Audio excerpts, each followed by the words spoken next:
Hello everyone, I am the narrator and I am here to help you today. I know you use this video to fall asleep. So before that, like the video and subscribe to the channel. Also, where are you from and what time are you watching? Now get comfortable and relax. The Hardgrove estate doesn't want to be sold. I knew this. The moment I first stepped onto the property, felt it. In the way the floorboards seemed to exhale beneath my feet, and how the door knobs turned just a fraction too easily in my palm. But it was the windows that truly betrayed the mansion's reluctance. Each pane of glass a watchful eye, and behind one of them always the man in the black suit, his silhouette motionless against the swirling dust motes. The listing was already 90 days stale when my agency assigned it to me. 3 other agents had walked away from it. Now I understand why my name is Daniel Mercer and I've been selling high-end properties for 15 years, haunted houses as we call them in the business. Not because of ghosts, but because of the spectral trail of failed listings, price reductions, and desperate sellers that follow them. The Harrow Estate, a sprawling Victorian mansion on the outskirts of Blackwood, was supposed to be my white whale, the impossible sale that would cement my reputation.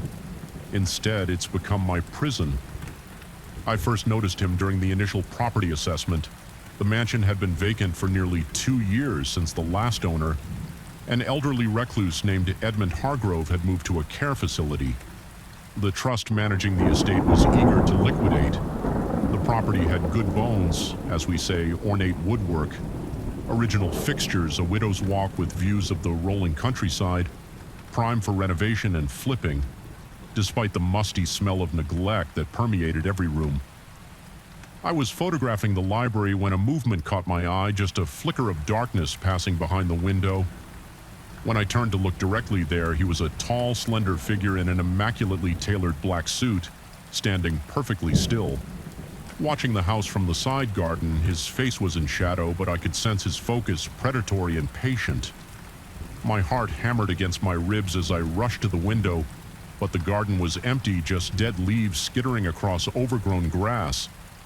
I convinced myself it was just a shadow, or perhaps a potential buyer exploring the grounds without an appointment.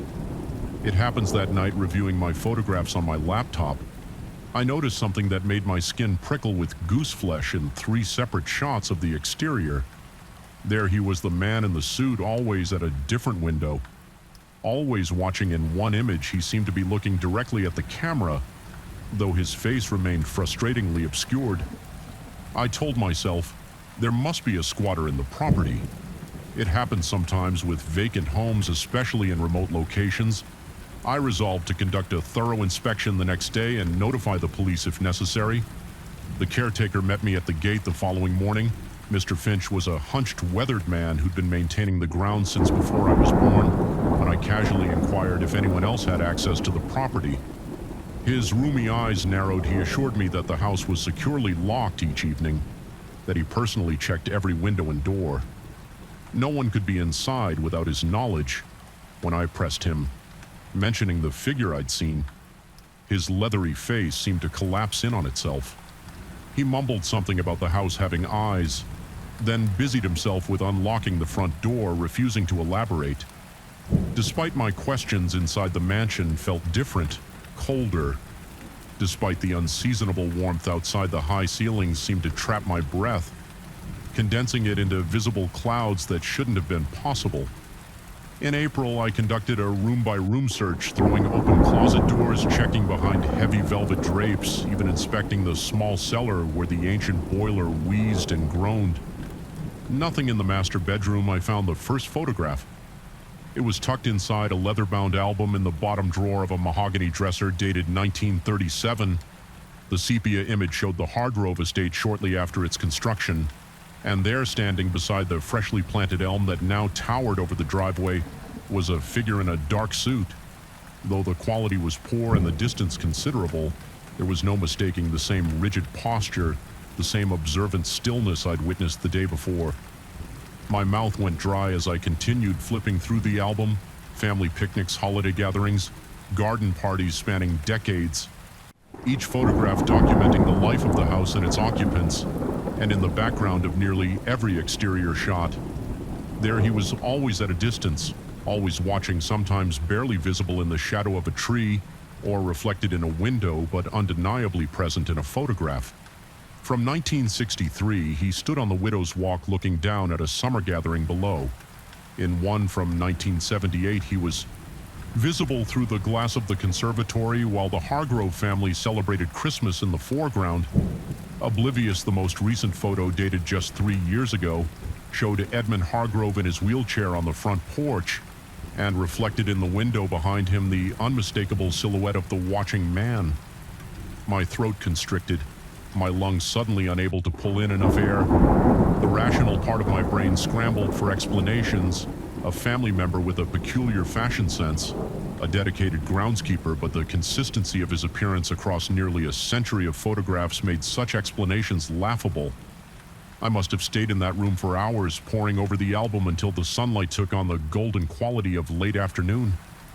When I finally looked up, he was there, standing across the room near the ensuite bathroom door. My body turned to ice, sweat instantly coating my skin. Despite the chill, he was tall, impossibly tall, his suit perfectly tailored to his gaunt frame. But his face, where his face should have been, was only shadow deeper than seemed possible, as though the darkness were a tangible thing. I blinked and he was gone. The caretaker found me sitting on the bedroom floor, the album clutched to my chest. He didn't seem surprised by my state when I showed him the photographs. His gnarled hands trembling as he turned the pages, he simply nodded. The watcher, he called him. Always been there, always will be part of the property. Like the land itself, according to Mr. Finch, every owner of the Hargrove estate had their own stories about the watcher. Some claimed to have spoken with him, others insisted he had guided them to make certain renovations or changes to the property. All agreed that he was protective of the house, that he considered himself its true owner. Regardless of whose name was on the deed, I should have walked away, then should have returned the listing to my agency, claimed a conflict of interest, a family emergency. Anything but the Hargrove estate was a 7-figure commission, and my divorce had left me financially vulnerable. I needed this sale.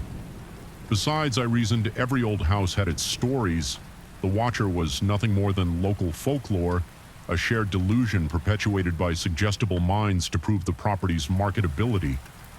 I decided to spend the night show potential buyers that the house was perfectly habitable. If a bit dated, I would film a virtual tour at dawn when the light through the east-facing windows transformed the main hall into a cathedral of amber and gold. It was a technique I'd used successfully with other difficult properties. The caretaker tried to dissuade me, but I insisted. He left me with a thermos of coffee, a flashlight, and a warning not to wander the upper floors after midnight. I had planned to use the smallest guest bedroom, but found myself drawn to the master suite. Perhaps subconsciously needing to confront the space where I'd seen him, I set up my laptop on an antique writing desk, reviewed the day's emails, and eventually drifted off to sleep in the 4-poster bed, the album of photographs locked securely in my briefcase. I awoke to pressure on my chest as though someone were sitting on me. My lungs strained against the weight, each breath shallow and unsatisfying. The darkness was absolute when I tried to move my arms. I found them lean, unresponsive. Sleep paralysis, I told myself. It happens when you sleep in unfamiliar places, nothing to fear. But then I felt it, fingers ice cold and slender brushing against my throat. A whispered voice so close to my ear that I could feel the impossible chill of its breath. She needs to be completed. My paralysis broke in a surge of adrenaline. I flailed wildly, tumbling from the bed onto the hardwood floor. My hand found the light switch and the room flooded with harsh electric light. Empty, of course, it was empty. Heart still thundering in my chest. Mouth desert dry, I noticed something on the writing desk that hadn't been there when I fell asleep. Papers yellowed with age spread out across the polished surface. My legs trembled as I approached each step, requiring conscious effort. They were architectural drawings rendered with meticulous precision, the Hargrove estate, but not as it currently existed. These plans showed additional structures, expanded wings, and most disturbingly, an extensive network of chambers and corridors beneath the main house, an underground complex that, according to the drawings, extended well beyond the property's boundaries. One section was circled repeatedly in what looked like dried blood, but was probably just red ink. Aged and darkened a chamber directly beneath the master bedroom labeled in flowing script. The waiting room. I checked the dates on the plans. 1898, decades before the house I was standing in had been built. These weren't renovations, they were the original vision, a vision that had never been fully realized, or had it? The floor beneath me suddenly seemed insubstantial, a mere membrane between me and whatever waited below. I remembered the small cellar I'd inspected, how the dimensions hadn't matched the footprint of the house above. At the time, I'd assumed it was just an anomaly of old construction. Now I wasn't so sure. Dawn was still hours away. I couldn't stay in that room with those plans. With the memory of that weight on my chest and that whisper in my ear, I gathered my belongings and retreated to the kitchen. The most mundane space I could think of there. Beneath the buzzing fluorescent light, I spread the architectural drawings across the marble countertop and forced myself to study them systematically, professionally. If there were hidden spaces in this house, I needed to know about them. Disclosure requirements for potential buyers, structural integrity concerns, all very rational reasons that had nothing to do with the cold dread pooling in my stomach. The plans indicated a concealed entrance to the subterranean levels, accessible through the pantry adjacent to the kitchen. According to the drawings, a specific sequence of pressure applied to certain decorative elements of the pantry's woodwork would reveal a passage. It seemed absurd, like something from a mystery novel, not a genuine architectural feature, and yet the woodwork patterns in the pantry matched those in the drawings exactly. My fingers shook as I traced the carved whorls and leaves, feeling for any discrepancy, any hint of a mechanism. Nothing happened. I was both relieved and strangely disappointed, but as I turned to leave, my elbow bumped against a particular section of molding and I heard it. A soft click followed by the groan of wood and metal that had been stationary for far too long. The back wall of the pantry swung inward, revealing a narrow stone staircase descending into darkness. The rational part of my mind insisted this was a significant selling feature, historic architecture. Secret passages, the kind of unique elements that justified an astronomical asking price, but that rational voice was drowned out by the thundering of my pulse, the cold sweat trickling down my spine. I knew I should wait for daylight for the caretaker for anyone else to witness this discovery. Instead, I found myself retrieving the flashlight Mr. Finch had left me and stepping through the opening, drawn forward by a compulsion I couldn't name.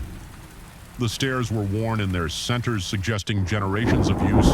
The air grew colder with each step, carrying a mineral scent like wet stone and raw earth. My flashlight beam caught cobwebs and scurrying insects, but showed no signs of recent human presence until I reached the bottom. There, the narrow passage opened into a chamber much larger than seemed possible, its ceiling supported by columns carved directly from the bedrock. The room was empty except for a single chair in its center, and on the walls, hundreds, perhaps thousands of drawings. The same architectural plans I had found upstairs, but in various stages of development, showing the evolution of the design over time, and interspersed among them sketches of a figure that made my blood freeze. The man in the suit, rendered from various angles, always with that same featureless shadow where his face should be in the furthest drawings. The shadow had begun to extend beyond the figure's head. Tendrils of darkness reaching out across the paper, and in the most recent sketches dated just months ago, the shadow had engulfed the figure entirely, leaving only a vaguely human silhouette of absolute blackness. My flashlight flickered, and in that moment of darkness, I felt rather than saw him enter the chamber. The temperature plummeted. My exhaled breath hung before me in crystalline clouds. I didn't need to turn around to know he was there. Standing between me and the stairs, between me and escape. She needs to be completed, came the whisper again from everywhere and nowhere. What as my voice emerged as a pathetic croak? The house, the silence that followed seemed to confirm my question. I forced myself to turn to face whatever stood behind me. The flashlight beam passed through the empty space. He was gone, or perhaps had never been there at all. I fled back up the stairs, through the pantry, out of the house entirely. The pre-dawn air was sweet and warm against my chilled skin. I sat in my car until sunrise, watching the windows of the Hardrove estate for any sign of movement.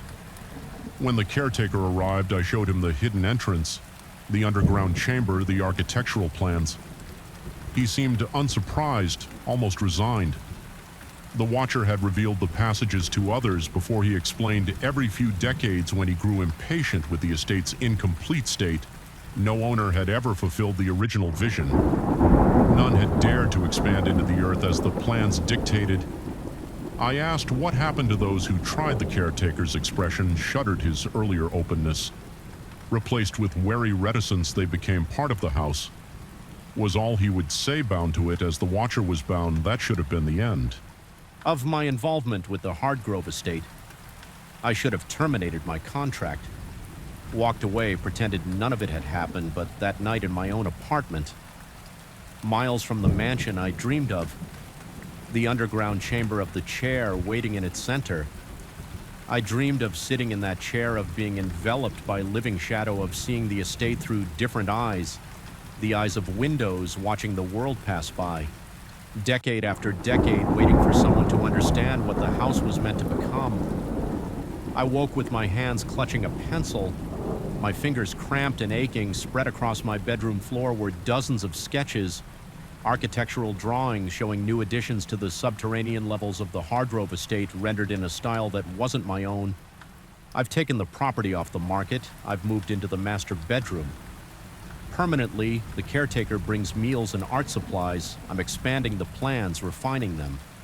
The watcher stands at my shoulder as I work, guiding my hand. Sometimes when I catch glimpses of my reflection in the windows, I see only a silhouette in a dark suit, featureless and patient. The house doesn't want to be sold, it wants to be completed. And I understand now that I am not here to sell the Hardgrove estate. I am here to become part of it. Story 2, the first time I saw him, he was nothing but a shadow at the edge of a yellowed photograph, a tall figure in a dark coat, half turned away from the camera, standing beneath a street lamp in a scene from 1937. Just another anonymous face among thousands I'd cataloged in the university archives, but he was looking at me, not at the photographer, at me. His face was blurred, yet somehow I knew his eyes were fixed on mine. Across the gulf of decades, a chill ran through me that had nothing to do with the library's aggressive air conditioning. I am not a man given to imagination.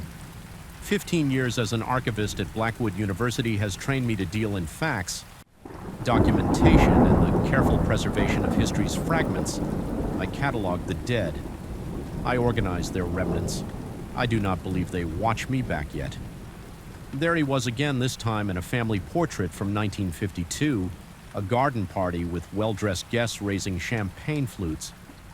He stood at the far edge of the gathering, taller than the others, wearing the same dark coat. Despite the apparent summer setting, while everyone faced the camera with period-appropriate smiles, his face was turned slightly toward me. I felt my mouth go dry as I examined the photograph under the magnifying glass. The photograph had been in our archives for decades. It couldn't possibly contain a figure looking at me specifically. In 2025, sleep came fitfully that night. My apartment felt unusually cold. Despite the April warmth outside, the radiator in the corner made occasional ticking sounds that kept startling me awake.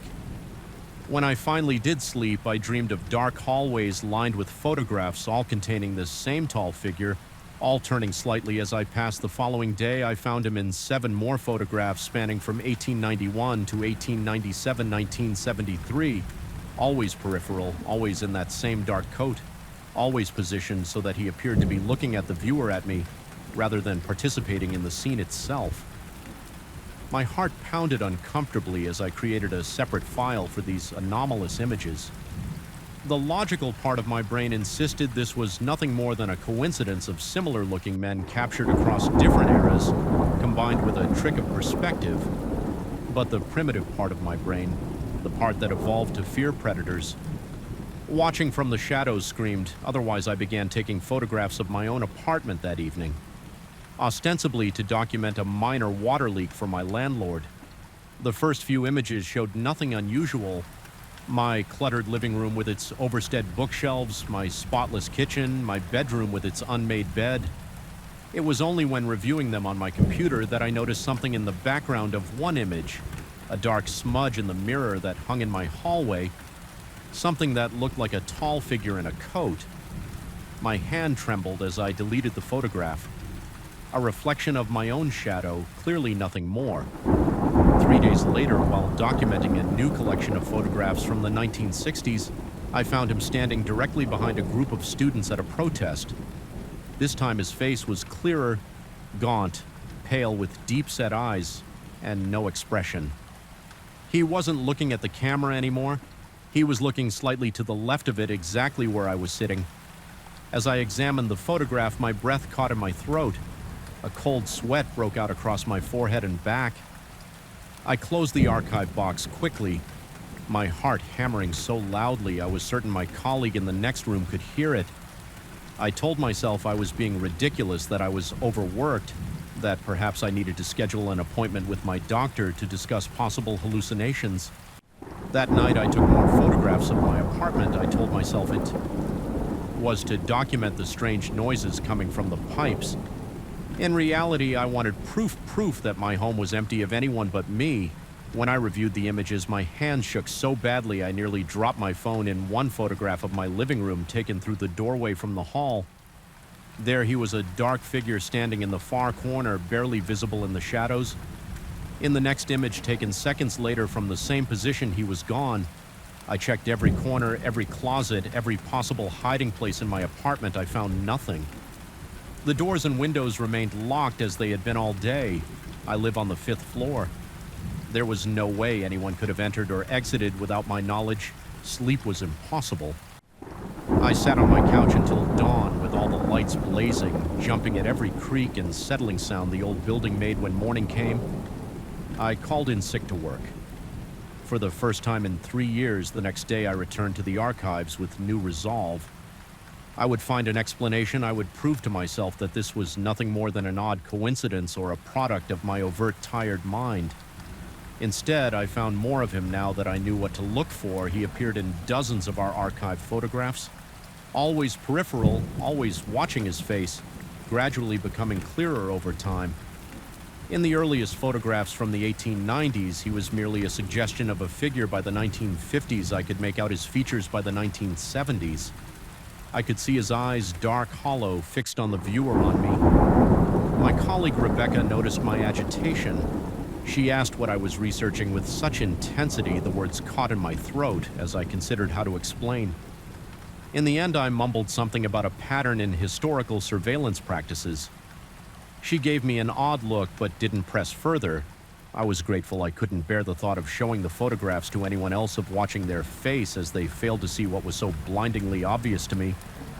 That evening, I took more photographs of my apartment. This time, he was in 3 of them in one. He stood at the far end of my hallway. In the next, he was halfway down it. In the third, he was at the near end, just a few feet from where I stood.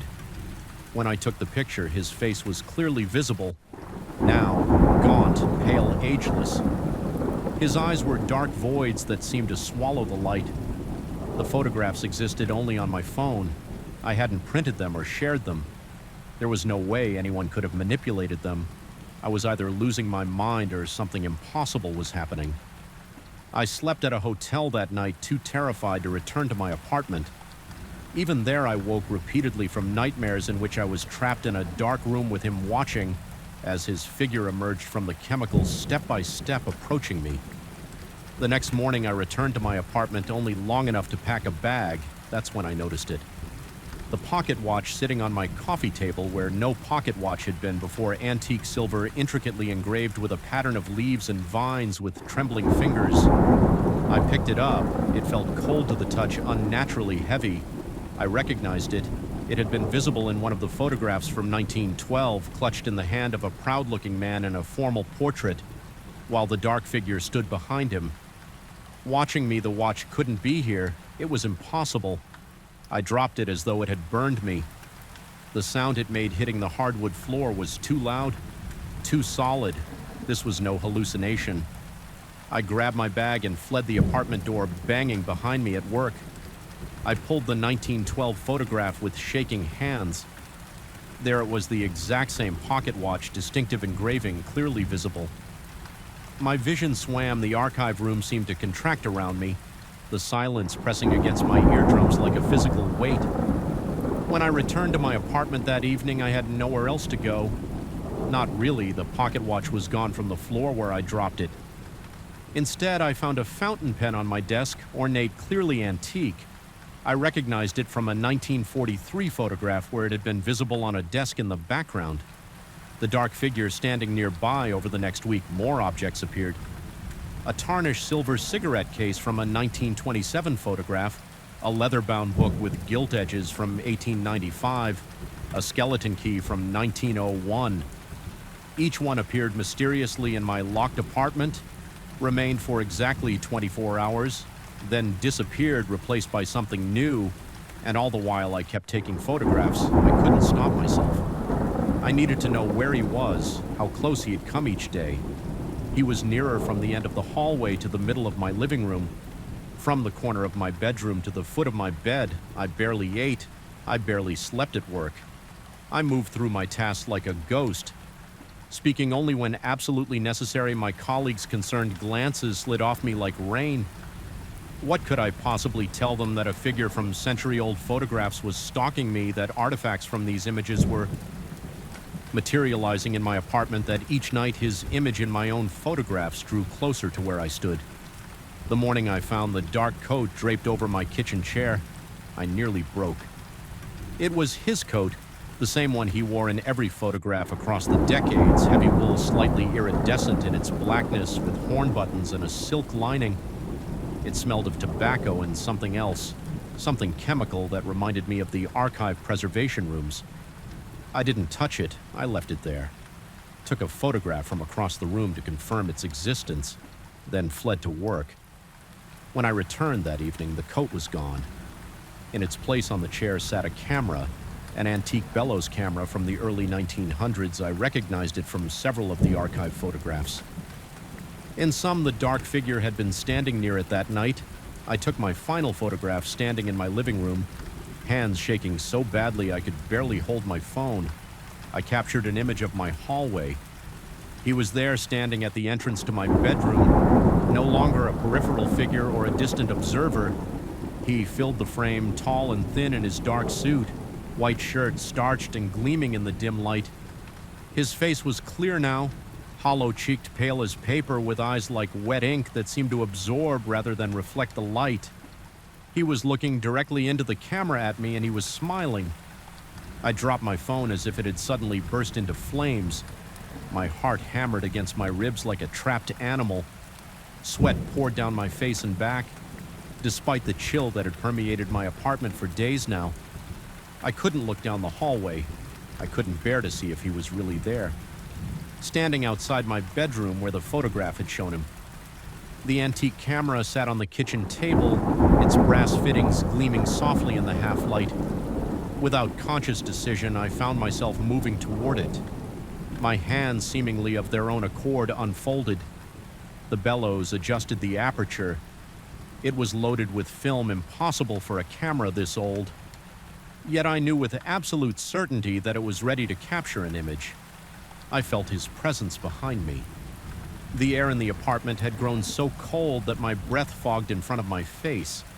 I could smell tobacco and chemicals and something else underneath the musty scent of things long buried in darkness. Slowly I turned around. He stood there exactly as he had appeared in 100 photographs, tall, thin, ancient, yet ageless. Watching me with those ink-black eyes, we stood facing each other across my kitchen, separated by mere feet of empty space that somehow felt like an unbridgeable chasm. He didn't speak, he didn't move. He simply watched me. His face expressionless, save for the slight curve at the corner of his mouth that might have been a smile. Understanding crashed over me like ice water. I knew what he wanted, what he had always wanted, with trembling hands. I raised the antique camera and looked through the viewfinder through it. I could see not my kitchen and the figure standing in it, but the university archives as they had been decades ago. Different furnishings, different layout, but unmistakably the same space where I had worked for 15 years. And in the viewfinder image, standing among the archive shelves, was a young man in outdated clothes, bent over a box of photographs. I didn't recognize him specifically, but I recognized what he was, an archivist from years past. My predecessor looking up suddenly, his face registering shock as he noticed something in the distance. I understood now. I understood everything.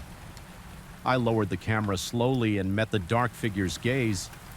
Then deliberately I placed the camera on the table between us and backed away, shaking my head. His smile faltered for the first time and emotion crossed his face. Disappointment, perhaps, or frustration.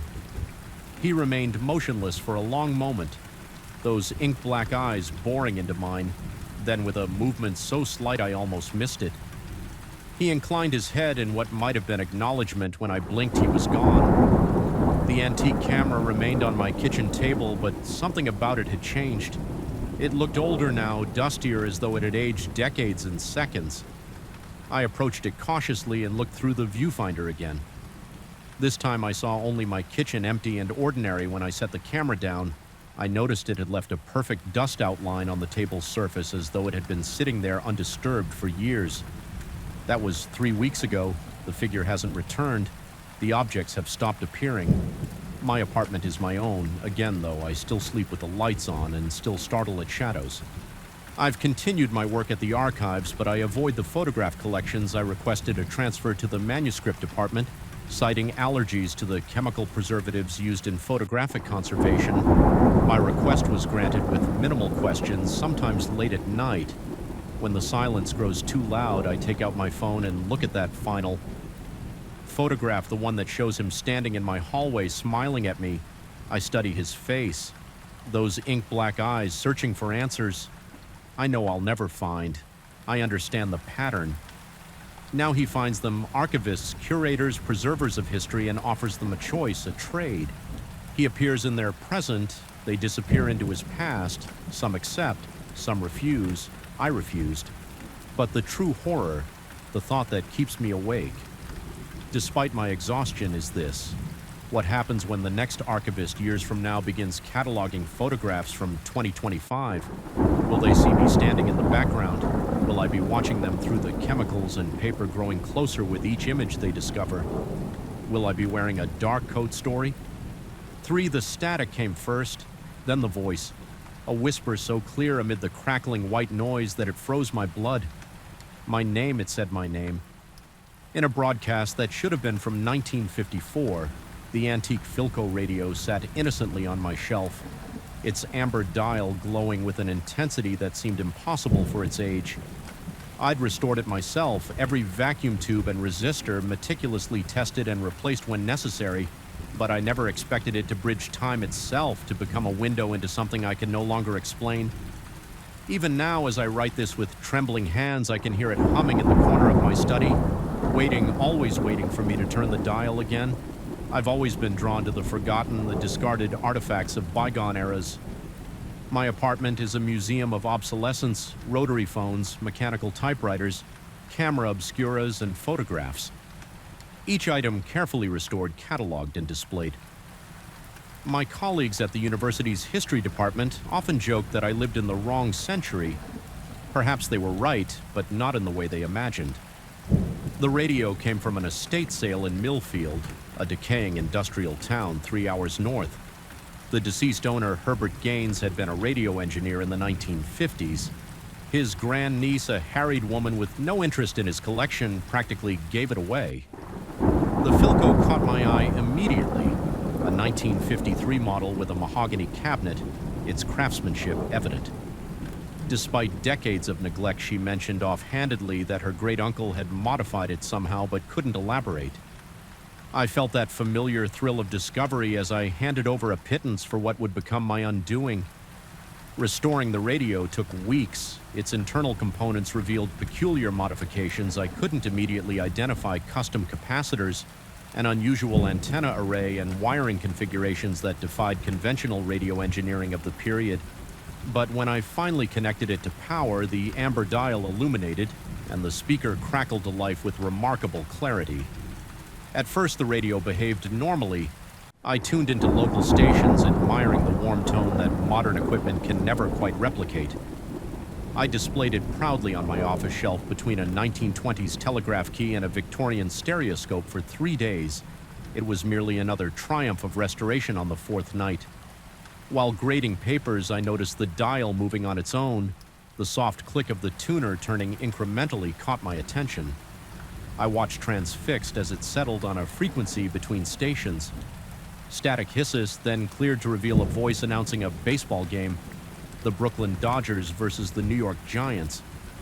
The broadcaster described a play involving Jackie Robinson with such immediacy that I checked my phone to confirm the date, 2023, not 1954. My skin prickled with goose flesh as I realized I was hearing a live broadcast from nearly 70 years in the past. I stayed up until dawn listening to news reports about the Army McCarthy hearings, advertisements for products long discontinued, and jazz programs featuring musicians performing live who had been dead for decades. The rational part of my mind suggested explanations, someone broadcasting vintage recordings on an unused frequency perhaps. But the broadcast contained none of the audio degradation one would expect from archived recordings. They were happening now in their own time, somehow reaching across the decades to my shelf. My fascination quickly turned to unease. The following evening, I was fixing dinner when the radio switched itself on through the static. Came my own voice recounting a phone conversation I'd had that morning with my department chair about budget cuts, word for word, inflection for inflection. The radio played back a private conversation from my kitchen phone. My fork clattered to the floor as I stood frozen listening to my own voice, discussing matters no one else could have heard.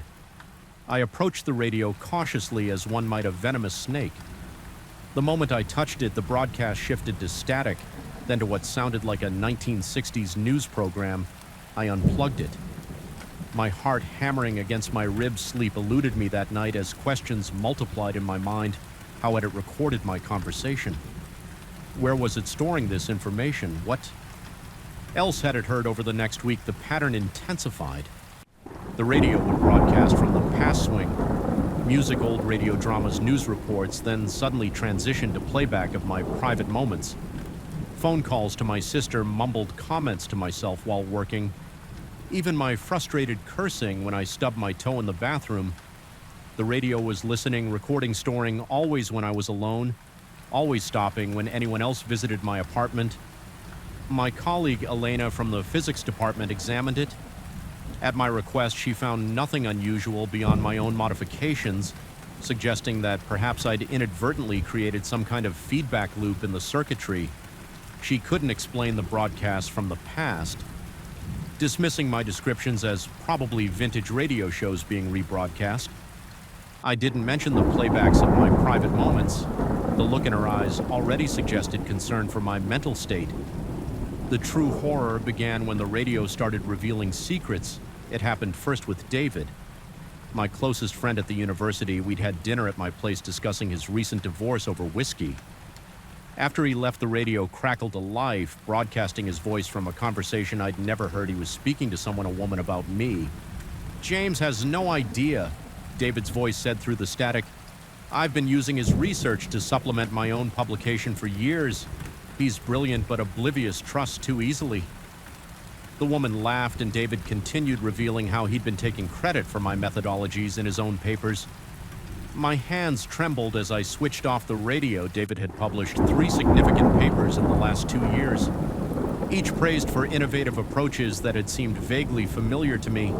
I'd attributed the similarity to our frequent discussions to natural academic cross-pollination.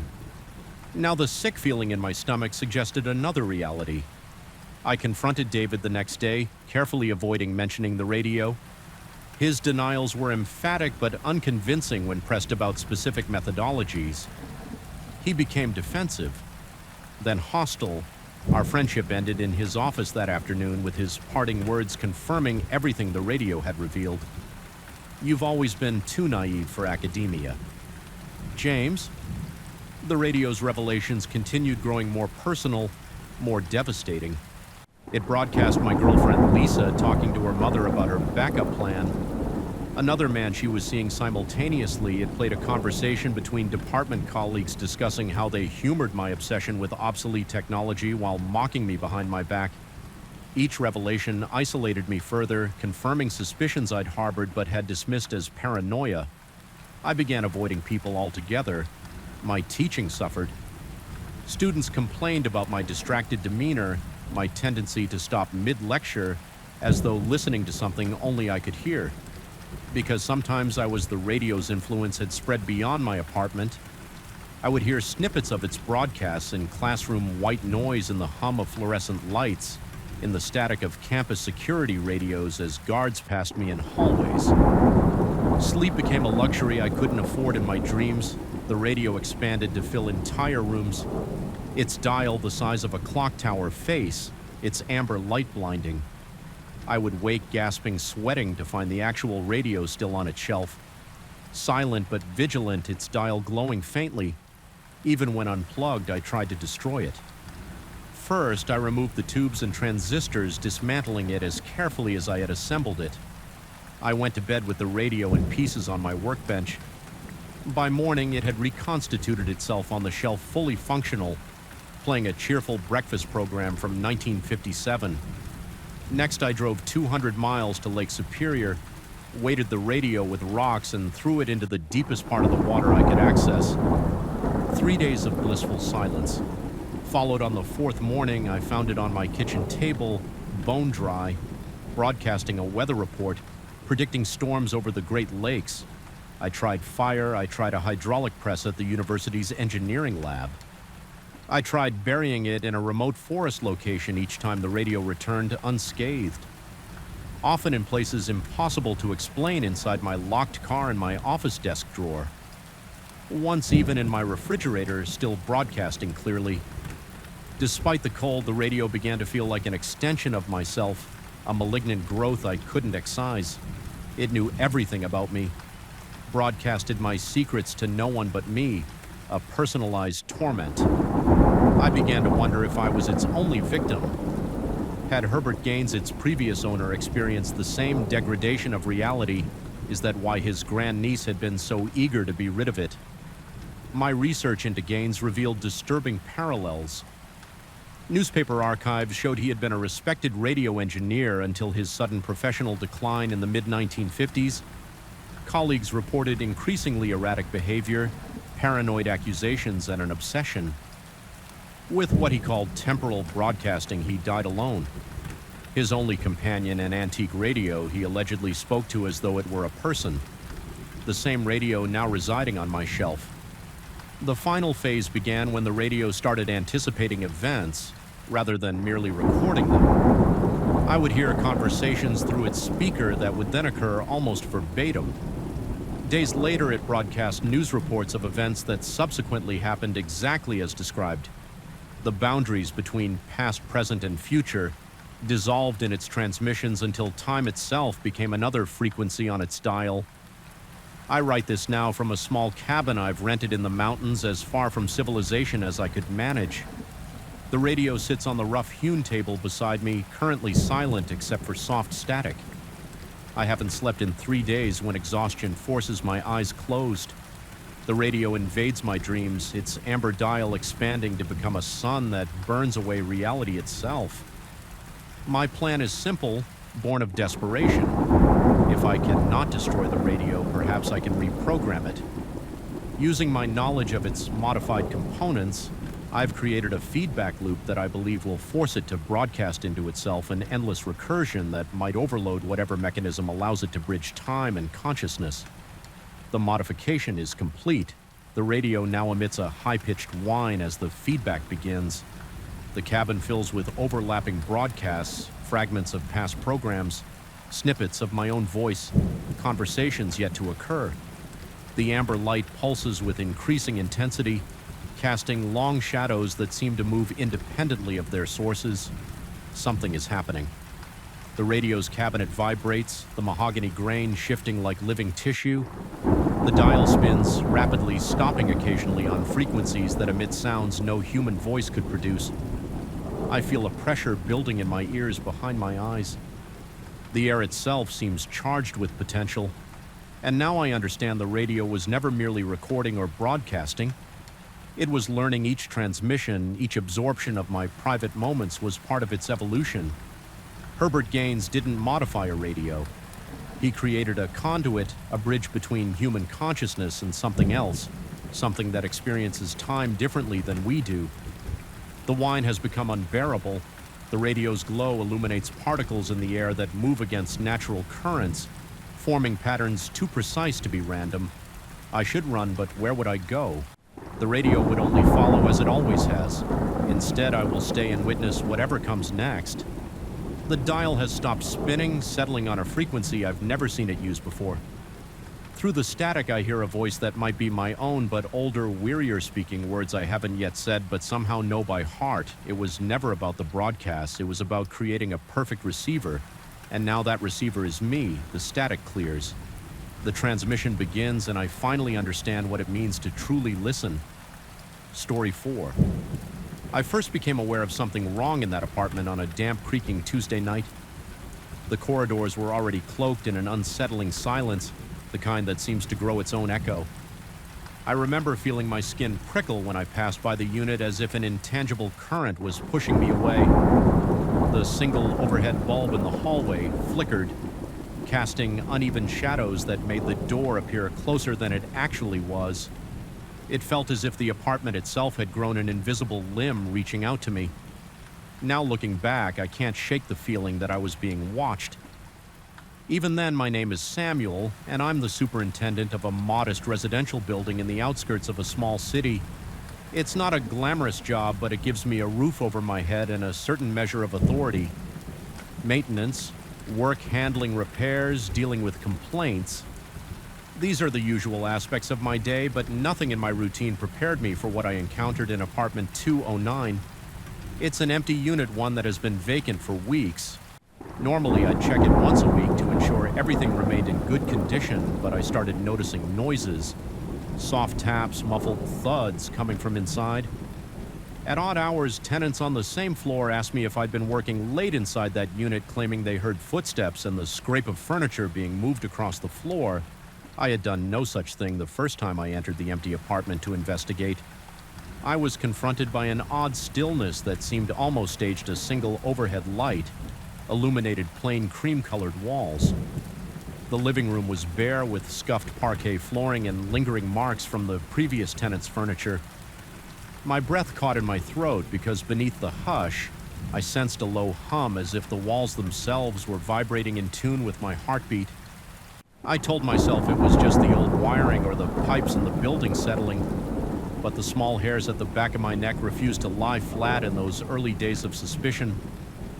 Tried to reassure myself with logic as I walked from room to room. I'd glance at the corners waiting for a rat or some other mundane explanation, yet everything remained unnaturally pristine. The bedroom closet stood empty.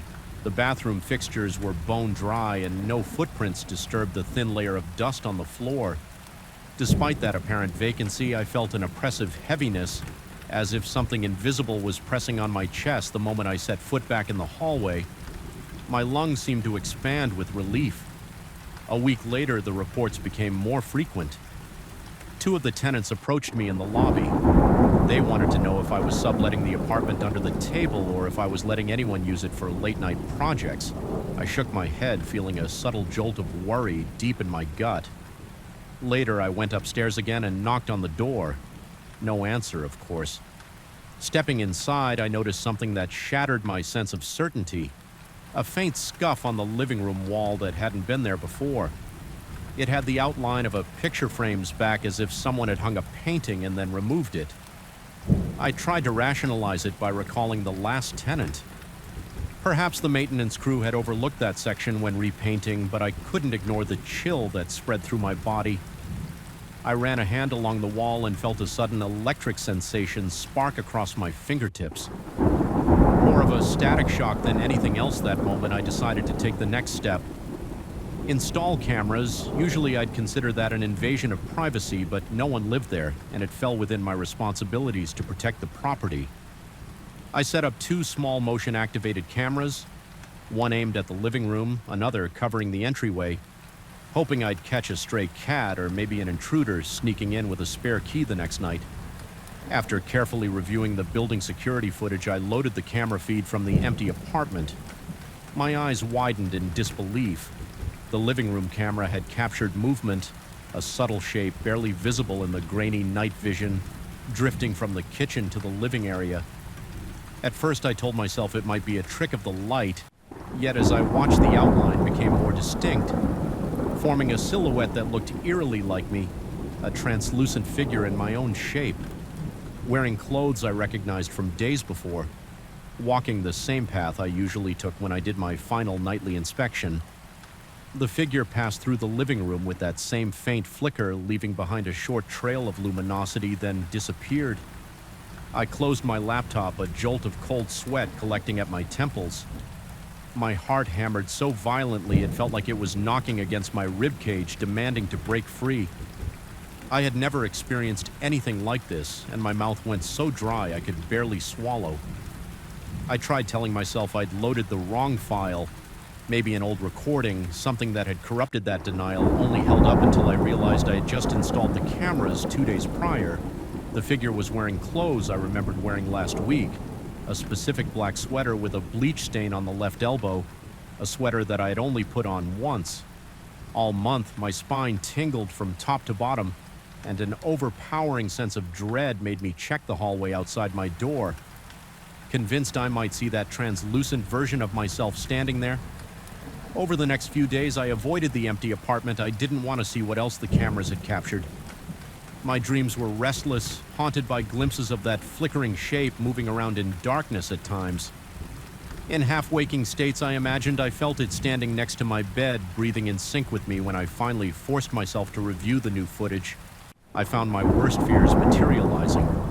It wasn't just one figure anymore.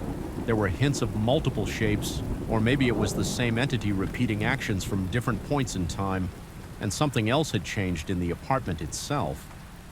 The living room looked altered. Objects began appearing in the corner of the camera's frame. Small boxes, a lamp that resembled one I had at home, and even items of clothing. They were hazy, partially transparent, but each day they became more opaque. It was as if the apartment was gathering pieces of my life and replicating them in some twisted manner. My entire body trembled as I realized it wasn't just copying objects, it was slowly constructing a parallel version of my reality. I decided I had to see it in person. No matter how frightened I felt, one evening, heart pounding, palms slick with sweat, I grabbed a flashlight and let myself into the vacant unit immediately. A sickening wave of déjà vu crashed over me. I hadn't furnished that place, but I instantly recognized the layout against one wall. There was a small shelf that mirrored the one in my own apartment, complete with the same random scuffs and marks. Closer inspection revealed a photograph half-faded that appeared to show me at a recent gathering, though it was too blurry to be certain. My legs went weak. The quickening throb in my temples drowned out the faint hum of the overhead light. I found my own reflection in the empty TV stands, dusty screen eyes. Wide fear etched across my features, desperate to maintain a grip on sanity. I placed small adhesive motion sensors in the corners of each room, hoping to catch a more detailed record of movements.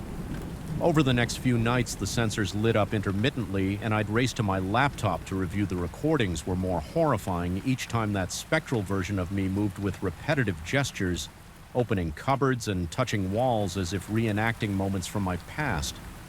Occasionally, the figure would pause in front of where a mirror might be if the apartment were an exact duplicate of mine, and then something else appeared in the corner of the frame, a stray hair or a finger smudge on the wall that seemed almost real. In one particularly chilling piece of footage, I saw the figure bending down near the hallway, placing something on the floor.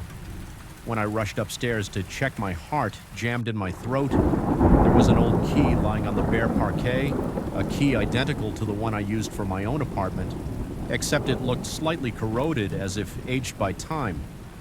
My stomach twisted. A wave of nausea hit me so hard that I had to lean against the wall for support. The tension was eating me alive. My routine tasks became nightmares.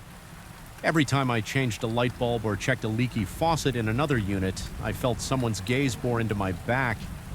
I'd spin around expecting to see that translucent figure at the end of the corridor. Even my own apartment began to feel infected. I started noticing odd details like an extra coffee mug on my table or a faint shoe print by the entrance that didn't match my soul pattern. My nights were plagued by insomnia at the faintest creak. My body jerked awake, sweat trickling down my neck. I confided my discovery to a close friend only once I described the strange noises and the peculiar camera recordings, emphasizing that I might be losing my mind. My friend listened patiently, then suggested that my stressful job was simply getting to me. He implied that maybe I was forgetting small details, misplacing items. He said that stress could cause minor hallucinations or misinterpretations of everyday events. That was all I needed to hear to know I wouldn't find comfort there. I retreated further into my own paranoia. Eventually, I decided to confront apartment 209. Head and my plan was to spend an entire night in that unit, hoping to catch the entity in real time and demand answers, although a part of me wondered if I was simply going to terrify myself beyond recovery. Despite trembling so hard I could scarcely insert the key in the lock, I forced my way in. After midnight, the darkness inside was suffocating. I had only my flashlight and a single battery-powered lamp.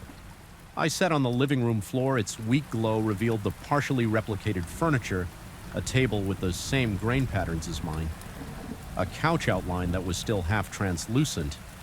A flicker of movement caught my eye, causing me to gasp. The figure stood by the window, facing outward. Its back turned to me. My heart pounded so ferociously that I worried I'd collapse. I let out a strained breath, trying to calm myself. The figure resembled me in every aspect. The shape of the shoulders, the tilt of the head, even the short hair at the nape of its neck looked like mine. I noticed a faint static crackle in the air, as though the creature's presence disturbed the electromagnetic field when it turned. I could almost discern my own eyes faintly glowing, and then it did something I never expected. It reached out as if wanting to touch me. I froze, every inch of my body covered in goosebumps. I refused to speak out loud, terrified that hearing my own voice might provoke a reaction from whatever stood before me, but in my mind I was screaming at it to stay away. My breathing turned ragged, mouth parched, and the bitter taste of adrenaline flooded my tongue. The figure took a step closer, and for a moment our gazes seemed to lock. I felt an overwhelming sense that it was not simply an apparition. There was intent in its eyes. My eyes, I backed up, stumbling over the half-formed armrest of the ghostly couch, nearly knocking over the lamp in the process. My pulse throbbed in my ears then, as if responding to my unspoken terror. The figure began to fade, dissolving into dim streaks of light. For a few seconds, it flickered between presence and absence before disappearing entirely. The air felt lighter, but the dread inside me was heavier than ever. In the days that followed, I became consumed by the thought that apartment 209 was leeching from my life, pulling pieces of my existence into its vacant rooms, molding them into a distorted reflection. It was more than just furniture. I started finding physical evidence that made my blood run cold. A comb with broken teeth exactly like mine, a jacket with the same tear. In the lining, even a crumpled grocery receipt with items I'd purchased. It felt like the apartment was dissecting my routine, scraping details from my day-to-day actions and patching them together under its roof. I asked myself repeatedly if I was losing my mind. Perhaps I was plantando evidence there unconsciously, or maybe everything was an elaborate stress-induced hallucination. Yet each time I scanned the footage, I saw changes in real time. The faint shapes of personal objects solidifying my ghostly double pacing the hallway. This wasn't an accidental trick of the mind. Something was siphoning off fragments of my life, and I feared that soon there'd be no line left between me and whatever force resided in that apartment. My final confrontation came on a night thick with storms. Rain battered the windows, thunder boomed overhead, and the lights in the building flickered. I decided in a burst of reckless courage to unplug the cameras and remove any trace of my surveillance. I wanted to break whatever connection existed between me and that place with tools in hand and a surge of desperate resolve. I marched into apartment 209. The air buzzed with static, more intense than ever. Lightning flashed through the window, illuminating corners stuffed with ghostly replicas of my possessions. A bitter panic swept over me, but I forced myself to proceed. I tore down the cameras, yanking out cords and stuffing them into a bag. That's when I heard footsteps echo behind me, heavy, deliberate, mimicking my own rhythm. Turning, I faced not just one apparition, but multiple versions of myself, each flickering through different stages of clarity. One wore the stained sweater from last week, another my rain-soaked coat from 2 nights prior, another something else I recognized from months ago. My heart thumped so hard I could taste the metallic tang of fear at the back of my throat for one delirious moment. I thought each version might move closer and surround me. Instead, they stood still as though waiting for me to act. Summoning what scraps of courage I had left, I moved toward the door.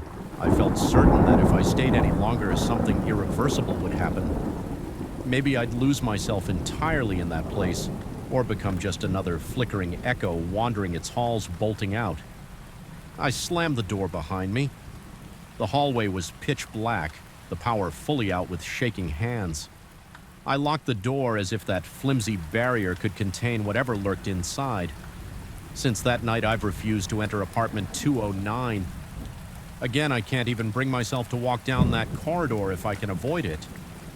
I told the owner that the place needs significant repairs and should remain off limits until I say otherwise. He didn't argue much, though he gave me a puzzled look whenever I sensed the faintest footsteps or notice an odd reflection on the walls. I can't help but picture those apparitions frozen inside, waiting for the moment to step out and claim more pieces of my reality. I've considered leaving the building altogether, disappearing somewhere far away, but a part of me wonders if that would even help. There's this lingering dread that apartment 209 has built such a perfect copy of my existence that it might track me. Wherever I go sometimes in the deeper hours of the night, I see movement in the corner of my bedroom. A quick flick of the light reveals nothing there, but the sense of being watched persists. Even now, as I write these words, my hands quiver with the memory of that final confrontation. The images of those flickering versions of myself crowd my mind, and I feel a cold sweat spreading beneath my shirt. I live with a constant knot in my stomach, as though bracing for the apartment's next move. The corridors at night are too quiet. My own unit is too familiar, its furnishings too precisely placed, and sometimes I suspect that I'm not actually at home, but in the apartment's twisted copy, living a borrowed routine. That possibility gnaws at me in every waking moment. The idea that I've become trapped in a mirror image of my own life forever, shadowed by a place that shouldn't exist. I sleep with the lights on now, and the faint hum of electricity keeps me tethered to some semblance of sanity. Yet I know that what happened cannot be forgotten or undone. Apartment 209 remains locked, and I pray it stays that way, because if it ever opens again, if those doors ever let that parallel world seep out into ours, I fear it won't just be my life that gets replicated. It might spread like a slow creeping virus, building perfect doppelgangers of anything it touches. And I've learned that some doors once opened can never be truly shut for now. I hold on to the hope that my own fear is enough to keep me vigilant. The mere thought of returning to that apartment makes my heart race and beads of sweat form at my temples. I'm unwilling to step inside those walls ever again, and yet I can't extinguish the uneasy feeling that in some corner of that place a translucent version of me is still pacing, still copying. Gestures still leaving faint footprints for me to find. It's a loop. I can't break a reflection that refuses to die. And every time I hear so much as a faint bump in the night, I feel my breath catch. Because the truth is, I don't know if I'm the one watching it or if it's the one watching me. Story 5, the wind rattled the workshop's windows on that peculiar night, and the hollow sound seemed to echo in my chest. Despite the wooden walls and old beams meant to keep out the cold, a slow, creeping chill seeped into every corner of the cramped space. My lamp's flame flickered weakly, casting long, warped shadows of my tools against the walls. Each subtle movement of those shadows looked like an omen, a silent warning to turn back before it was too late. The smell of metal shavings mixed with dust hung in the air, making my nostrils flare and my breath catch. Even before I noticed anything strange about the clock, I felt the heaviness of something unseen pressing against my skin. It was a sensation of being watched by eyes could not locate, a feeling that made my heart pound dully in my chest. I remember sitting at my worn wooden workbench, my back aching after hours spent hunched over small gears and springs. A single overhead bulb flickered occasionally, buzzing with the faintest hum. I was surrounded by half-finished clocks, old watch faces, and bits of machinery chaos to the untrained eye, but each piece was in its own place. Waiting to be assembled, my mentor's photo, once proudly displayed on a small shelf, was tucked behind a stack of ledgers. I confess I had drifted apart from memories of him since his sudden disappearance. No one talked about it much, and I had done my best to bury that anxiety under a mountain of projects that night. I was focused on a large antique wall clock. Its carved wooden frame displayed scenes of forests and stags, each detail etched with exquisite care. The brass pendulum, shaped like an elegant teardrop, gleamed under the lamp's unsteady light. I'd spent days restoring it, guided by the desperate instructions of a customer who claimed it needed urgent repairs. Strange request, I had thought at the time. What's the rush for a mere decorative timepiece? Yet the elaborate mechanics demanded my complete attention, and I was determined to see my job through. In that silence, I first heard the whispers of something off the clock's ticking was unusually loud, as if each swing of the pendulum was amplified to a booming heartbeat. My own pulse responded, quickening in pace until I couldn't tell where my heartbeat ended and the clock's began. My fingers felt clammy, and I noticed a bead of sweat rolling down the back of my neck, making me shiver all at once. The rhythm changed, tick, tick, tick. Then a pause, another 3 ticks, another pause. I cocked my head to the side, straining to listen, trying to understand the pattern. It sounded deliberate, a code almost. My mind flashed back to lessons in Morse code from my early training, courtesy of my mentor, who believed that every clockmaker should appreciate all forms of timing and signaling the pattern. Repeated short, short, short, long. I rubbed my temples, thinking perhaps I was just exhausted. A man can only handle so many hours of prying at tiny gears before the mind starts playing tricks, but the code continued. I picked up a small notebook from the corner of my bench and jotted down the sequence of short and long beats. Translating it slowly, I realized it formed words, urgent words, as if someone inside the clock was calling for help. The first phrase spelled out, "wait," followed by another that resembled, "not safe." My blood ran cold, and I felt my stomach twist into knots.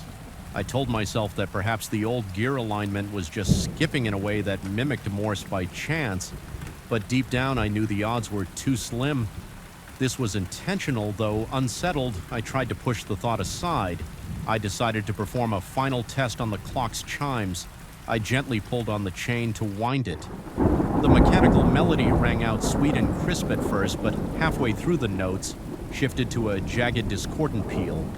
It was as though the tune itself had gotten stuck somewhere in the works, then forced its way out, twisted and dark.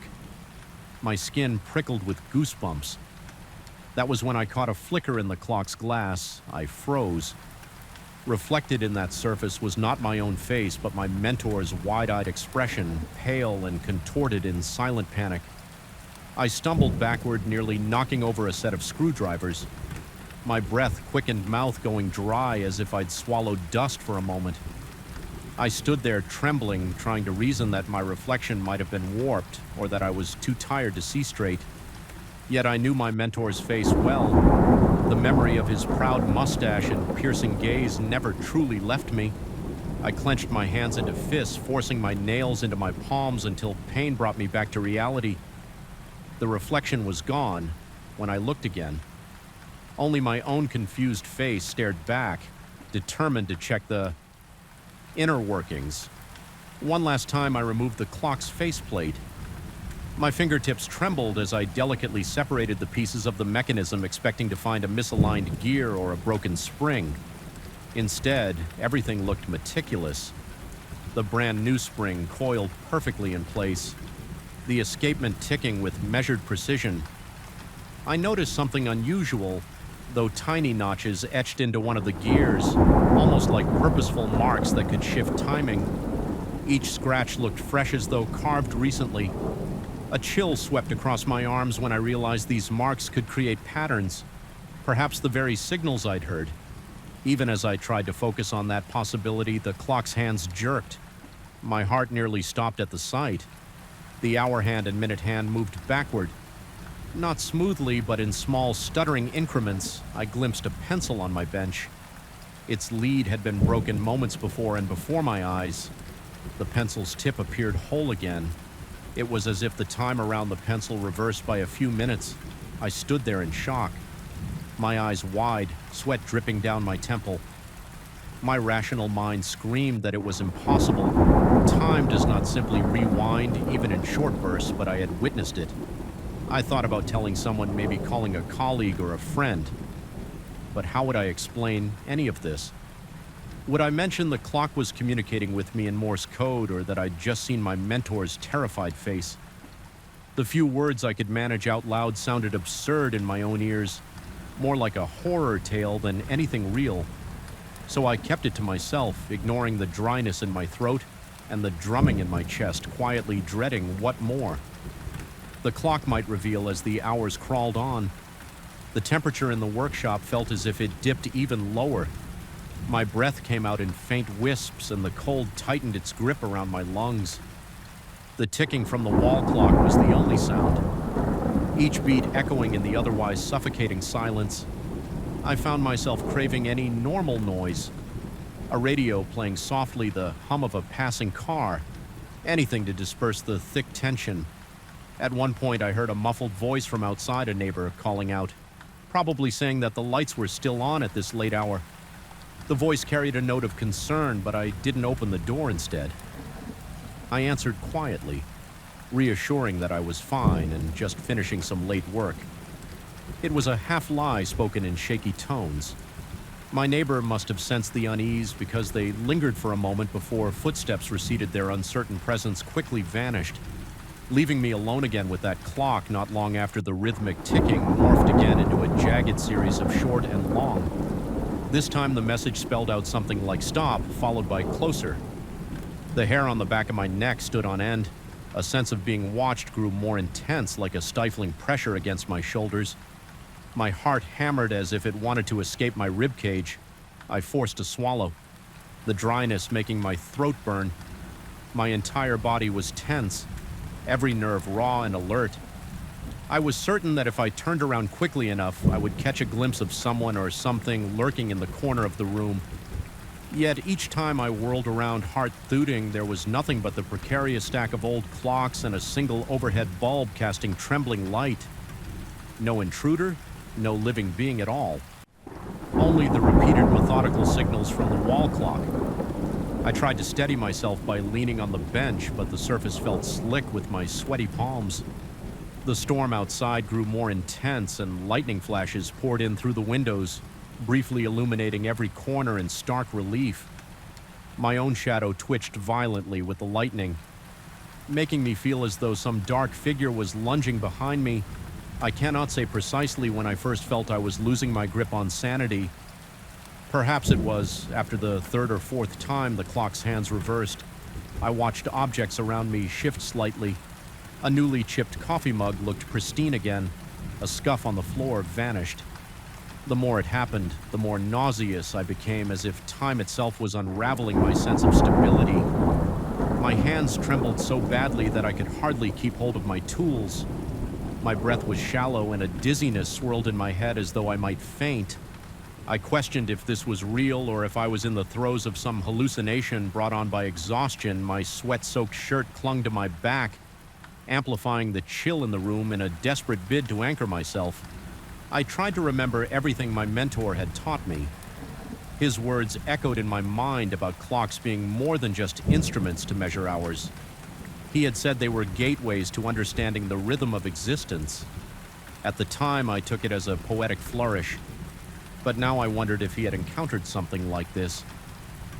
My thoughts circled back to the reflection I had seen in the clock's glass. His face contorted in terror, silently pleading for help had he been trapped.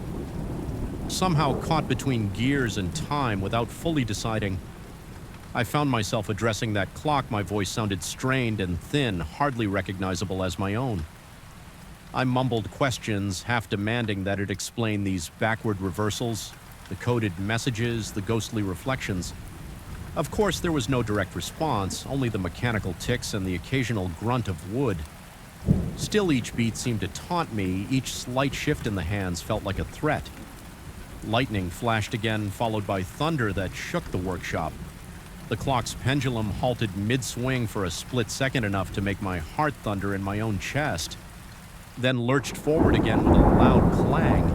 The melody that followed was fractured an almost agonized wail of chimes. It reverberated through my ribs, making me gasp. A surge of cold adrenaline coursed through my veins, and I felt certain that if I stayed in the workshop any longer, something truly unspeakable would happen still. I couldn't just leave. Some desperate curiosity or sense of duty held me there. I had to decipher the clock's messages to face whatever it was, warning me about another sequence of ticks and chimes formed by now. My eyes were half wild with panic, but I forced myself to write down each short and long note in my notebook with every symbol translated. I grew more uneasy. It comes the clock spelled out, followed by a series of jumbled letters that seemed like an incomplete word. Maybe, beware. My teeth chattered involuntarily, and I realized I was shaking so badly that I could barely write. I thought I saw a flicker of light inside the clock's face, like a single candle flame behind the glass. My gaze locked onto it. The reflection of the workshop interior suddenly twisted, morphing into a space that looked both familiar and horribly alien. In that warped reflection, I spotted a figure gliding across the floor toward me, impossibly elongated with features blurred out of recognition. It radiated a dreadful presence, the kind of aura that makes the back of your brain scream in primal fear. I heard the rush of my own blood in my ears, and for a moment I couldn't move at all. It was the sense of suffocation that snapped me out of my paralysis. The air felt tight in my lungs, and my breath came in quick, panicked bursts. My hands fumbled to close the clock's faceplate, as if shutting it might lock away the horrors within. But the figure's faint outline lingered in the glass, its hand raised in a motionless wave. I felt my stomach lurch. I refused to look into that reflection any longer at that moment. The light sputtered again, plunging the workshop into near darkness. For a heartbeat, my vision swam, and I nearly collapsed from the sudden disorientation when the lights came back dimmer than before. I noticed the minute hand on the clock was spinning backward. In rapid circles, gears clicked and spun inside the mechanism at a feverish pace, producing a frenzied staccato that had no business belonging to a simple timepiece. Sweat trickled down the side of my face, and I could taste the saltiness on my chapped lips. A pressing intuition told me if I didn't act, the presence the messages warned about would manifest fully. I reached for a screwdriver with trembling hands, determined to dismantle the gear that bore those strange etchings. My heart pounded so ferociously that I wondered if it might burst with the first turn of the screwdriver. A rush of energy seemed to pulse through the clock.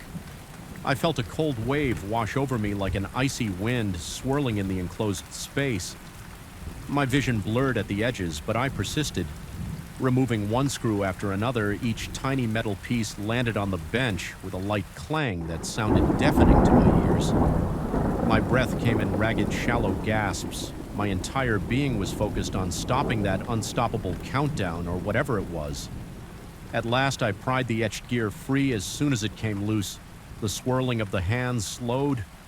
The frantic ticking calmed, and the chimes died away into an echo that lingered for a few seconds before silence closed in again. For a long while, I simply stood there, panting, feeling my pulse throb in my neck. The presence I had felt so strongly just moments before seemed distant, muted. It wasn't gone, but it no longer pressed against me like a vice. My limbs felt weak and shaky, and I wanted nothing more than to escape that workshop forever. Yet a strange part of me needed to see if my mentor's reflection would appear again. Summoning the last bit of nerve I could muster, I leaned toward the clock's glass. Only my own fear-stricken face stared back, clutching the gear. I sat down, trying to steady my frantic breathing. The storm raged on outside, but the workshop felt oddly still, as if the air was waiting for something, I realized. In that moment, I had no idea how to explain any of this to anyone. It was entirely possible they would assume I'd lost my mind. Yet the bizarre proof lay in my hand, a gear deliberately etched to produce a coded message to warp the very fabric of time. And though the worst seemed to have subsided, I couldn't shake the feeling that the presence still lingered just beyond my peripheral vision. I decided to lock the gear away in a small cabinet at the back of the workshop, hoping that separating it from the clock would break whatever link existed. The act felt like sealing away an evil artifact from some grim legend. My hands shook so much that I struggled to fit the key into the lock. When it finally clicked, I felt only a slight wave of relief. A nagging thought told me the presence or whatever had contacted me might still find a way back. If it so desired, without another word, I turned off the lights, left the workshop, and locked the door behind me. The storm had subsided somewhat, and the streets were slick with rain under pale lamplight. My heart still pounded, my shirt soaked in sweat, and I felt drained to the point of near collapse, yet there was a twisted sense of triumph. I had confronted something inexplicable and survived. My body was racked with exhaustion, my mind weighed down by countless questions about reality time and the boundaries of my craft. I haven't returned to that workshop in the same way since. Even though I continue my trade carefully repairing delicate mechanisms, I keep my distance from the old wall clock, which remains partially dismantled. Occasionally, I hear faint ticks echoing in the back of my mind as though a countdown is still in progress. Somewhere I cannot see, I wonder if my mentor is truly gone or if he's trapped behind some veil of time trying to warn me even now at night. Sometimes I dream of that reflection, the terror in his eyes pleading for me to run or destroy the clock altogether. In the end, I'm not sure if I truly sealed away the danger. I live with a perpetual knot in my stomach and a prickling awareness that reality is far more fragile than I ever realized. Something brushes the edges of my consciousness when I'm near a ticking clock, a reminder that forces me to be ever vigilant.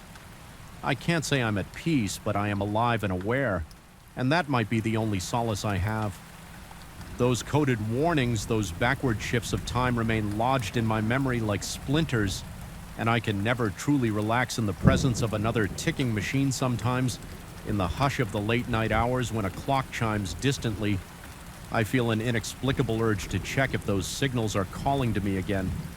If there's another dire message spelled out in short and long bursts that only I can interpret. A part of me is terrified of what I might discover, and yet another part is convinced that ignoring the call could be far worse.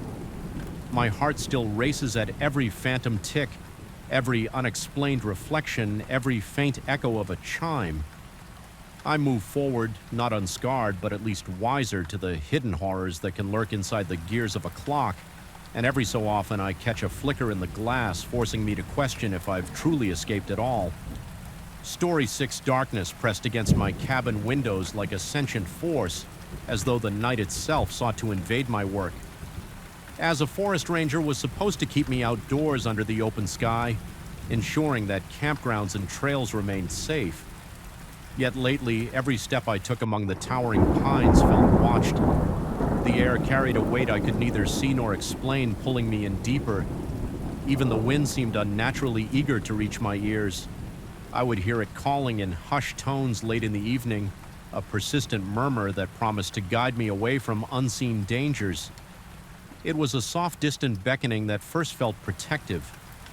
Little did I know it intended to ensnare me in the forest's darkest hollows. I remember the first time I noticed something off about this voice. I was on a routine patrol double-checking the hazard markers near a rocky outcrop. The day had been calm and the wind felt harmless against my cheeks, but then a whisper wove through the trees. It seemed to say in that lilting half-breath that I should turn around and check the rotted wooden bridge behind me. I did as it suggested, feeling oddly compelled, and discovered the bridge's center support was dangerously compromised. A couple more steps and I might have fallen. Gratitude bloomed in my chest. I felt lucky to have heard it. How else could I explain this timely warning? But over the following weeks, the warnings became more frequent. The voice seemed to know which trails were unsafe, where rock slides might occur, where tree branches were likely to snap in the wind. I began to rely on it. My job grew easier, and I caught potential dangers before they escalated. Colleagues wondered how I managed to predict so many forest hazards. I offered them a vague shrug, too uncertain and protective to speak of the voice. Some secrets I thought were better kept at night. I would sense it, just on the fringes of hearing never fully formed words, more like phrases caught in a half-awake state. It coaxed me into wandering further from the base camp. The more I listened, the more it pulled me into the remotest parts of the park. These were areas rarely visited by hikers, places shrouded in centuries of moss and twisted roots. The canopy grew denser, blocking out the moonlight, and my flashlight seemed weaker than usual. Everything around me smelled of damp earth and decomposing leaves. There were moments I thought I felt the ground vibrate under my boots, as if something far beneath the surface was stirring. My heartbeat grew fast each time I ventured in. I chalked it up to nerves who wouldn't be tense navigating unmarked paths under the weak beams of a flashlight, but a peculiar energy clung to these depths. One evening, as I advanced through a cluster of ancient pines, the air turned unnaturally still. My breath sounded impossibly loud. Then I caught sight of a crude stone altar half devoured by vines and brambles. My stomach twisted. It looked out of place, as though something had built it ages ago and left it to be consumed by the forest. Burn marks stained the top, and I could smell an acrid scent that reminded me of old ashes. My pulse through in my ears, the voice, as if sensing my fear, whispered reassurance. It felt calm, almost affectionate. I found myself strangely comforted, as though it told me this was only the beginning. My daily life began to unravel in small but palpable ways. When I woke each morning, it felt as if the forest clung to me. I discovered thin smears of green on my bedsheets like plant residue. My fingernails harbored flecks of dirt I couldn't recall gathering. Sometimes my arms itched and I'd scratch at them only to find patches of roughened skin that looked almost mossy. It frightened me enough to avoid looking too closely in the mirror. I worried it might be some new type of fungal infection. Yet an odd part of me felt drawn to these changes, as though they were a sign of communion with the forest. Colleagues grew concerned by my demeanor, my abrupt absences. They asked why I spent so many nights out there alone. Well beyond the station's perimeter, I would claim I was investigating possible hazards or following leads about illegal dumping sites. Most believed me, but I could see the suspicion in their eyes. One coworker, upon noticing a faint pattern of lichen-like texture on my wrist, suggested I see a medical professional.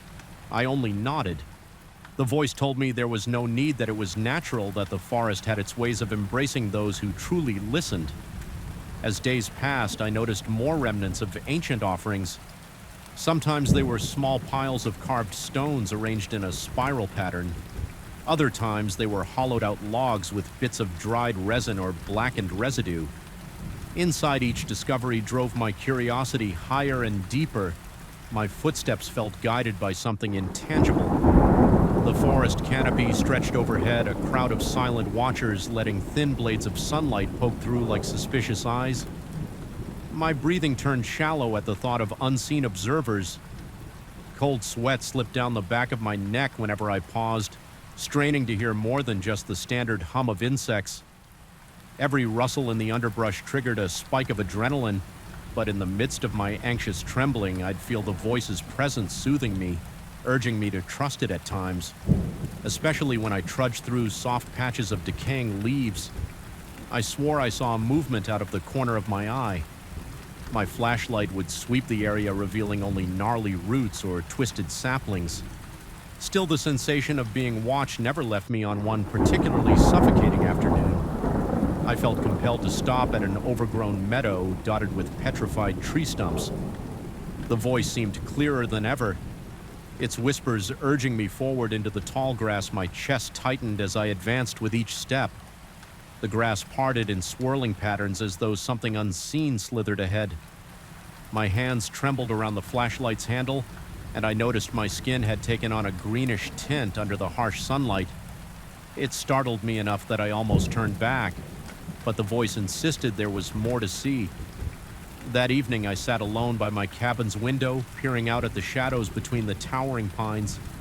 My heart thudded every time the wind stirred, reminiscent of a hushed voice forming incomplete words. I tried to distract myself by reviewing trail maps, but I couldn't concentrate. My breath remained shallow, my skin clammy. I realized I was craving the forest, desperate to respond to that call. The cabin felt suffocating walls. Too close, the electric hum of the overhead lamp too sterile. Late in the night, I found myself stepping outside, boots crunching the gravel path, drawn like a moth to the flicker of an unseen flame. The voice guided me to a part of the forest I'd never fully explored, a cluster of ancient oaks so thick that no starlight penetrated. The darkness weighed on me like a blanket of lead. My flashlight's beam revealed intricate carvings on the oak trunks, symbols I couldn't decipher, glowing faintly in the light. As I pressed my palm against one trunk, the bark felt warm. It pulsed almost in sync with my heartbeat. My mouth went dry as confusion collided with alarm. Something in me refused to pull away. After a few seconds, I felt a vibration up my arm, and it sent an involuntary shudder through my spine. The voice murmured faint words about unity, about secrets waiting to be uncovered. I felt as though a living entity was on the verge of revealing the forest's hidden soul. Over time, the changes in my body became harder to ignore. My left forearm showed irregular patches of greenish-brown ridges reminiscent of bark. I caught myself running my fingertips over them. Startled by the rough texture, my sense of taste grew warped. Food from the ranger station cafeteria lacked flavor, and I found myself craving the crisp tang of raw leaves. My sense of smell sharpened. I could detect damp wood and fungal growth from across the yard. Headaches flared whenever I was indoors too long yet.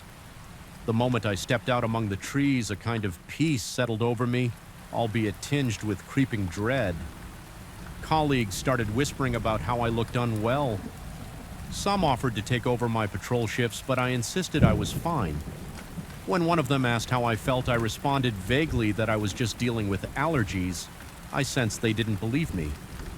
Late one evening, my supervisor tried to persuade me to rest. He said something about taking a break. His concern was genuine, but the voice's whisper filled my head. Drowning out his words, I offered him a tense nod and left feeling my heartbeat surge in my chest. At that moment, I realized I trusted the disembodied voice more than any human advice during a nocturnal patrol. Soon after, the voice drew me to a large clearing enclosed by twisted ancient trees. In the center stood another stone altar grander than the first, with an eroded symbol carved into the rock's surface. I felt my breath quicken and sweat beat at my temples. The forest's hush felt charged, as though countless eyes were locked on me. From behind thick trunks, my vision blurred for a moment, and in that disorienting haze, I thought I glimpsed shapes moving between the trees. They appeared almost humanoid, yet blended seamlessly with the vegetation. I sensed them swaying in rhythm with my own uncertain steps. Panic flared in my chest. I turned in circles, scanning the darkness, my flashlight quivering in my shaking hand. A fierce headache exploded at my temples, and the voice's whispers rose to an agonizing crescendo. It insisted I place my hands on the altar, promising revelation. If I complied, my limbs moved as though under a spell. Trembling yet unable to resist, the rough stone felt cold against my skin. Then a surge of energy shot through my arms, twisting my stomach into knots and sending a wave of nausea through me. My legs buckled and I sank to my knees. My chest tightened and my breathing became ragged, mouth-parched, heart hammering as if it might crack a rib. In that moment, I wasn't sure if I was still in the clearing or lost in some unearthly realm. The air around me seemed to ripple, and the forest shadows stretched outward in grotesque shapes that towered above my eyes. Burned with tears, and a wave of dizziness forced me to close them. The voice, now clearer than ever, proclaimed that I was close to unveiling the forest's deepest knowledge, that all I needed to do was surrender. My skin felt as though it were crawling with insects, each segment of bark-like ridges tingling with an electric hum. An overwhelming sense of panic overcame me. Somehow I found the strength to stand. I began to stagger backward away from that altar. My mind was a tangle of fear and confusion. The voice's whispers sharpened into an urgent plea, telling me to stay, to step forward, to join. My heart pounded so violently I thought my chest might burst. but I kept retreating. Breath rasping in shallow gasps, the black shape seemed to recede, though the oppressive atmosphere lingered like a heavy shawl. Every nerve in my body screamed that I was defying something much bigger than myself. Breaking away from the clearing felt like sprinting through a nightmare. My flashlight flickered, casting odd shadows and threatening to plunge me into darkness. Branches tugged at my clothing, scraping my arms and leaving faint stinging lines. The moss beneath my boots felt spongy, almost animate, as if it gripped my soles. A primal terror fueled my steps, my lungs burned. Sweat trickled down my face, and a pressing sense of urgency pushed me onward. Each heartbeat was a thunderclap in my ears, and my breath came in ragged gulps. I finally emerged onto a familiar path, dizzy with exhaustion and shaking ahead of me. The ranger station's faint lights glowed through the pines. Relief and dread mingled in my chest. Even then, the voice slithered at the edges of my thoughts, whispering that it wasn't too late. I ignored it and pushed forward until I collapsed inside the station's entrance. It felt surreal being back under. Fluorescent lights with the dull hum of refrigerators and the smell of stale coffee. My coworkers rushed over alarmed, but I could barely form coherent words. They ushered me into a seat, demanded to know what happened. I mumbled something about hearing strange sounds, about nearly getting lost, trying to keep the truth concealed. My head throbbed that night. I slept in the station's infirmary, tossing under sweaty sheets. When dawn arrived, I woke feeling hollow yet oddly resolved. My reflection in the mirror was startling. The bark-like pattern had receded slightly, leaving raw, irritated skin in its place as if it was never meant to last outside the depths of the forest. My eyes were bloodshot, and there was a wildness to my stare that I couldn't deny. Despite my trembling hands, I felt oddly relieved to see I hadn't fully transformed. I knew then that I had to set boundaries with that voice, that I needed to resist its allure. The forest had saved me from hazards, but it had also tried to consume me, luring me away from all human connection. Perhaps it was a manifestation of something ancient that used to dwell in these woods, seeking a host or companion. Yet part of me still felt drawn. Even as I cleared out my personal effects from the ranger station over the next few days, I sensed the forest's eyes on me as though it lamented the loss of its chosen.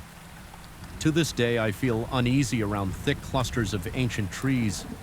Sometimes in quiet moments, a flicker of that voice creeps back, telling me there is more to discover.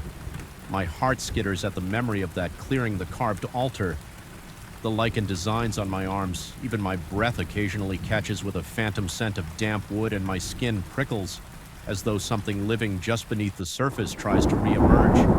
I'm still not sure whether I escaped a protective or a predatory force, but every time night descends and the wind rustles in the treetops, I catch myself listening for that faint whisper, wondering if it's really gone or merely waiting. The forest is a realm of secrets, and those secrets, once they sink their claws into your mind, never quite let go.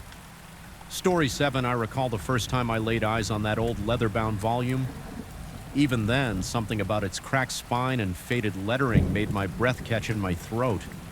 The single lamp in my rented apartment's living room flickered the moment I touched the brittle cover, as though the air itself had shifted. That was my introduction to the most unsettling experience of my life. I felt an immediate and inexplicable dread, the kind that seeps into the marrow of your bones and makes your heart pound faster for reasons you can't quite name. My name is Peter Nichols, and I teach literature at a small college on the outskirts of town. Normally, books delight me, even the oldest, most obscure tomes. But this one felt different from the start. The night I first noticed it lying open on my coffee table, I assumed I'd simply been careless, leaving it out after I'd moved in. Yet something in its discolored pages drew my eye with unsettling urgency. The lines of text seemed to ripple in the dim light, and a cold sweat formed at the back of my neck. I closed the volume firmly and placed it upright on a shelf, careful to wedge it between two heavier books so it couldn't possibly fall open on its own. Then I shut off the lights and went to bed, still buzzing with an uneasy energy I couldn't shake. My breathing was shallow, and I had to force myself to slow it down. I barely slept that night. Every time I closed my eyes, I saw that blasted book waiting in the darkness. When I woke the next morning, I headed to the living room with a knot in my stomach. The morning sun filtering through the half-drawn blinds felt oppressive, as if the day itself carried a hidden menace. My gaze fell on the shelf and a chill shot through me. The leather-bound volume was once again lying open on the coffee table. Not only had it moved, but the pages were turned to a different section than before. My heart raced so hard I felt a dull throb in my temples. Confusion and fear tightened in my chest, making it hard to breathe. I tried to dismiss the feeling, telling myself perhaps I'd moved it absent-mindedly, though I was certain I hadn't. That day at the college, I felt a creeping paranoia. I kept glancing over my shoulder while preparing my notes. The tapping of my pen sounded too loud in the quiet faculty lounge, and every minor sound footsteps in the hallway. The scraping of a chair made me flinch when I returned home. I felt a sense of grim anticipation. Part of me dreaded discovering that the book had shifted again, yet a morbid curiosity tugged me forward. I found it on the coffee table, open to a page near the middle. The text was cramped, archaic, and difficult to read. It looked like a journal entry describing a solitary writer hunched over a desk lamenting his isolation. My pulse hammered in my ears. An odd familiarity tugged at me as if I recognized the writer's thoughts I touched. The page, a flicker of images, foreign yet strangely intimate, flashed across my vision. Dusty candles, the scratch of a quill, the scent of damp parchment. My mouth went dry and I nearly dropped the book. I forced myself to breathe slowly, inhaling deeply to combat the tightness in my chest. I closed the volume, gingerly placed it back on the shelf, and then turned on every light in the apartment. Even with the brightness, I felt haunted by that fleeting vision, the sense that for a heartbeat I had merged with the mind of an unknown author from a time long past. Over the following week, things escalated in small but alarming ways. Each morning, I discovered the book open to a new page. The paragraphs became more personal, describing not just the writer's experiences, but somehow referencing me, a man who couldn't sleep, who drank too much coffee, who dreaded the nights. I found lines that seemed ripped straight from my private journals, thoughts I'd never voiced aloud, insecurities only I was aware of. My heart pounded with a sickening urgency every time I read these intimate confessions. Goosebumps peppered my skin and a tremor ran through my hands that I couldn't fully steady. I started locking the book in a small trunk I kept in my bedroom closet.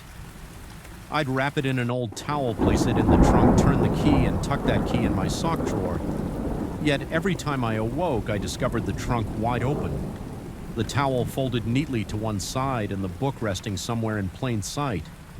One morning it was propped up on my kitchen counter, open to a passage that detailed my thoughts about the day's lecture. I felt a jolt of nausea. My breath came in ragged bursts as I realized these were not random journal entries.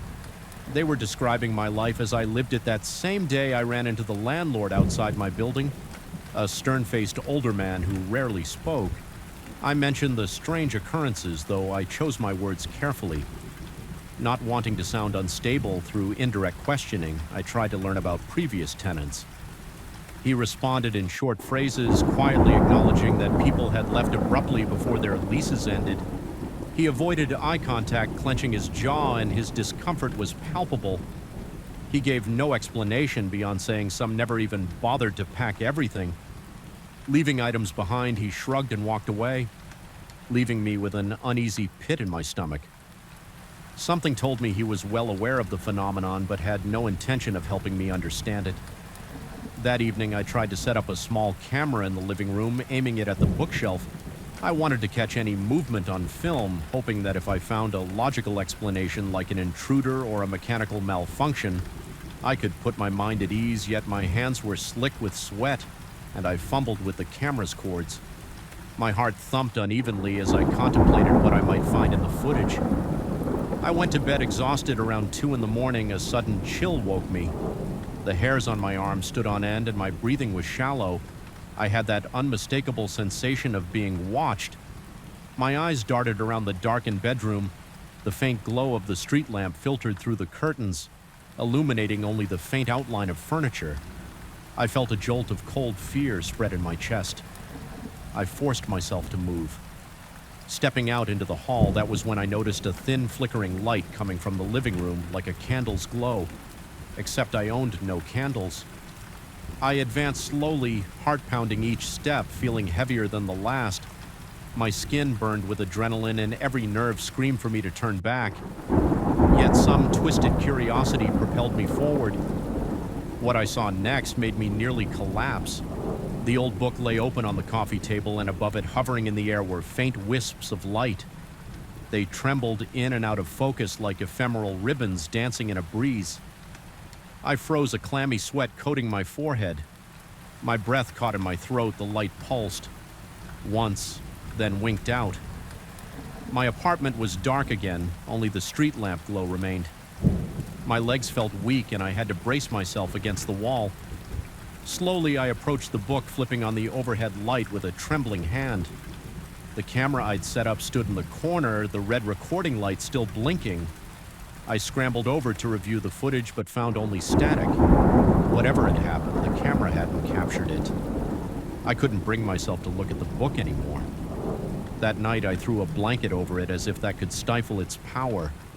Even then, I couldn't shake the image of those ghostly lights. My mind raced with questions, doubts, and a growing suspicion that reality was beginning to blur. My mouth was dry and my stomach churned with a mix of fear and urgency. The next day at work, I found it impossible to concentrate. My lectures were disjointed, and a colleague later remarked that I seemed unusually pale. I caught glimpses of my reflection in the hallway mirrors. My eyes looked sunken and ringed with dark circles. I felt an overwhelming sense of dread, as if something was following me, pressing in from every corner. The squeak of shoes on polished floors sent my heart into frantic palpitations. Every time a phone rang, I nearly jumped out of my skin. Later that afternoon, I discreetly asked around about the apartment's history. One of the librarians, a quiet woman with keen insight, mentioned that the building had a reputation for incidents. She hinted that some occupants left behind not just boxes of belongings, but personal records diaries, even half-eaten meals. An eerie suggestion that they had vanished without warning, hearing that made my skin crawl. My pulse thundered in my ears. The sense of living inside a nightmare became tangible. Back in my apartment, I realized I couldn't avoid the book any longer. There had to be answers within its pages. Perhaps it was an ancient text that latched onto a reader's psyche. Perhaps it was possessed by some malevolent force I needed to know. I sat down in the living room, setting a single lamp on its highest brightness. The shadows on the wall still seemed too long, too menacing. But I steeled myself and opened the volume. The text began as a simple journal describing an isolated scholar's descent into obsession. Then it shifted mid-paragraph to describe me, my sleepless nights, my anxious pacing. Even my sweaty palms turning each page, my lungs felt constricted, and I had to consciously inhale and exhale to stay calm as I continued reading. A weird sensation overwhelmed me. I felt transported into the original writer's memories. A flickering candle in a drafty study, the scratch of a quill pen, the smell of moldy parchment, and a suffocating sense of desperation. My heartbeat thundered in my chest for a moment. I felt I was both there and in my modern apartment. My vision blurred and I nearly lost consciousness. The heavy weight of centuries pressed down on me as though I was living someone else's regrets and nightmares all at once. When I snapped back to my own reality, I was drenched in sweat, my chest rising and falling with uneven gasps. The book lay open on my lap, and I looked down to find new paragraphs forming as though an invisible hand was still writing. The words spoke of my confusion and terror, describing me in the moment, describing my racing pulse and trembling fingers. My stomach churned violently. I slammed the cover shut, but the words remained burned into my mind. For the first time, I seriously considered fleeing the apartment, yet part of me believed I couldn't outrun this thing. Whatever haunted the book seemed to have latched onto me. Panic rose in my throat. My vision blurred at the edges, and I felt a vertiginous tilt as though my equilibrium had been shattered. Desperate for some semblance of control, I took the book to the bathtub. I turned on the faucet, preparing to submerge it. hoping to destroy the parchment. Water thundered into the tub, echoing against the ceramic. My hands trembled so much I nearly dropped it before I was ready. A sense of raw dread clawed at my insides as if something within those pages pleaded for survival. My breath was shallow and cold. Sweat trickled down my temples. At the last second, a jarring wave of vertigo hit me. My vision darkened for an instant. I smelled candle wax and heard the scratch of a quill again. My muscles seized up and I toppled backward. The book fell from my hands onto the wet tile, narrowly missing the water. My body tingled as if electricity danced under my skin. I had the unnerving sensation that if I drowned the book, something in me might also drown my heart, hammered so powerfully that my ribcage hurt. Tears of frustration filled my eyes and I screamed into the empty bathroom I was trapped. The book's influence seeping into every corner of my life. Exhausted, I set it aside on the bathroom floor and slumped against the wall. Breathing heavily, at some point I must have drifted off when I came to the tub, was still running overflowing onto the tile. Water pulled around my ankles and I felt it soak my pants. My shirt clung to my chest in a panic. I shut off the faucet and reached for the book. It remained dry.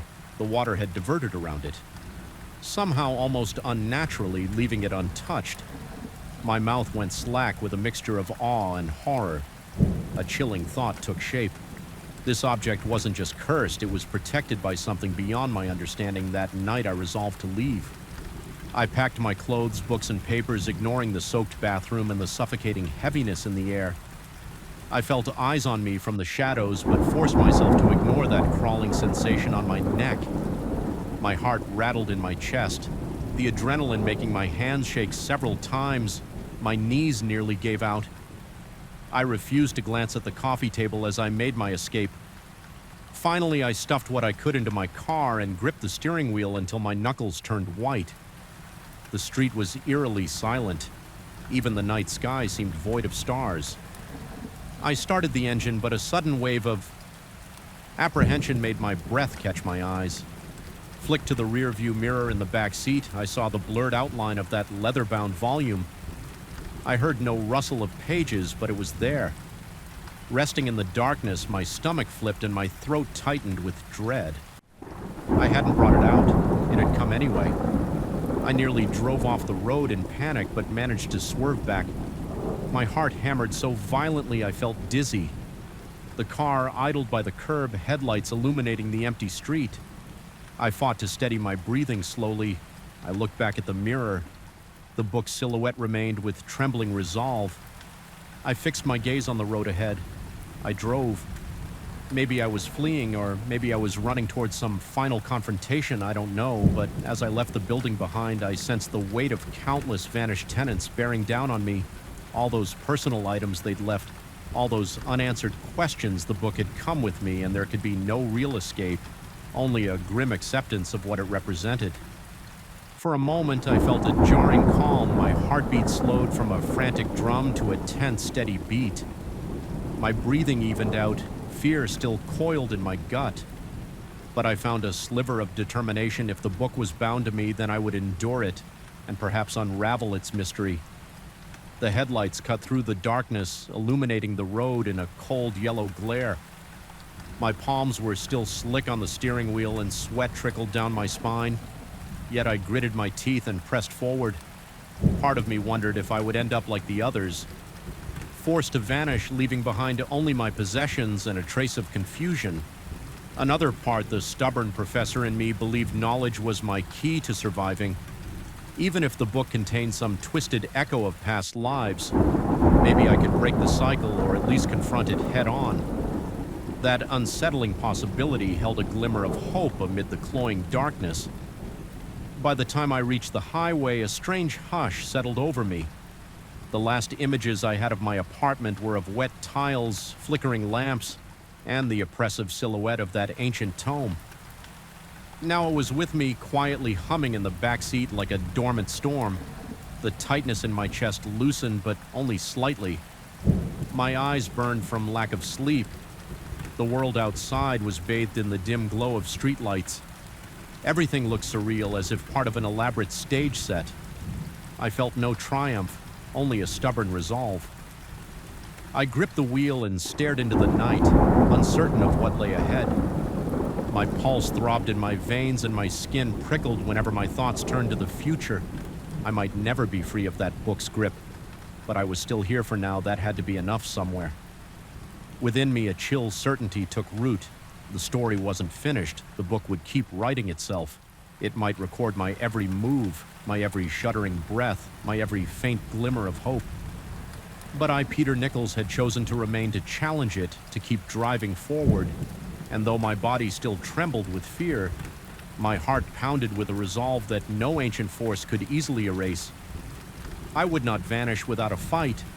I would not abandon my life to a cursed journal. Whatever nightmares awaited me, I intended to meet them. Hidden in that moment, a subtle hush fell over the night air. The hum of the engine lulled me into a tense calm, and I felt more alive than ever. My breaths were shallow but purposeful. My skin still tingled with residual terror, and as the highway stretched ahead dark and endless, I couldn't help but feel that this was only the beginning. A beginning steeped in dread, yet electrified by the knowledge that I still had my own will, and that perhaps was the most unsettling realization of all. The thing that feeds on your terror does not necessarily need to destroy you to claim victory. It only needs to share your life story until you can't tell where it ends, and you begin with that realization echoing in my mind. I drove on the book in the back seat, its pages sealed for now, its power still thrumming in the darkness. It was a horrifying awareness, yet somehow in that awareness I found the raw determination to keep going, and for me that would have to suffice. Story 8. The moment I first laid eyes on the stone, I sensed a weight in the air as though it radiated a cloying gravity that pressed against my lungs. I remember standing in that half-lit storage room at the university's archaeology department, the fluorescent tubes flickering overhead. My heart pounded, and I couldn't tell if it was excitement or an irrational unease thrumming in my veins. That unsettling pressure only intensified when I noticed the faint smear of crimson trailing down one side of the stone, so dark that it seemed to absorb the surrounding light. Even before I knew its full significance, I felt the chill of premonition, like I was on the precipice of something that would change me forever. I am not a man given to superstition. Over the years, my work as an archaeologist has led me to handle ancient artifacts rumored to be cursed or haunted. I've calmly cataloged them, shipped them off to museums, and never lost a minute of sleep. This stone was different from the start. There was an odd magnetism that drew me in. At first, I thought the subtle movement I perceived was merely an illusion caused by shadows cast from the shaky lighting in the warehouse. But the more I observed it, the more I became certain that the stone wasn't staying in the same exact position. Each day, I could have sworn it shifted a fraction of an inch whenever I turned my back. It was so slight and so improbable that I questioned my own senses several nights later. As I prepared the stone for basic analysis in my personal study, I discovered it produced a thick red liquid that glistened like fresh paint. It slowly trickled from fissures in the stone surface, and whenever it touched my work, it left stains that wouldn't wash away. No matter how hard I scrubbed, I felt a flutter of alarm in my stomach. I had never seen anything like this. The color consistency and the chemical composition. Once I started testing, it simply made no sense. The strangest part was how it seemed to appear only in the moments I wasn't watching it closely. I would turn away to retrieve a tool, and then I'd return to find that ominous fluid smeared across the table. In those early days, my nights became unsettled. I experienced vivid dreams of torchlit ceremonies and chanting in a language I didn't recognize, at least not consciously in these dreams. Masked figures surrounded towering altars, their silhouettes flickering against walls covered in strange symbols. My heart rate skyrocketed every time I woke up, but the visions evaporated the moment I tried to recall the details I'd be left with. A racing pulse, sweaty palms, and an almost desperate urge to go check on the stone. Even my appetite changed. I felt a constant twisting in my gut as though I'd swallowed shards of ice. Then the electronics started picking up bizarre interference. I had set up a high-resolution scanner in my office, hoping to get 3D images of the stone surface. Instead, the scanner's microphone began capturing faint whispers. There was static punctuated by what sounded like hushed chanting colleagues who overheard the recording. Said it reminded them of archaic dialects from Mesoamerican cultures.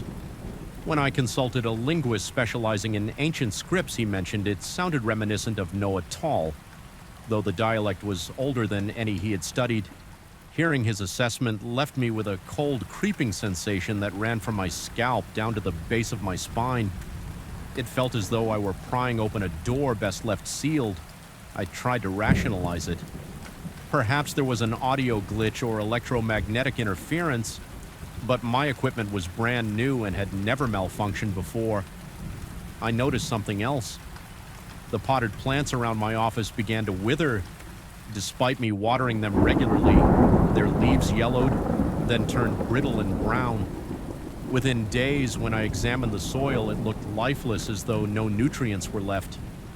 My body tensed each time I saw another wilted leaf. It was too quick, too unnatural. That persistent ball of dread in my chest started growing heavier. Around this time, the dreams escalated. It wasn't just nighttime visions anymore. I started experiencing strange episodes of trance-like states during the day. My colleague from across the hall observed me staggering around my office, chanting under my breath in a tone that seemed alien to her. She told me later in a voice tinged with anxious concern that I appeared possessed or entranced. Though she hesitated to use those words, I had no memory of any of it. My knuckles sometimes felt raw and bruised, as though I'd been scraping them against something rough and uneven. One morning I found a makeshift altar in the corner of my office. It was constructed from stacks of old textbooks, pieces of shelving, and a few of my personal trinkets. All of it was meticulously arranged around the stone, which had somehow moved from its locked storage box to the center of this improvised shrine. My breath caught in my throat as I took in the dark red stains on the floor beneath the stone, forming a disturbing spiral pattern. I had no recollection of building such a structure. A wave of nausea and panic spread through me. The hair on my arms stood on end and my vision blurred for a moment.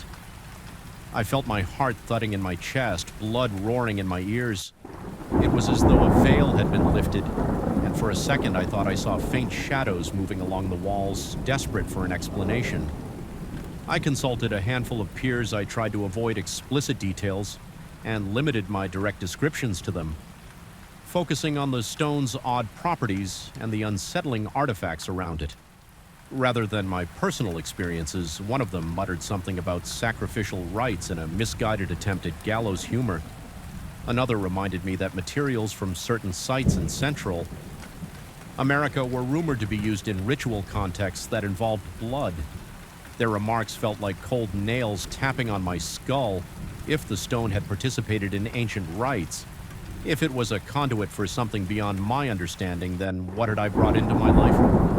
Sleep became impossible. I dozed off for mere minutes at a time, only to jolt awake drenched in sweat and gasping for air. My office, once a familiar space, now felt stifling and claustrophobic. The overhead light seemed too dim. My footsteps echoed ominously across the tile, and every rustle of paper made me jump. I was constantly looking over my shoulder, convinced there was a presence hovering just beyond my field of vision. My reflection in the office window startled me on more than one occasion.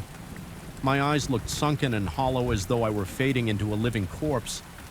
Yet I remained alive, trapped in a cycle of exhaustion. One evening, while trying to document the stone's condition, I decided to set up a camera. Something in me thought that if I could capture its movements, I might regain my grip on reality. Watching the live feed, I saw nothing out of the ordinary for almost 2 hours. The office was quiet except for the hum of the air conditioner. Then I heard a faint scraping sound that made my breath hitch. The camera wavered as if the very air had become charged with static. When my vision refocused, the stone had shifted a few inches forward.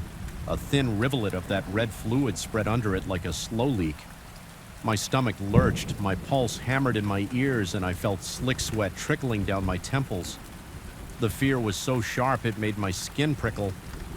I realized my hands were shaking uncontrollably when I attempted to zoom in. A series of faint whispers crackled through my computer speakers. The chanting was unmistakable. Now more pronounced, I felt the heaviness behind my eyes intensify as though invisible fingers were pressing against my skull. My body grew cold and I could barely draw a breath. It was an uncanny sensation of being watched, scrutinized, and slowly drawn into something ancient. My mind reeled with half-formed thoughts of ancient rites and dark incantations. Suddenly, I noticed the potted fern in the corner drooping its leaves, losing their vibrancy by the second it was happening before my eyes, as if the life was being drained out of it. I tried to speak into the camera's microphone, half praying that the stone would react, or that the chanting would subside, but my voice came out as a strained rasp, barely audible. I felt a jolt behind my eyes like a spike of ice, and then everything went black for a moment. The next thing I remember, I was hunched over my desk, fingernails, cracked arms, stiff and trembling. The camera feed showed that nearly 20 minutes had passed. My entire body quaked with an unnameable terror, and a numbness spread through my limbs, as though I'd been shoved into a vat of freezing water. Terrified, I moved the stone to a locked cabinet in the archaeology lab, hoping to create some distance, but even that didn't help. My nights were plagued by the same fevered dreams of chanting and flickering torches. I would wake drenched in sweat, my heart pounding so fiercely I thought it might burst from my chest. My office still felt suffused with a sinister presence, a dread-laced tension twisted in my gut. Every time I passed the corridor that led to the lab, occasionally I would glimpse what looked like footprints in that sticky red fluid near the door, trailing off into the dark recesses of the building's basement. But they vanished if I tried to follow them. To combat the sense of powerlessness, I began researching anything I could find on ancient Natal practices late into the night. My eyes blurry and stinging, I pored over texts describing old rituals, altars, and sacrificial stones. I found references to objects believed to be living vessels for malevolent entities capable of draining life from living organisms around them. The word teal heart came up repeatedly in the transcripts I deciphered, always tied to a notion of sustaining an otherworldly force. The more I read, the heavier my chest felt. It was as though I were inviting the darkness to take up residence in my mind. The final straw came when I discovered that I'd been building small altars in other places too. My home's garage, the corner of a rarely used hallway in the research wing. I had no conscious memory of any of it. Yet the evidence was there. Items from my desk meticulously arranged in symmetrical patterns, all centering on scribbled drawings of the stone. The drawings were covered in that sinister red stain which bled through the paper and etched itself into the surfaces beneath. The shock of seeing them caused my chest to tighten. I started hyperventilating, my breath coming in ragged gulps. My vision swam and my muscles felt limp. The terror of realizing I was no longer fully in control of my actions set me on edge. Like never before, I decided I had to do something drastic. Quietly, I packed the stone in a reinforced crate and loaded it into my car. My hands were trembling as I maneuvered it into the trunk. My mind teemed with half-formed plans: bury it somewhere remote, toss it into a deep ravine, anything that might break its hold over me. The drive was nerve-wracking. Streetlights blurred into distorted halos, and every shadow on the roadside made me clench the steering wheel tighter. The chanting in my mind grew louder, an incessant susurrus that throbbed against the inside of my skull. Eventually, I reached a deserted stretch of land near a shallow ravine. My whole body felt cold, my lungs struggling for air as I hauled the crate out of the trunk. The box seemed heavier than before, as though the stone was resisting my heart, hammered with such ferocity that I felt it reverberating in my neck. Carefully, I pried open the box, intending to roll the stone down into the darkness of the ravine. But the moment I touched its surface, that red liquid streamed across my gloves, spattering the ground. The chanting in my head rose to a fever pitch. The world seemed to tilt for a fraction of a second. I saw dancing shapes around me, shadowy figures with torches. The wind felt hot against my face. Though the night air was cold, I forced myself to pull back with one final push. The stone toppled from my arms and into the darkness. I heard it clatter against the rocks below, the sound echoing in the stillness. My breath came in desperate bursts, and the chanting ceased so abruptly that my ears rang with the sudden silence. My chest heaved as I slumped to the ground, sweat chilling against my skin. Even though I had rid myself of the stone, a lingering dread saturated the air. The metallic odor of that red fluid still clung to my clothes. Cautiously, I made my way back to my car. During the drive home, I felt a disquing emptiness in my head, as though something had been ripped out, something that had sunk hooks into my psyche. Relief washed through me, but it was a tenuous, trembling kind of relief.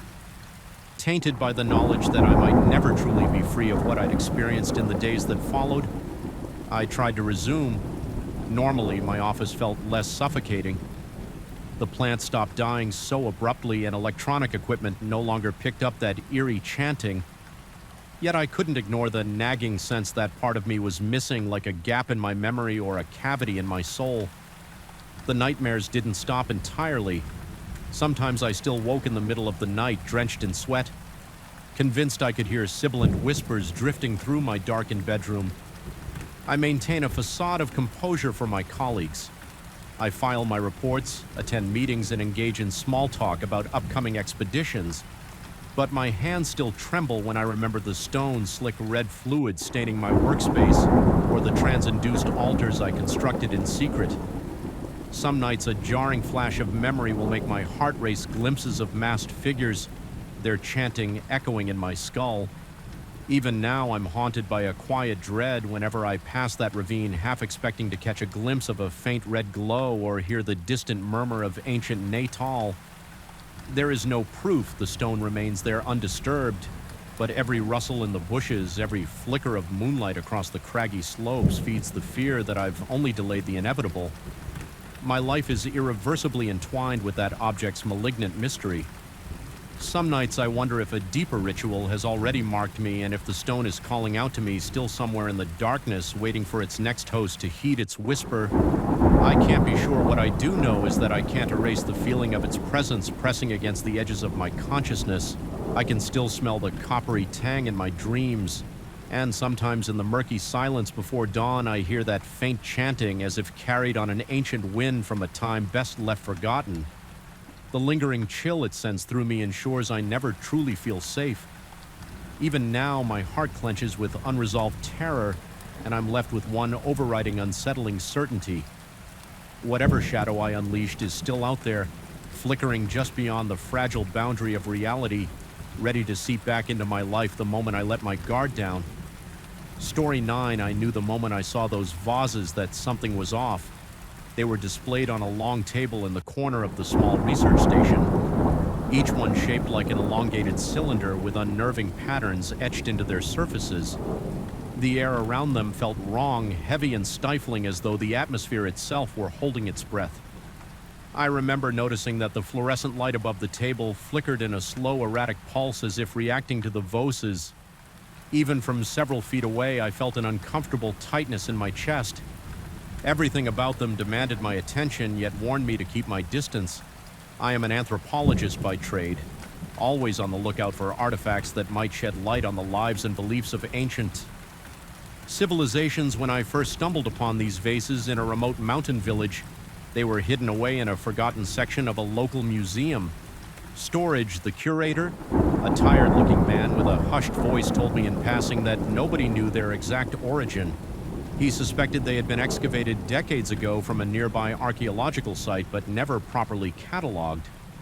There were no official records, no research notes. Only the silent presence of the artifacts themselves, though the curator did not say much directly. I caught his hesitation and slight discomfort. Whenever I asked about the vase's background, there was an unmistakable weight in the room, one that I initially attributed to the stale air and dim lighting. But as I moved in to examine the objects more closely, I felt a sudden wave of nausea. It subsided quickly, leaving behind a dull headache that I tried to ignore.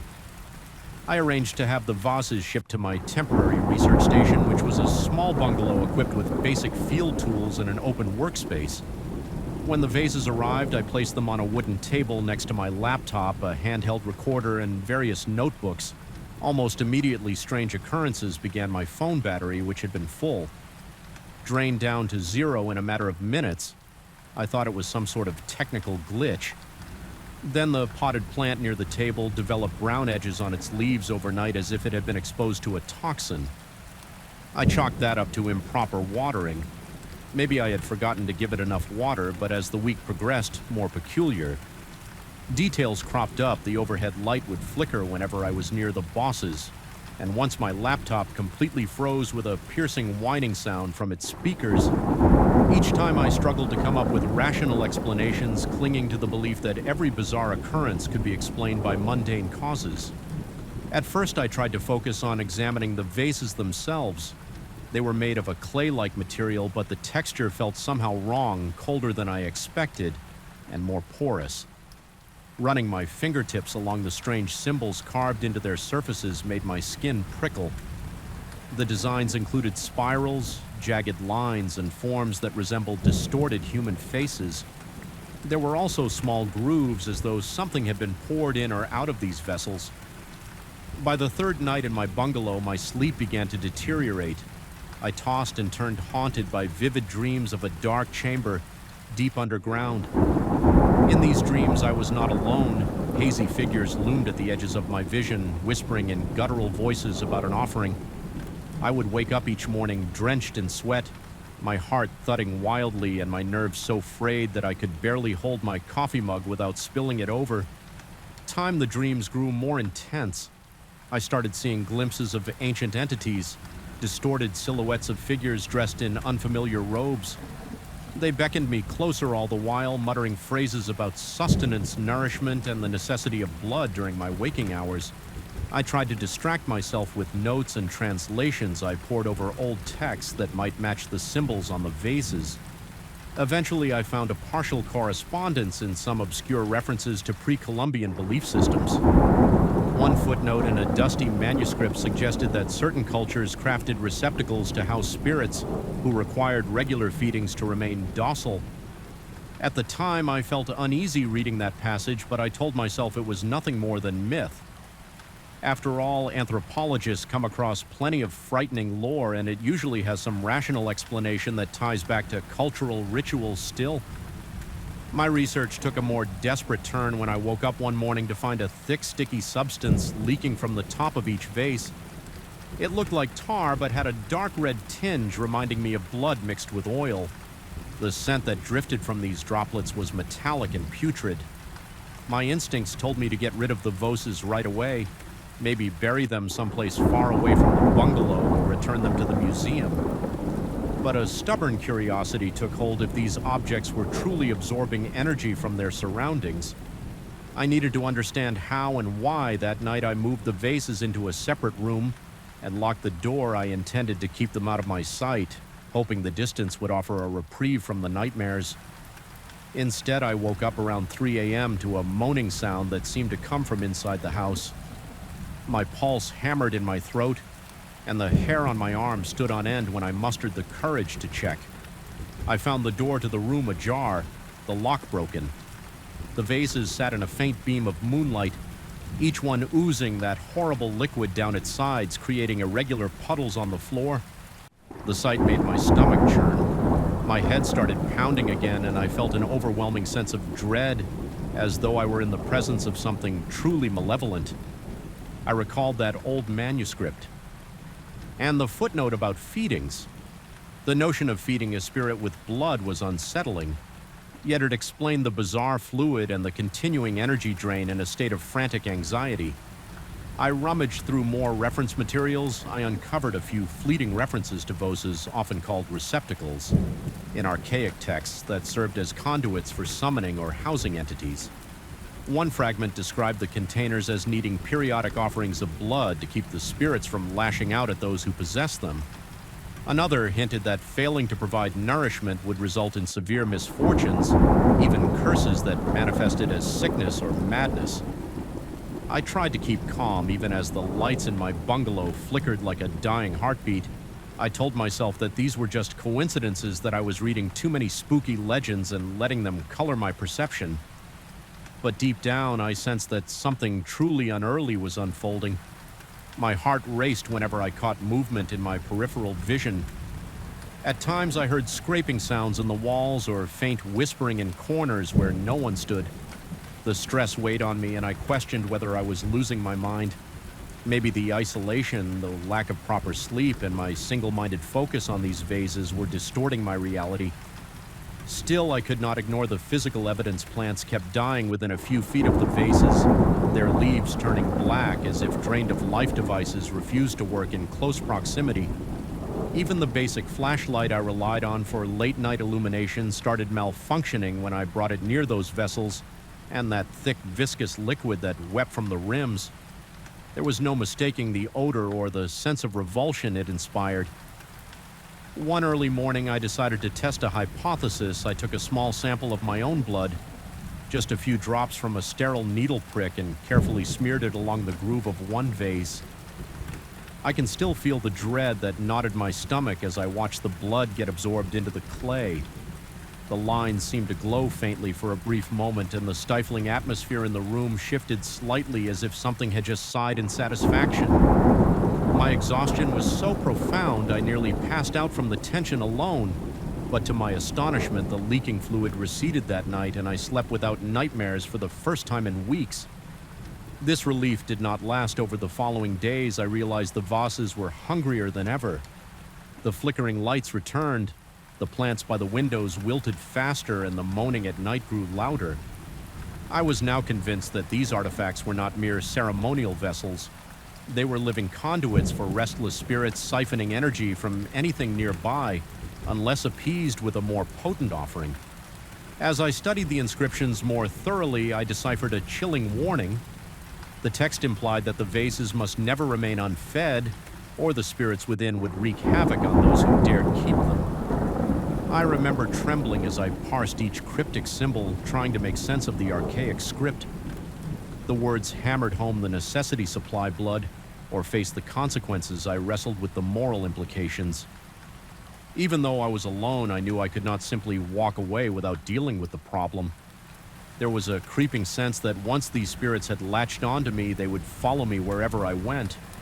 Abandoning the Voses seemed like it would only invite their wrath or spread their curse to someone else, so I steeled myself for a confrontation, determined to face whatever was haunting me. My heart pounded so intensely that my vision blurred. At times, my palms were clammy and each breath felt ragged as if the air had thickened around me. Nighttime brought the worst of the phenomena. The wailing sound intensified, echoing through the corridors of the bungalow. I placed the vases in a makeshift circle of salt, a superstition I vaguely recalled might ward off malevolent forces. I lit candles for some semblance of comfort. The walls felt as though they were closing in on me, shadows crawling across the floor in twisting shapes. I was sure I saw them flicker in response to the candlelight, elongating into claw-like forms that reached for the vases. My pulse thundered in my ears, each beat a countdown to something I could neither predict nor stop. That night I had an especially vivid nightmare, or perhaps it was more of a vision. The same robed figures encircled me in a cavernous space. They stood behind massive stone altars, pointing to the Voses and muttering about an ancient covenant. I heard them say in a voice that reverberated through my skull that those who possess the receptacles must honor the pact or face eternal torment. When I woke, my clothes were drenched in sweat, and I stumbled out of bed feeling like I had not slept a single moment. I decided I could not stay there any longer, at least not without a plan, gathering the vases in a large crate. I drove to an isolated spot in the nearby mountains. My hand shook on the steering wheel and my breath came in shallow gulps. Once I parked, I found a hidden nook among the trees. Away from any trail, the air felt cold, despite the midday sun, and the silence pressed down on my shoulders. I dug a shallow pit, mindful that this might not solve anything permanently, but desperate to separate myself from the artifacts the moment I placed them into the hole. A low humming, more felt than heard, coursed through my bones. The ground itself felt charged, as if reacting to the presence of those unholy objects. My entire body trembled with anxiety, and I nearly toppled into the pit. I covered the vases with dirt, building a small of rocks on top as a marker. My head pounded with the force of a high-pressure headache, and I tasted copper in my mouth as if I had bitten my tongue. Every instinct told me to flee, to put as much distance as possible between me and the Voses. Yet I hesitated, wondering if burying them would truly sever their hold on me, or if it merely delayed an inevitable consequence. When I drove back, I found I could breathe a bit easier. The house was quiet, and the flickering lights did not greet me. I slept that night without waking to moans or nightmares. Still, I felt no true relief. There was a persistent sense of being watched. The corners of my vision often shimmered as though something were lingering just out of sight in the silence of the dark. I sometimes caught a faint sound like distant crying from beneath the earth, or maybe just my own imagination playing tricks. Days passed, and I continued to wait for some final sign that the Vazi's power had dissipated. Sometimes I found my hand instinctively drifting to the spot on my arm where I had drawn blood. A subtle ache pulsed there, as if the wound were calling me back to those hungry vessels. I tried to dismiss the notion, focusing on other tasks and cleaning up the bungalow, but my nerves remained raw. My body still wired for danger. Even the slightest creak of the floorboards made me jump, a cold sweat springing to my forehead. Eventually, I packed my belongings. Determined to leave the research station, I told myself I had done my best. Gathered what data I could contain the threat by burying it, and yet as I drove away, I felt certain I had not rid myself of those spirits. My heart raced and a tremor ran through my hands the more distance I put between myself and the mountain site. The more I wondered if distance mattered at all when dealing with such forces. The words from the inscriptions rattled in my mind, warning of consequences for those who neglected to feed the spirits. The memory of that sticky, blood-tinged liquid clung to me as if staining my thoughts with dread. Now, whenever I close my eyes, I see faint silhouettes dancing behind my eyelids, like after images of those robed figures from my dreams. I catch myself turning around at the slightest noise, half expecting to see the Voses there in the darkness, silently draining the energy from my surroundings. My heart still pounds whenever a lamp flickers or a device glitches unexpectedly, and my pulse spikes at every unexplained moment of silence. In a room, a lingering paranoia and gnaws at the back of my mind. Maybe the spirits have followed me, sustained by that single taste of my blood. Perhaps they live in the very shadows around me, waiting to remind me that their appetite has not been sated. I live now in a state of uneasy vigilance. I have told no one. The full extent of what happened worried that they would either call me insane or worse, seek out the vases themselves. I can only hope that the earth keeps those artifacts sealed away out of sight and out of reach, and that the malevolent entities within never find a way to emerge. Yet every night when the darkness settles in and the quiet becomes absolute, I feel them lingering in the corners of my mind, restless and eternally hungry. And in those moments, a single thought echoes in my head like a warning bell once awakened. These spirits never truly rest. Story 10, I can still hear them even now. Those nameless, pleading voices echoing in my mind like a dissonant chorus. Every corner of my studio feels charged with an unsettling energy, as if my own music were just a faint backdrop to something much darker. It's odd how it started so innocently with a single reel-to-reel recorder. I picked up at a flea market, the kind that looks like it should be locked away in an antique shop. I never expected that unassuming piece of old equipment to unravel my sense of safety or reality. Yet here I am, heart-pounding, breath-shallow hands trembling over the mixing console, afraid to press the record button again. I'm a session musician by trade. My life revolves around capturing the perfect note-layering tracks until every bar is pitch perfect. I'd been struggling financially and thought the flea market find might be my ticket to something unique, a way to add authentic vintage warmth to my recordings. The woman who sold me the recorder said it had belonged to a relative who was deeply passionate about music but left behind unfinished work. She seemed eager to get rid of it, though at the time I assumed she just wanted quick cash. Her stiff manner and darting eyes should have been a warning, but I dismissed my unease as buyer's remorse or simple superstition. When I first set the reel to reel up in my home studio, I admired its weighty design and the mechanical charm of its spinning reels. My house was dimly lit with a single lamp throwing uneven shadows across the walls. The air felt a bit stagnant, as if something lingered in corners I never bothered to dust. I plugged the recorder in, ran a quick microphone line, and prepared to test it out. Despite its age, it powered on without protest, motors humming with the faint smell of dust burning off. I remember feeling a quiver of excitement, anticipating the discovery of a new texture for my music. At first, the track I played back sounded almost normal. There was a slight hiss and crackle, exactly the kind of vintage vibe I hoped for, but underneath my guitar chords I caught the faintest trace of a second voice. I leaned into my headphones, heart accelerating in an instant. The sound was too distorted to be sure of its source. It might have been electrical interference or a random artifact from the old tape. I tried to shake it off, blaming the degraded reel, yet a strange pressure settled at the base of my neck as though something unseen was leaning over my shoulder. Listening with me night after night, the phenomenon grew more pronounced. I'd record my guitar lines or a short improvisation, then discover chilling harmonies woven beneath the notes, soft, mournful, and definitely human. I started hearing what sounded like multiple individuals layering their voices in a low hum, cresting at times like a wave of quiet despair. My breathing became ragged. The more I listened, each playback leaving me with shaky hands and an uncomfortable sheen of cold sweat on my forehead. I tried adjusting the cables, the mic, anything to remove the unwanted noise. Nothing worked. The first time I became genuinely frightened was when I noticed a new instrument on the tape that I never played, an otherworldly violin passage that matched my chord changes perfectly, as though orchestrated by someone intimately familiar with my music. Its phrasing was precise, yet filled with raw emotion like a lament.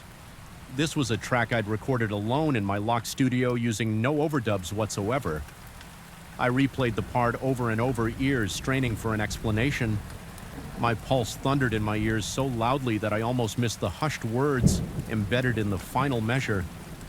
They were faint but unmistakable, a soft entreaty that sounded like someone asking in anguished tones for a song to be finished. It wasn't a language I fully recognized, but the pleading nature was clear. Something in that disembodied request made my throat constrict. My mouth went instantly dry, my lungs stuttering with short, shallow breaths.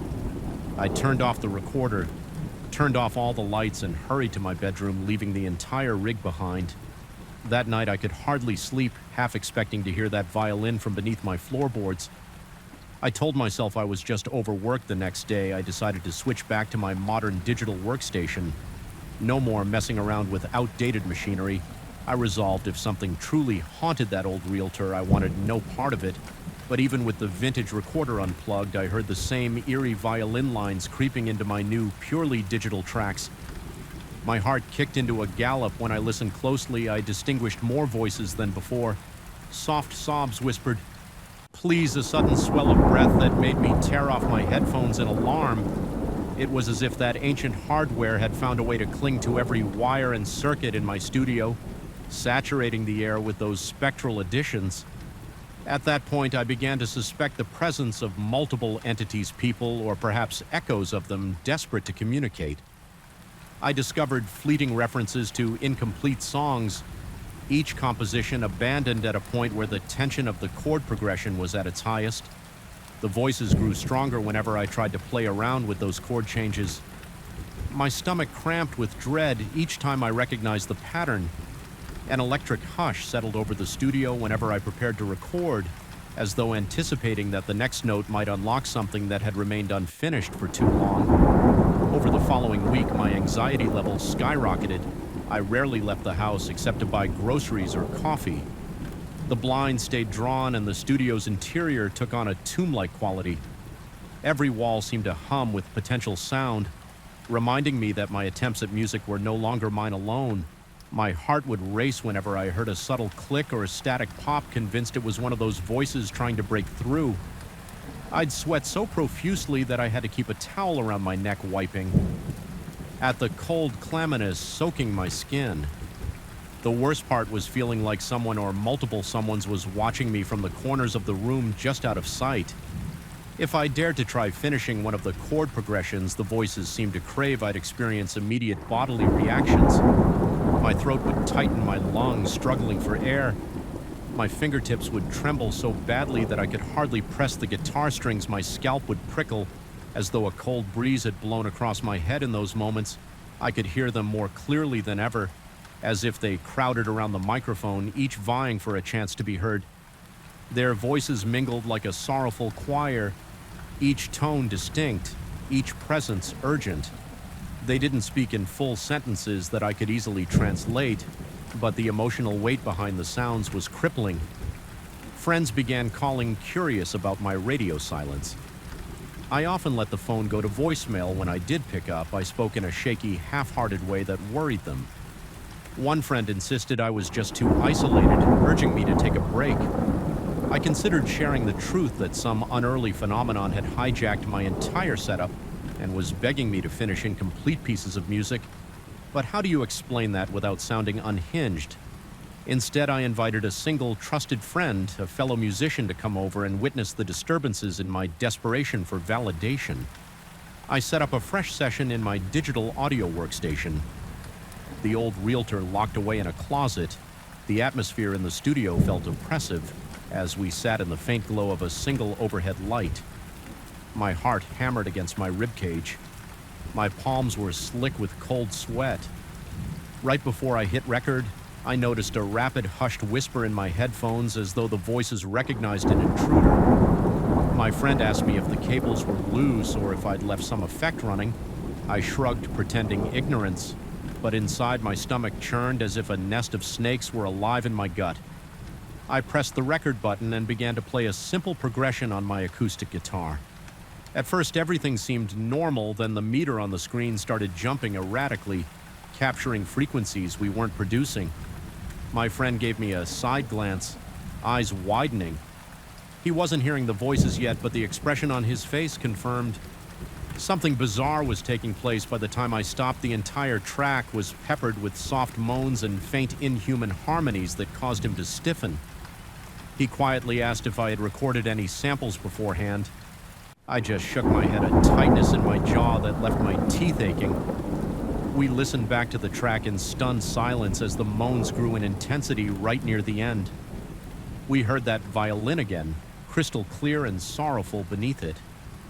A single word, unfamiliar yet strangely anguished, surfaced, sending a chill down my spine. My friend hurriedly made an excuse to leave. Looking pale and rattled, he claimed he needed to check something at home. I didn't blame him before he walked out. He suggested I get the equipment examined by a specialist, though he avoided meeting my eyes. I knew he was terrified by what he heard. Being alone again felt like entering a lion's den. Every noise amplified. The overhead light flickered for a moment, creating elongated shadows on the walls. My breath started coming in ragged bursts. I stared at my reflection in the black mirror of a powered-down monitor, half expecting to see someone else behind me. The fear had taken on a life of its own, gnawing at my nerves, leaving me perpetually on edge. One day, desperate for answers, I dug into the history of the realtor. I wanted to find out if previous owners had ever mentioned such phenomena. My hands shook as I flipped through old receipts, and worn notes hidden among them was a cryptic page that outlined half-completed musical compositions, chord progressions that ended abruptly, and scribbled notations about unusual voices or phantom strings. None of it confirmed anything concrete. It only fueled my panic, yet a single line stood out. "They can't rest until the music is done." That phrase tormented me. I tried to imagine what rest could mean in this context without referencing anyone passing away. It seemed to suggest these voices were suspended in some incomplete state, tethered to the recorder or to the music itself. It dawned on me that maybe the only way to rid my studio of these haunting presences was to finish the compositions they had started. But the idea of actively collaborating with these unknown forces sent a wave of nausea through me. Over the following days, I inched closer to attempting it. I set up my digital audio workstation, turned off every external device, and double-checked all connections. Then, in a trembling voice, I announced to the empty room that I would try to complete one of the chord progressions. My heart pounded so hard I thought it might burst. My tongue felt thick and my breath came in shallow gulps, even my vision blurred. Slightly as adrenaline coursed through my veins the moment I placed my fingers on the keyboard to begin the overhead light. Dimmed, flickering just enough to cast dancing shadows on the walls. An oppressive silence fell, making the room feel smaller than it was.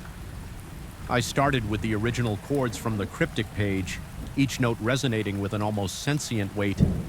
The voices emerged softly, a faint hush at first, then gradually swelled into layered harmonies. My hand shook, sweat dripping onto the keys, but I forced myself to continue as I approached the once-abandoned final chord.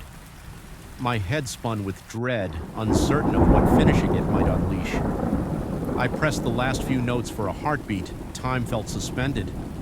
The chord hovered in the air like an impending thunderstorm. Then, almost imperceptibly, the voices shifted into a collective sigh, a gentle resolution that sent goosebumps racing across my arms.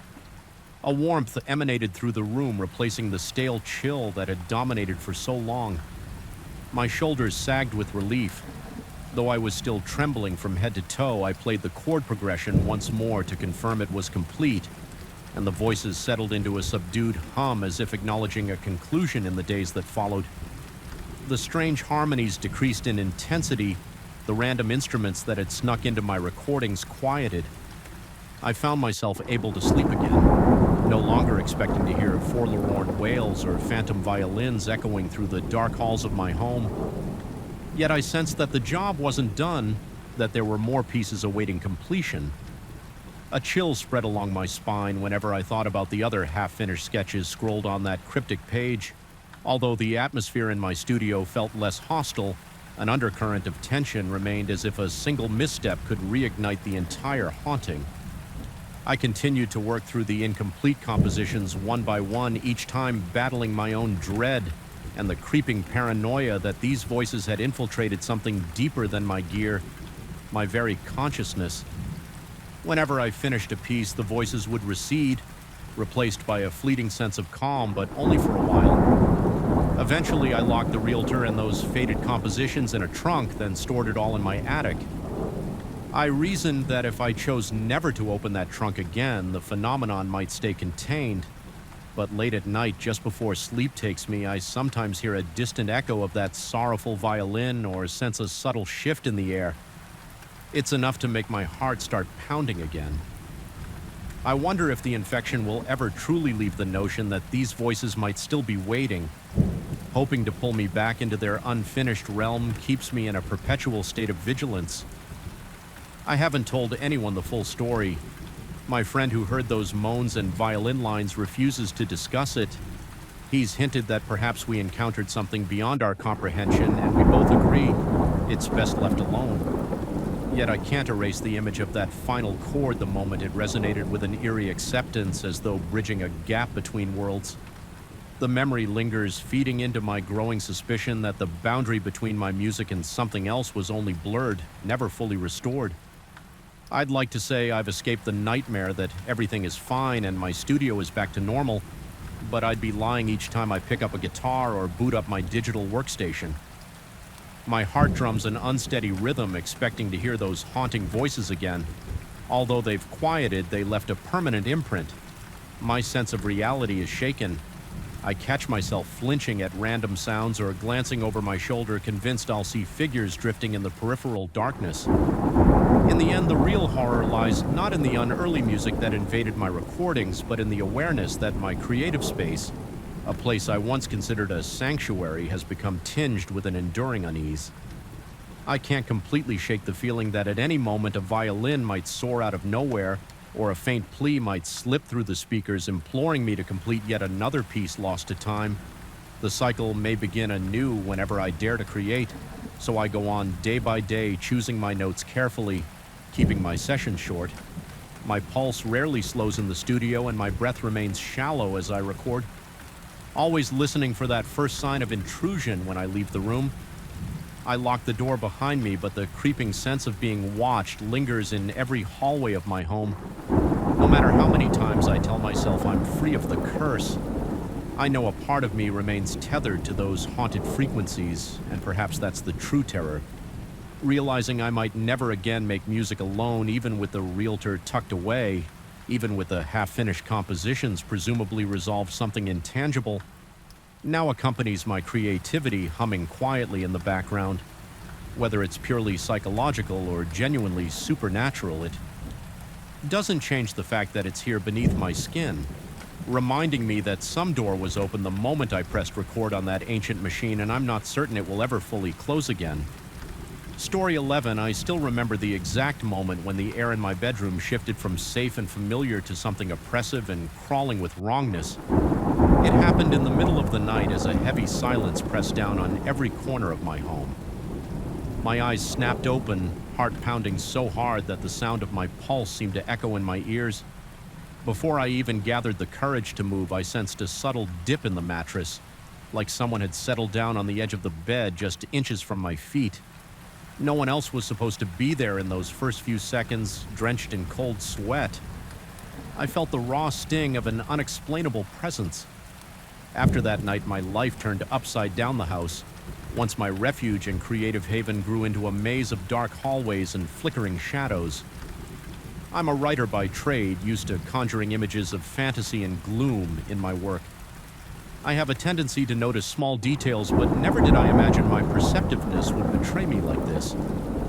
Now I cannot dismiss a single shifting shadow or half-heard footstep as a harmless creak of old floorboards.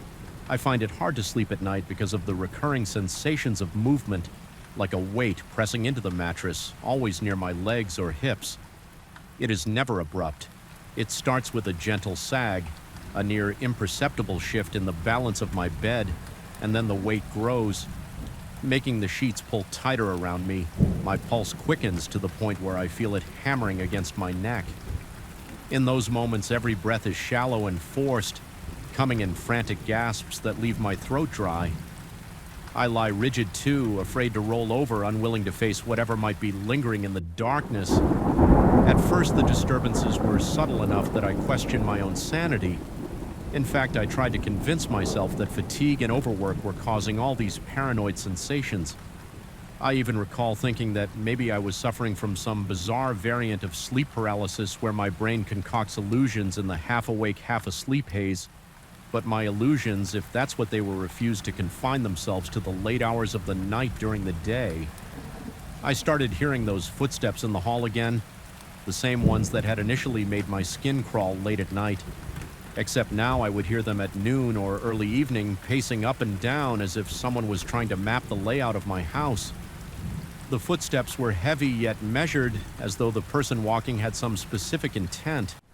Whenever I rushed to the hallway, the sound would vanish, leaving me alone with my thundering heartbeat and that creeping sensation of being watched one afternoon. I decided to focus on my work, hoping to distract myself from the dreadful tension that was steadily building. I sat at my desk in the study, a cramped space filled with old books and manuscripts. As I was about to resume typing, I felt a sudden chill without warning. The hairs on my arms stood on end and my chest tightened. I turned slowly to look behind me. That was the first time I saw him in full daylight. The man from another era standing at the far corner of the room. He looked so out of place that my mind nearly refused to register him. He wore a dark suit styled as though he had stepped out of a late 19th century photograph. His hair was combed neatly back and the faint lines on his face suggested a life of stern discipline. But what struck me the most were his eyes fixed directly on me with an intensity that made me feel cornered in my own home. They were cold, as if no humanity flickered behind them. My vision blurred for a moment from pure terror. Then, as abruptly as he had appeared, he vanished. I jumped up, body shaking violently. My lungs refused to pull in a full breath, and my head spun with the force of my panic. My clothes clung to me with cold sweat. I tried to tell myself it was a hallucination, a ghost conjured by stress. Yet the memory of those eyes continued to coil around my thoughts. From that point on, he began appearing more frequently in the reflection of the hallway mirror in the distant corner of the living room, or standing at the top of the stairs. Whenever I glanced upward, he would stare right at me, never blinking, never speaking. The instant I tried to move toward him, he would vanish, leaving the house silent except for the sound of my heart thudding in my ears as if his appearances weren't enough. My surroundings began to transform in subtle but undeniable ways. At first, it was the furniture in the living room. I noticed that my modern couch and coffee table were pushed aside, replaced by an antique settee battered and moth-eaten as though lifted straight from a century-old attic. But then I would blink and it would all be back to normal. Another time, the paintings on the walls changed where I had hung a series. Of modern art prints, I saw old portraits of stern-faced strangers dressed in fashions long extinct. I remember nearly stumbling over my own feet the day I noticed that the lighting in the hallway had dimmed to the soft glow of gas lamps. After a frantic scramble to switch the lights on and off, everything returned to its usual modern fixtures, but my relief was always short-lived. Eventually, I discovered my own clothes had been tampered with. I would go to my closet in the morning and find my t-shirts and jeans replaced by starched collars and wool trousers that looked like they belonged in a historical reenactment. Each time I would find them arranged with meticulous care as though someone had carefully curated an ensemble for me. I kept discarding these foreign garments, stuffing them into trash bags and dumping them in the garage, only to find more old clothes reappearing in their place. The sense of being unmet from time gnawed at my sanity. My heart raced constantly and I could practically taste the tang of metal in the back of my throat. A sign of my rising anxiety, my sleep became more and more restless. Night after night, I woke to the feeling of that weight beside me. My blankets would pull taut as though someone had shifted closer. I could hear my breathing ragged and laced with dread, and there would be the faint impression of a presence looming just above my shoulder. I told my closest friend about these incidents, though I avoided giving too many details in a strained, almost embarrassed tone. I hinted at strange occurrences in my house, instead of offering me comfort. He seemed unnerved by the desperation in my voice. He asked me if I needed to talk to someone, maybe a professional. His concern, though, meant only magnified my fear that I might be losing my mind.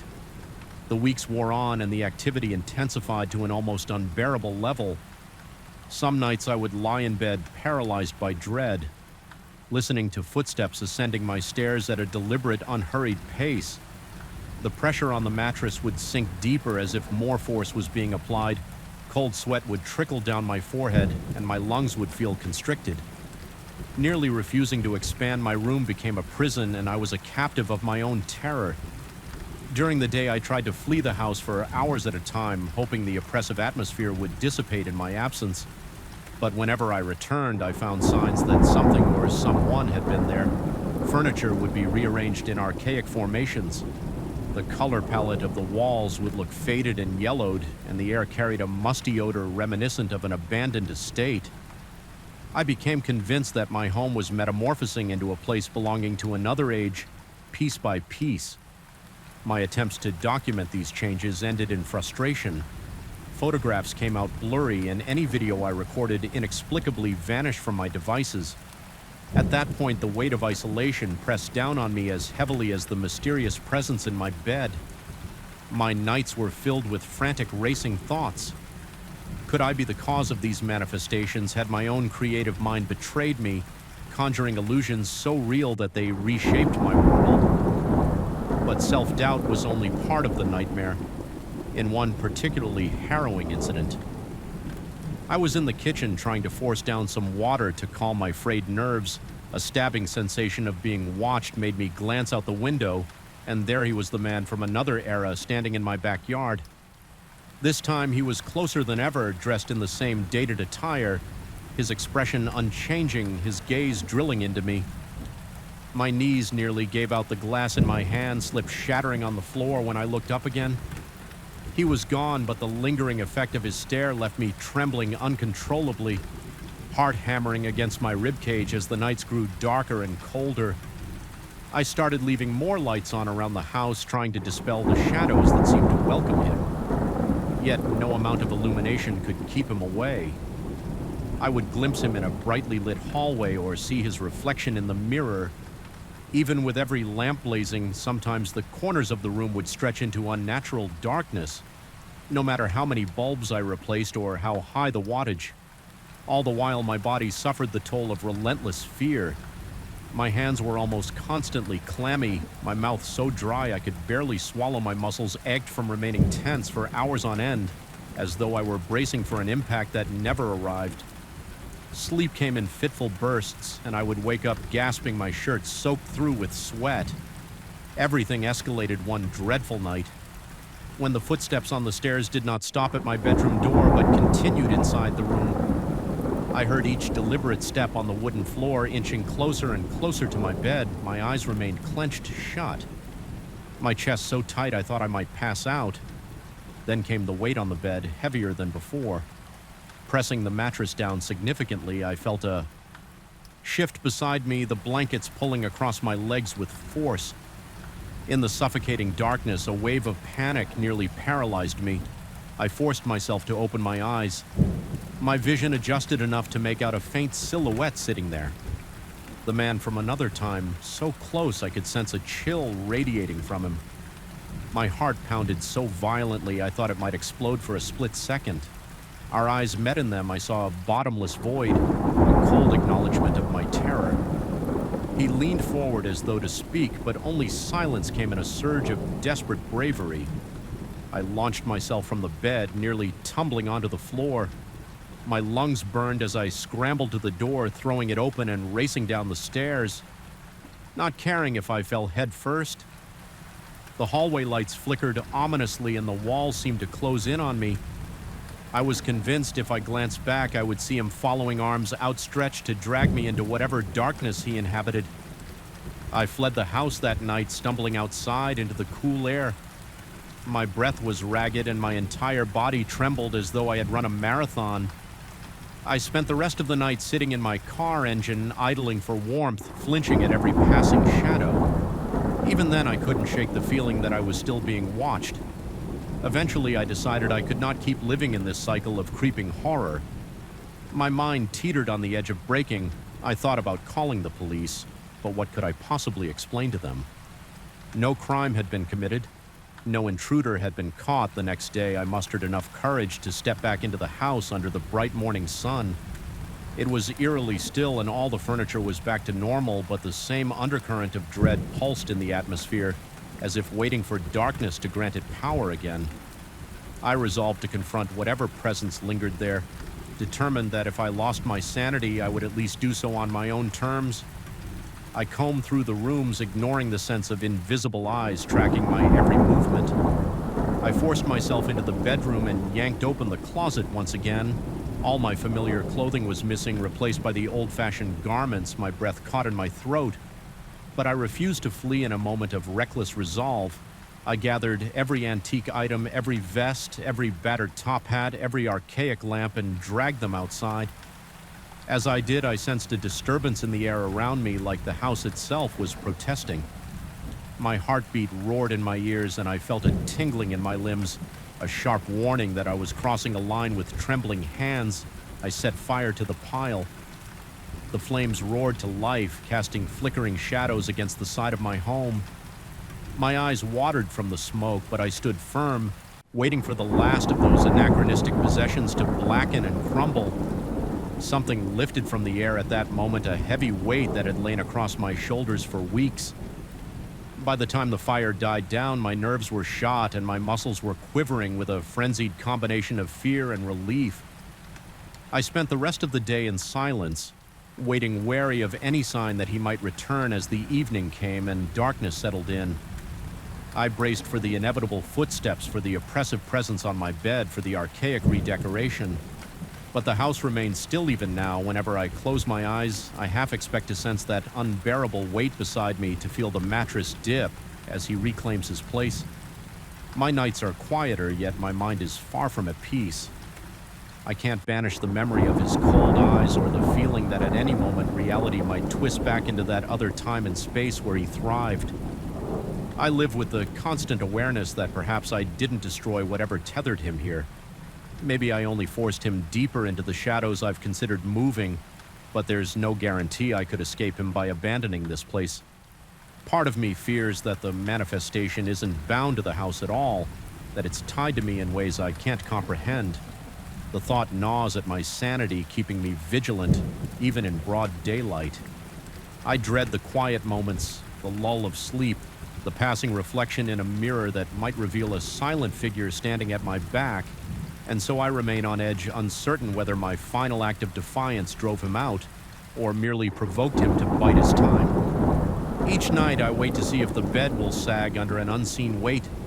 My heart still races at the slightest creak of the floorboards. Even now, sitting in my study, I can't help but sense the faintest ripple in the air, like a subtle shift in time that beckons me to look over my shoulder.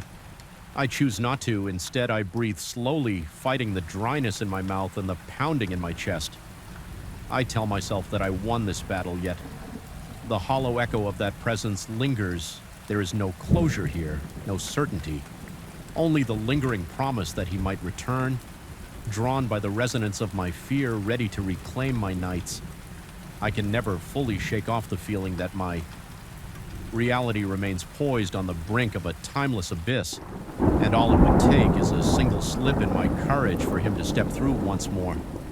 Story I remember the first time I laid eyes on that yellow fabric, how it seemed to glow under the dim lights of my workshop, an aura of unease clinging to every thread. The air was stale, unmoving, and each shadow along the walls stretched just a bit too long, like they were trying to reach me even before I touched the cloth. A chill danced up my spine as though something old and restless lingered in the corners of the room, waiting for me to make a fatal mistake. I should have trusted my instincts and left it where it lay, sealed away under layers of dust, but my curiosity won, and I picked it up. That was the moment my life swerved off its safe path and into the realm of waking nightmares. I'm a stylist by trade. Though designer might be more accurate, my career has always revolved around transforming fabric into wearable art, using textures and patterns to create something more than just clothing. The day I discovered the yellow cloth had started like any other. I was rummaging through an old box of vintage materials in a friend's attic. Searching for a rare piece of inspiration my friend who collected antiques had mentioned. There were some interesting scraps from a distant estate sale. He had spoken in a half-joking tone, warning me that one particular piece had a strange history. I took his words lightly, after all. I've heard 100 tales about haunted garments and cursed fabrics. It's almost a cliche in my line of work, but the moment he gestured to the corner where a faded trunk stood in isolation, the atmosphere in the attic shifted. The air felt thick, like breathing through a wet cloth. When I opened the trunk, the yellow fabric was on top, bright even under a coating of dust. It looked hand-dyed, the weave intricate but somehow unsettling. I found myself drawn to it, compelled to run my fingertips over the surface. The fabric felt cool and a faint tremor coursed up my arm. I wondered if maybe I was imagining things, but something inside me whispered that I was dealing with a relic that defied explanation. I told my friend I would take it off his hands, and he simply shrugged. He said he'd heard murmurs about the cloth's origin, that it might have belonged to someone who suffered terribly in the past. He didn't elaborate, preferring to give only the barest details, insisting he was just relaying rumors. I took it home excited by the prospect of using something so unique in a new design. A twinge of unease lingered in my chest, but I tried to suppress it, rationalizing that old fabrics often carry an aura due to their mysterious histories. Back in my workshop, I spread the cloth out across a long table.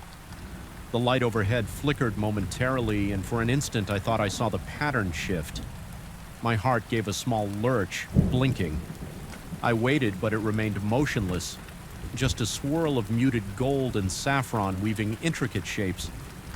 I told myself that the flicker was simply a trick of the poor lighting. Then I ran my hand over the material again, marveling at its softness, and felt a wave of dizziness.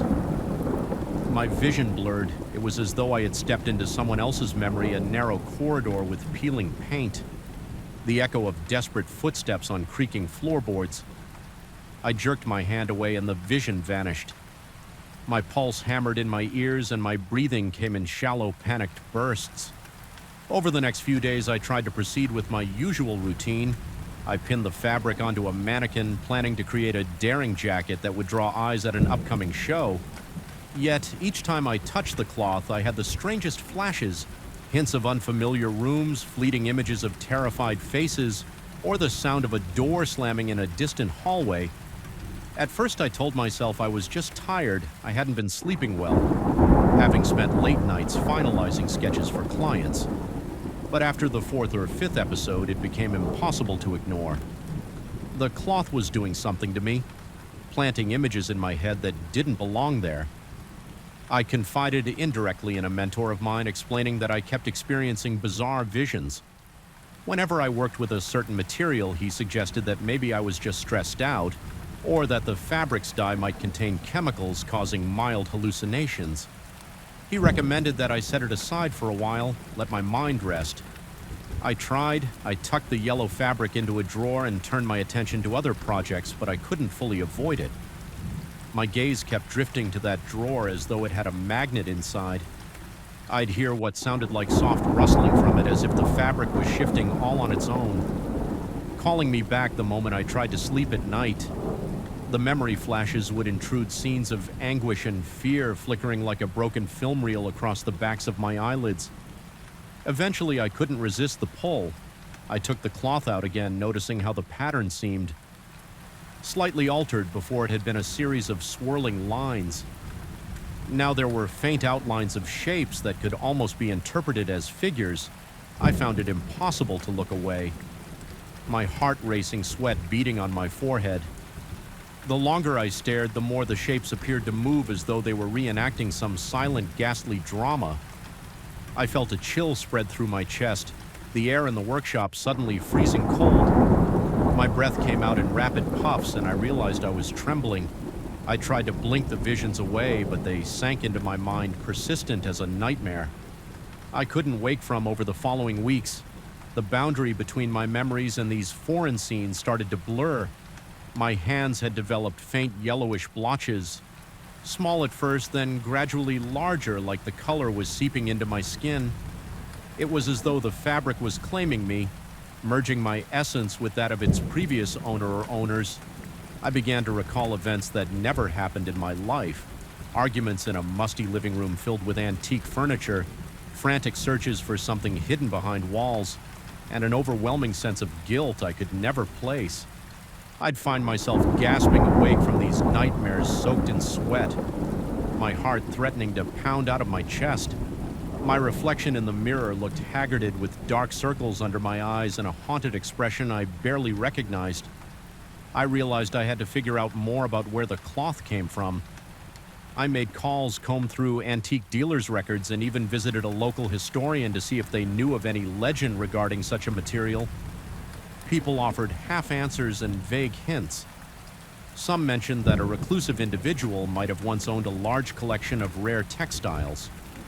Others speculated about traumatic incidents that might have imprinted themselves on certain pieces. No one gave me a solid lead. All the while, my hands continued to change the yellow patches, spreading further up my wrists. I felt a hot flush of panic each time I glimpsed them, a nauseating mixture of horror and fascination. One afternoon, I was examining the cloth under strong direct light. The overhead lamp buzzed in protest, and the cloth's pattern seemed more vivid than ever. Intricate lines forming what looked like doorways, hallways, and contorted figures. My throat tightened, an unmistakable sense of something watching me settled in the room. I could almost feel a presence behind me, studying every breath I took when I spun around. There was no one there, but the hair on my arm stood on end, and a buzzing filled my ears. Suddenly, my vision tunneled. I was in a different room. Not my workshop, but somewhere else. An old house with flickering sconces. The wallpaper peeling in large yellowish flakes, I felt dread coil in my stomach, the sensation of being trapped. I heard a muffled scream, distant yet distinct. Then I heard my own voice echo in the corridor, though I'd swear I never made a sound. I snapped back to reality with a jolt, my heart hammering.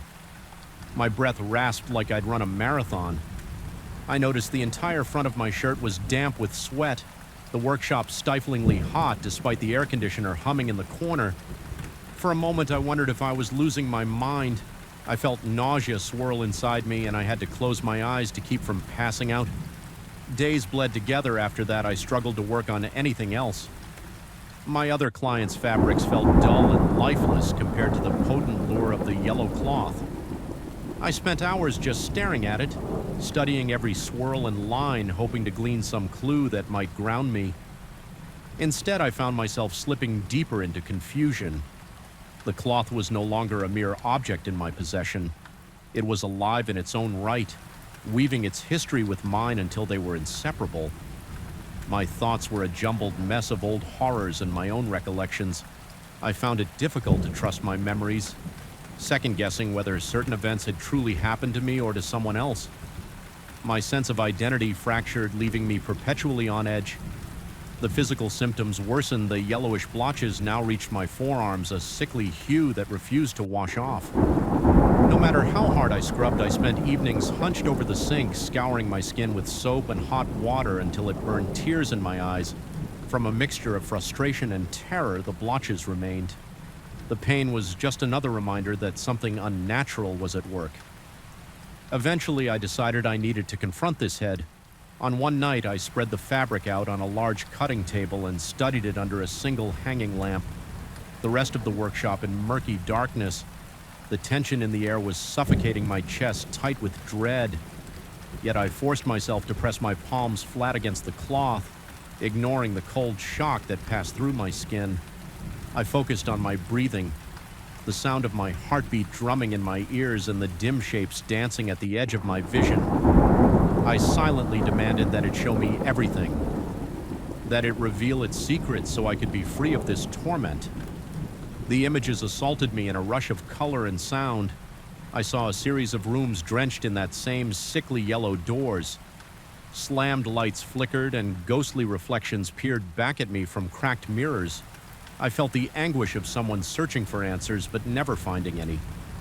My heart galloped, breath-ragged temples pounding in sync with the flickering overhead lamp. The cloth felt alive under my hands, pulsing with an otherworldly energy. My entire body shook as though trying to reject the flood of sensations. Then, in a dizzying flash, I saw myself hunched over a table in my own workshop. The cloth split out in front of me, but from another angle, as if someone stood behind me. Quietly observing that image almost stopped my heart. When the vision subsided, I was left drenched in sweat arms, covered in the creeping stain that now inched up my elbows. My mind felt torn open, but I refused to let the madness swallow me. I was sure that if I kept going, I'd cross a threshold from which I could never return. So I forced myself to roll the fabric into a tight bundle. Ignoring how it almost seemed to writhe against me, I decided to lock it away in a trunk, burying it under other materials. If it truly had a consciousness, then maybe it needed to be contained for days. I refused to open that trunk. I poured all my energy into other work, anything to distract my mind. The blotches on my arms itched, and whenever I looked at them, I was reminded that the cloth's hold on me was far from gone, but at least I could function piece by piece, reclaiming some semblance of normalcy one evening as I was clearing off my work, and I felt an overwhelming sense of being watched. The workshop was silent except for the faint hum of a distant traffic light outside. My heart pounded my ears, strained for any sound. Nothing. I turned off the main light, leaving only a small lamp glowing in the corner. That's when I sensed movement near the locked trunk. My stomach dropped. The air tasted stale electric. Like the atmosphere before a thunderstorm, the trunk stood still, no sign of anything physically moving. But inside my head, I heard the faintest whisper like a plea or a warning. A chill clutched at my spine. I didn't dare open it. Instead, I backed out of the workshop, locked the door, and retreated to my bedroom that night. I lay awake in the dark, heart galloping, the sound of my own breathing amplifying every whispered fear. I wondered if it was truly over, or if the cloth would forever remain a part of me. My arms still bore the yellowish patches, a constant reminder that my bond with that cursed fabric might never be fully broken. In the days that followed, I vacillated between wanting to destroy it and fearing what might happen if I tried. I researched every possible method of disposing of haunted items, from burning to burying. But each story came with dire warnings of the repercussions. The more I read, the more my anxiety flared. I could already feel the intangible presence that the fabric carried, so I shuddered to think what might be unleashed if I rashly destroyed it. Instead, I opted for isolation, relocating it to a distant storage unit. I sealed it in a wooden crate, taped every seam, and tried to forget. Yet the memory never left me even now. There are nights when I wake in a cold sweat, the lines between my memories and those foreign visions still hopelessly blurred. Sometimes I catch a glimpse of myself in the mirror and swear the yellowish patches have returned, or maybe they never fully disappeared. My heart races, palms slick with fear as I struggle to breathe. I remind myself that I locked the cloth away, that it's no longer in my home. Then I hear a rustling sound or catch a faint whiff of that musty scent, and my paranoia explodes. I wonder if it escapes somehow, drifting back into my life, waiting for the next moment of weakness. I've learned to live with the uncertainty, though it gnaws at me. I can't deny that a piece of that cloth still lives inside my mind, tethering me to a past that doesn't belong to me. On the rare occasion I let myself think about it, I question whether the horrifying visions I experienced were truly the echoes of someone else's trauma or a malevolent force seeking a vessel. Either way, I know the images are imprinted on me, etched into my psyche like the pattern woven into that cursed fabric. Every so often, I catch myself reaching for a vivid yellow bolt of cloth at the fabric store, my fingers tingling with the memory of that alien energy. My heart rate surges and a faint tremor courses through me. That's when I force myself to turn away, refusing to give in. But the fear remains pulsing in the back of my mind, reminding me that some doors once open can never truly be shut. And perhaps the most unsettling truth is that the stain on my arms might only be the beginning of a deeper transformation, one that no amount of distance or locked doors can halt. Even so, I press on, continuing my work carefully, avoiding the slightest hint of yellow in my designs. It's the only way I know to move forward to maintain a semblance of sanity.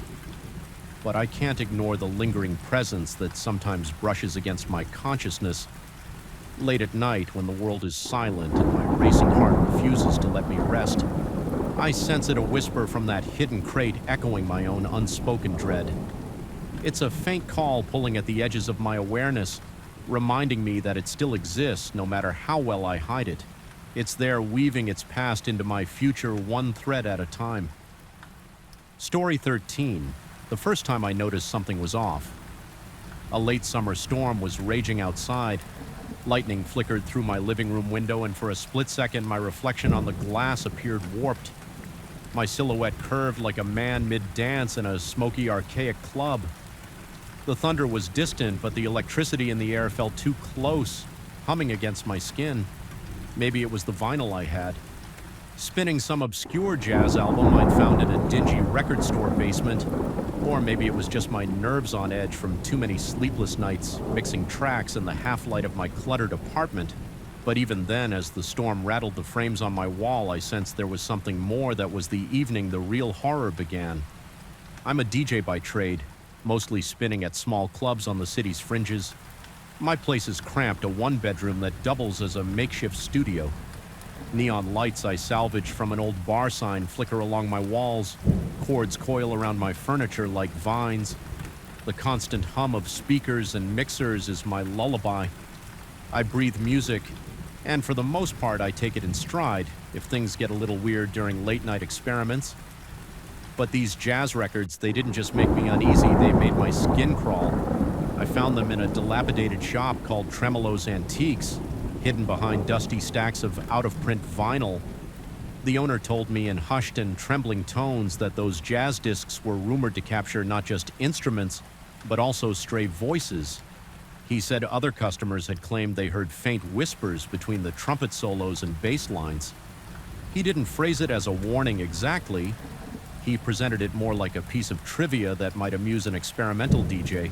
I left with a half-dozen records, intrigued by the potential to sample something uniquely eerie. That night I set up my gear and started listening to track after track, hoping to isolate the rumored murmurs the first time I leaned in with my headphones pressed tight. I caught the barest hint of a whisper. It was so soft I thought it might be a glitch or a rustle of my shirt against the microphone, but on the second listen, I froze. There were definitely words hidden beneath the layers of saxophone and brush snare. They formed something like "release us" not once, but multiple times, stretched through the hiss of static. A shiver traveled down my spine, my hands were clammy, and my mouth went dry. I tried to rationalize it as an artifact of old recording equipment. Sometimes older records had incidental echoes or ghost tracks, but the more I listened, the more certain I became that these were voices and they were begging for something. I swore I heard half-formed phrases, "please." That felt desperate, as if they were trapped and fighting to be heard. At first I laughed it off. I reasoned it was a marketing ploy or a weird audio phenomenon. Then I noticed subtle changes in my apartment whenever I played one of these records, like the room shifting in ways I couldn't fully articulate. The overhead light flickered in time with the faint horns, the faint odor of stale cigarette smoke drifted in the air, and sometimes I sensed a presence in the corner of my eye, a sort of intangible silhouette standing where there should have been empty space. I brushed it off as after images from the neon glow or illusions born of exhaustion. Still, I couldn't deny that something was happening. Things escalated when I decided to mix two of these strange jazz records together. I was looking for a haunting overlap of instruments, but what I got was a wave of static that shook my entire setup. The turntables hummed with electrical discharge, making the hair on my arm stand on end. My heart hammered as I heard a tremor in the air, like a vibration that traveled straight through my chest. In the corner of the room, a poster fluttered, then lifted off the wall for a split second before falling back down. I could hardly breathe. My pulse throbbed behind my ears, sweat beating on my forehead. It lasted maybe 3 seconds. Then everything returned to normal, if you could call that normal at all. I started noticing my pulse quickening, not just from fear, but from a strange excitement, too. I wondered if I could replicate that moment. It felt insane. Any sane person would chuck those records in the trash. But there was a magnetism to it, a pull that I couldn't refuse the next night. I tried playing 3 jazz tracks in a very deliberate sequence. The result was more pronounced. I saw the edges of my coffee table rise from the floor by maybe half an inch, and the overhead bulb popped, showering the room in darkness. My breath caught in my throat, and I felt a prickling all over my skin, like a million tiny pins pressed against me. My veins buzzed with adrenaline in that darkness. For a fraction of a second, I was convinced I saw figures outlined in the gloom, swaying gently in the spaces where my furniture used to be. Word got around about my new mixes. A friend told me that some folks found the sound exhilarating, though a few had described having bizarre collective visions while listening.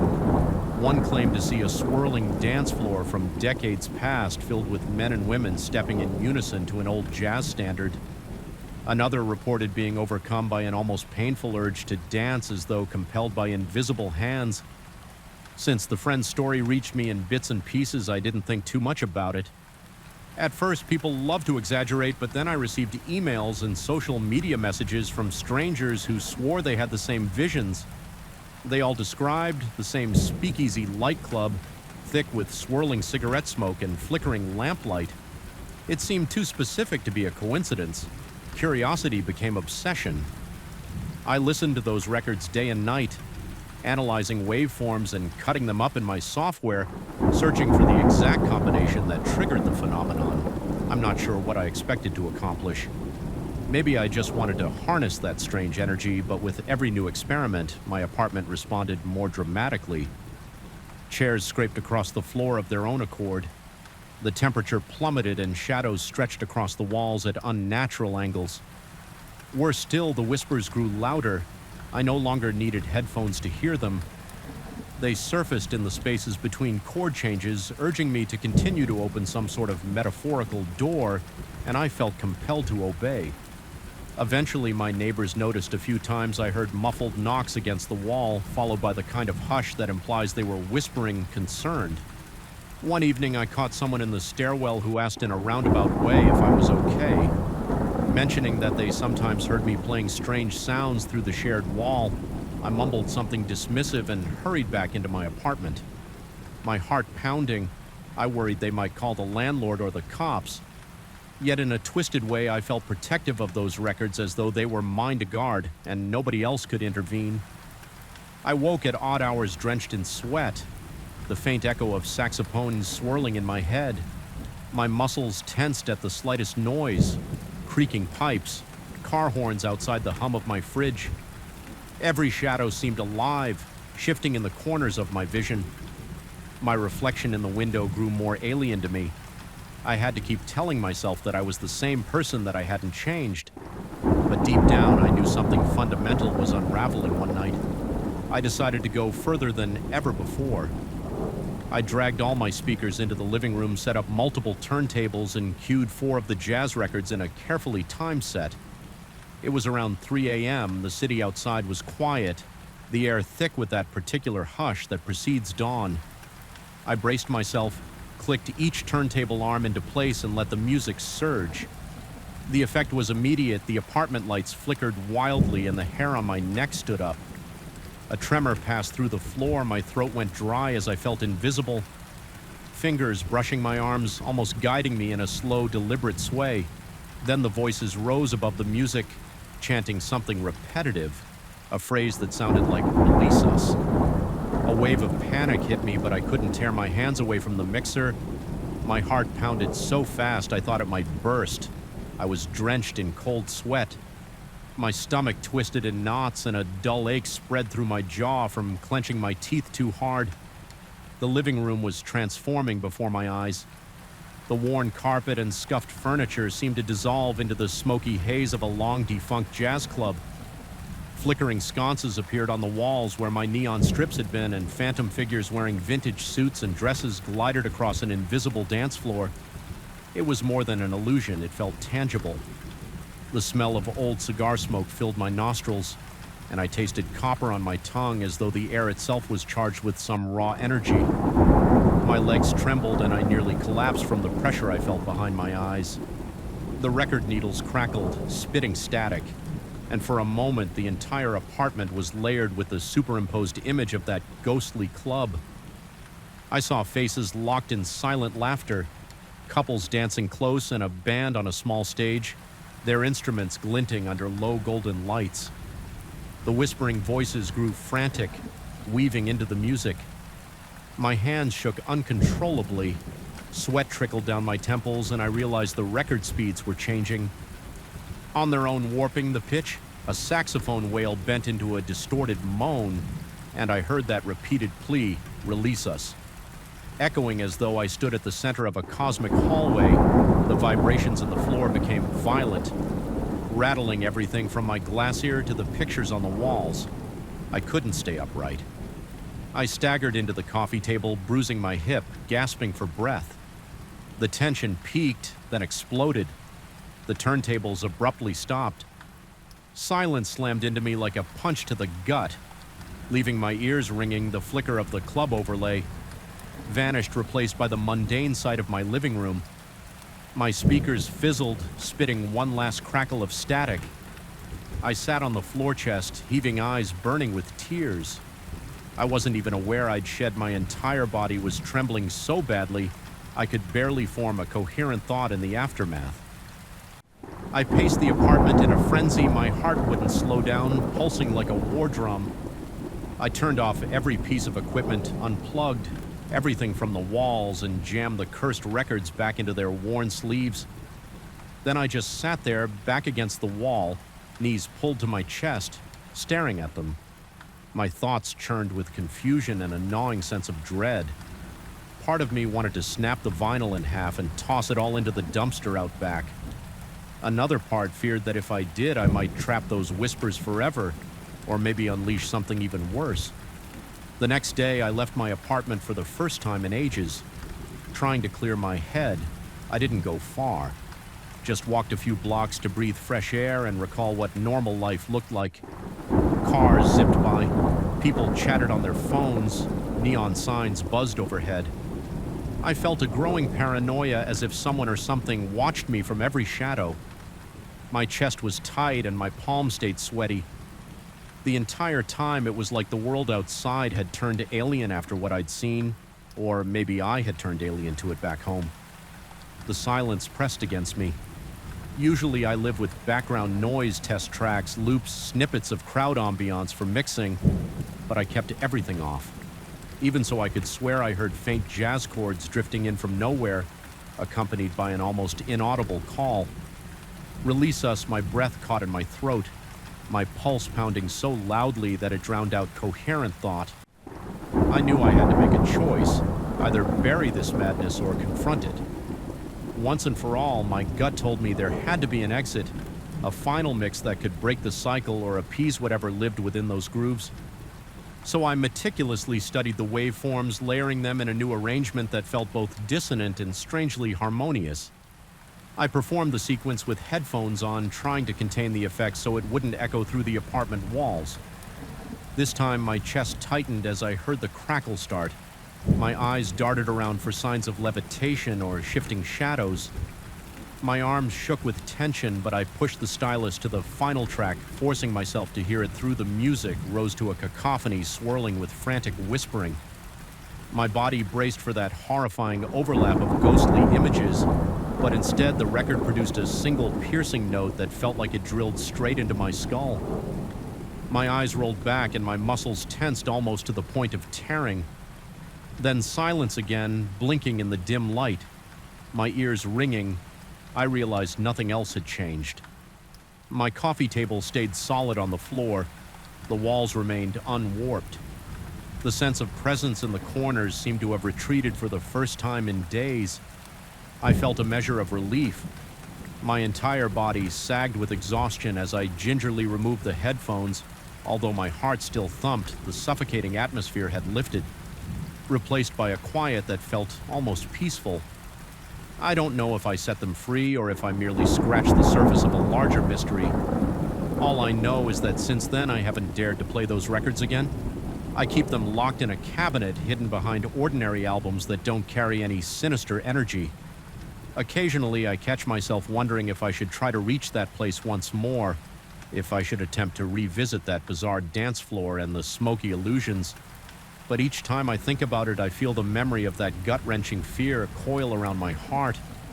My knees go weak and the sweat returns, as does that prickling sense that I might be inviting something back into my life that I'm not prepared to handle.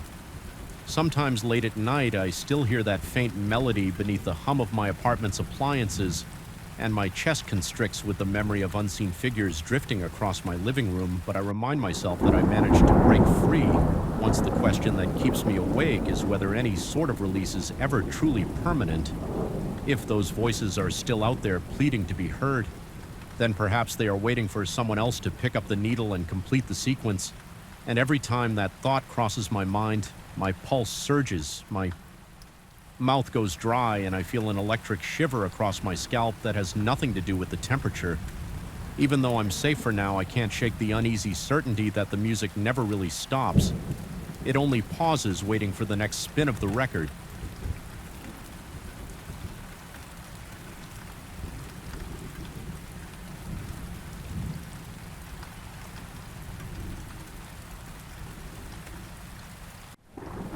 Hello everyone, I am the narrator and I am here to help you today. I know you use this video to fall asleep.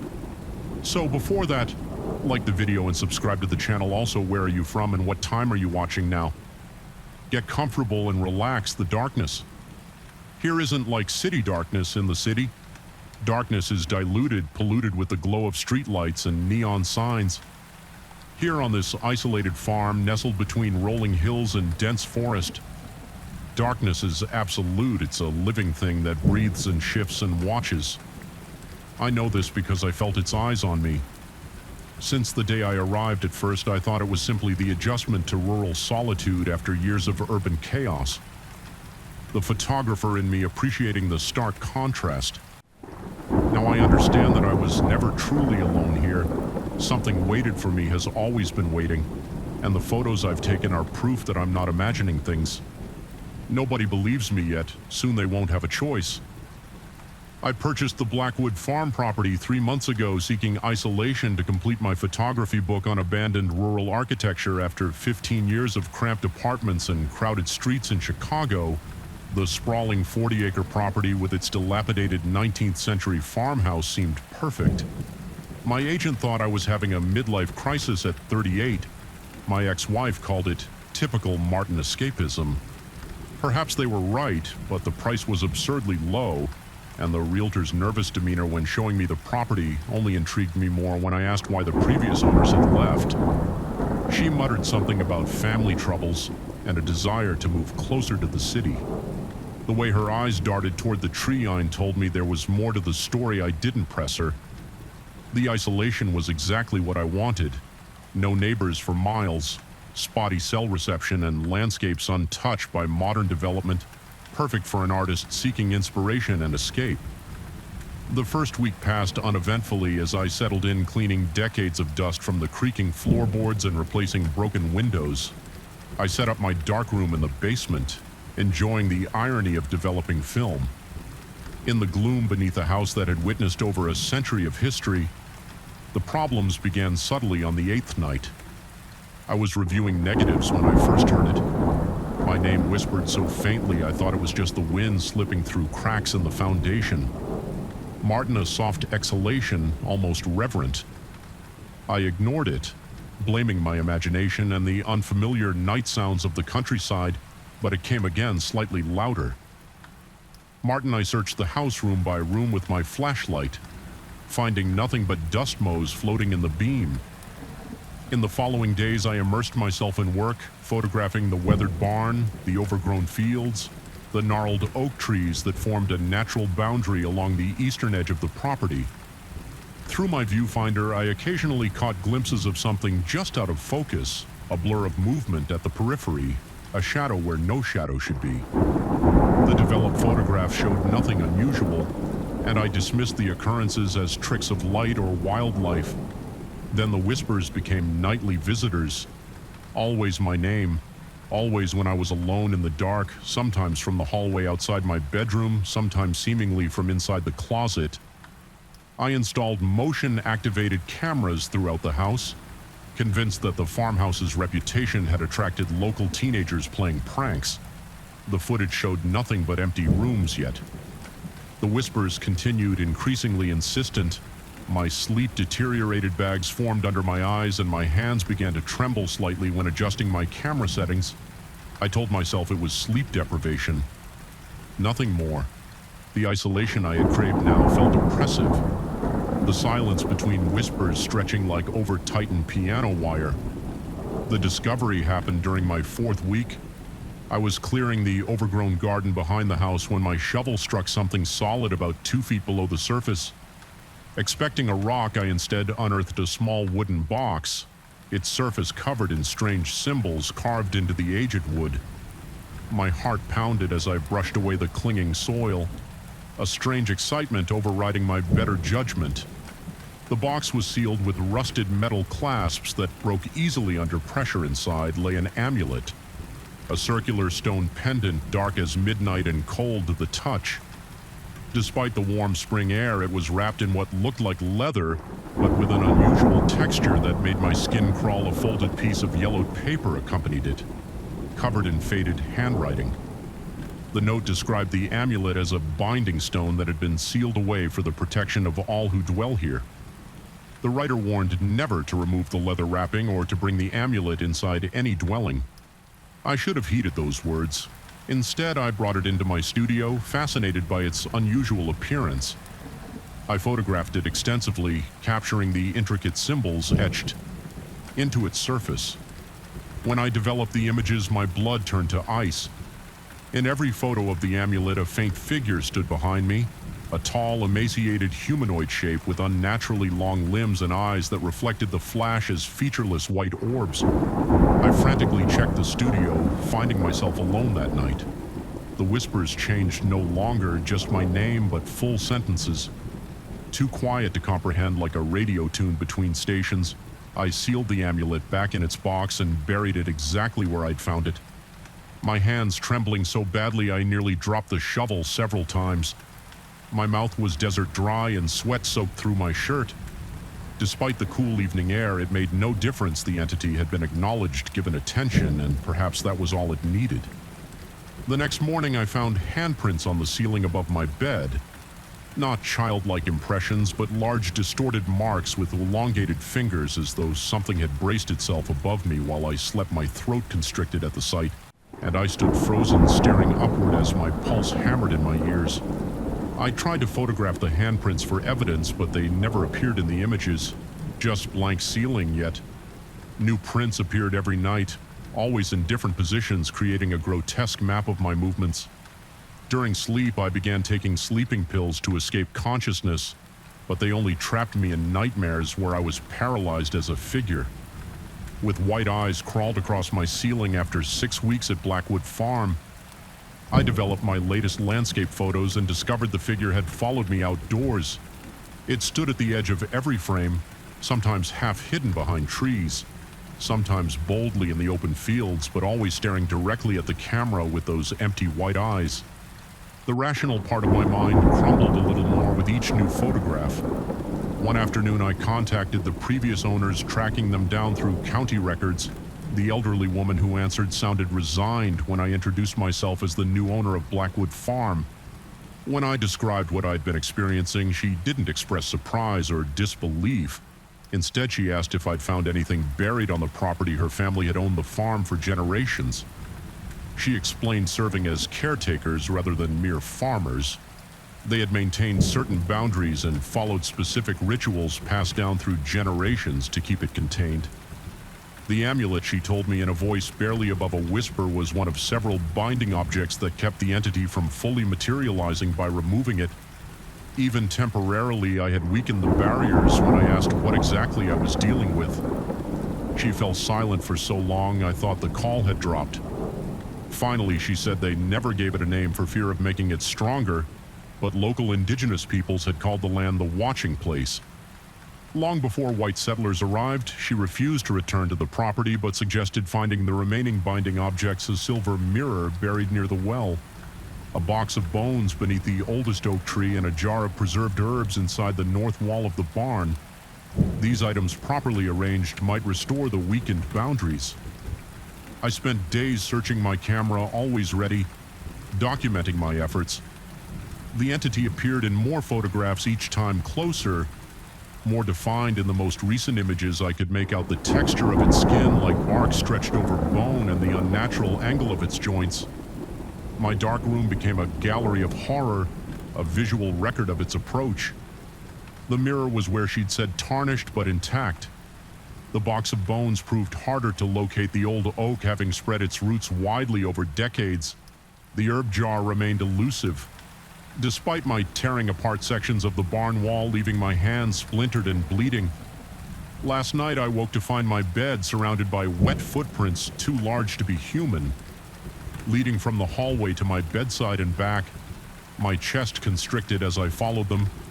My flashlight beam trembling across the hardwood floors. They led to the basement door, which stood open despite my having locked it before bed. In the dark room, I found all my photographs altered. The entity no longer lurked at the edges. It had been edited out entirely.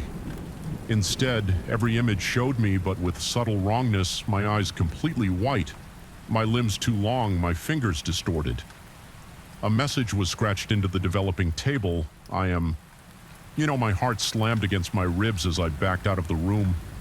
The house felt different, the air thicker, resistant to my movements. I rushed outside in my night clothes, the cool night air raising goosebumps on my arms from the safety of my car. I watched the farmhouse, its dark windows like empty eye sockets. Nothing moved inside or out, yet I felt observed from every direction. I drove to the nearest motel and haven't returned since. It's been 24 hours. My rational mind suggests calling the police, reporting a break-in, having the property searched, but what would they find? Handprints on the ceiling, edited photographs. They would attribute it to stress isolation, perhaps a mental breakdown as I write this account in this anonymous motel room. I keep checking the mirror, terrified of seeing white eyes reflected back at me. My camera sits unused on the table. I can't bear to look through its viewfinder. What might be waiting on the other side, watching me frame the shot? The elderly woman called again this morning, asking if I'd restored the bindings. When I admitted I hadn't found all the objects, she hung up immediately. My phone hasn't worked since. I should flee further, perhaps leave the state entirely. Yet something pulls me back toward Blackwood Farm, a compulsion I can't explain. I feel incomplete, as though I've left part of myself behind, or perhaps something else has filled the void. The whispers continue even here, no longer coming from outside, but seeming to originate from within my own mind. Tonight I'll return to finish what I started. I need to find the herb jar, complete the binding ritual. I've studied the photographs obsessively, noting how the entity's position shifted over time, how it moved from background to foreground, from outside to inside, from the periphery of my life to its center. There's a pattern there, a message in its methodical approach, but one detail haunts me more than any other in the very first photograph, where it appeared standing behind me as I held the amulet. I now notice something I missed before: the shadow it cast on the wall behind it. Doesn't match its form. The shadow is mine. I don't know what waits for me at Blackwood Farm. Perhaps the entity, perhaps answers, perhaps both. What I do know is that I can't escape it by running. Whether it's a supernatural presence or a manifestation of my own fractured psyche, it has marked me, claimed me. The binding ritual might contain it again, or it might be too late as I pack my camera. I can't help myself. The photographer in me needs to document whatever happens. I catch my reflection in the motel mirror for just a moment. My eyes look unusually bright, almost white in the dim light. Must be a trick of perception. Must be the sun is setting. Time to return to Blackwood Farm. Time to face the watcher in the fields. Story 2, the first night I heard it play, I knew something was wrong, a tinkling melody that shouldn't exist anymore. Notes hanging in the air like ice crystals, sharp and lingering. Long after they should have faded, the music box had been silent for days after I brought it home from Grandpa's estate, its gears presumably frozen with age. But at 3:17 a.m. it decided to wake up, and so did something else.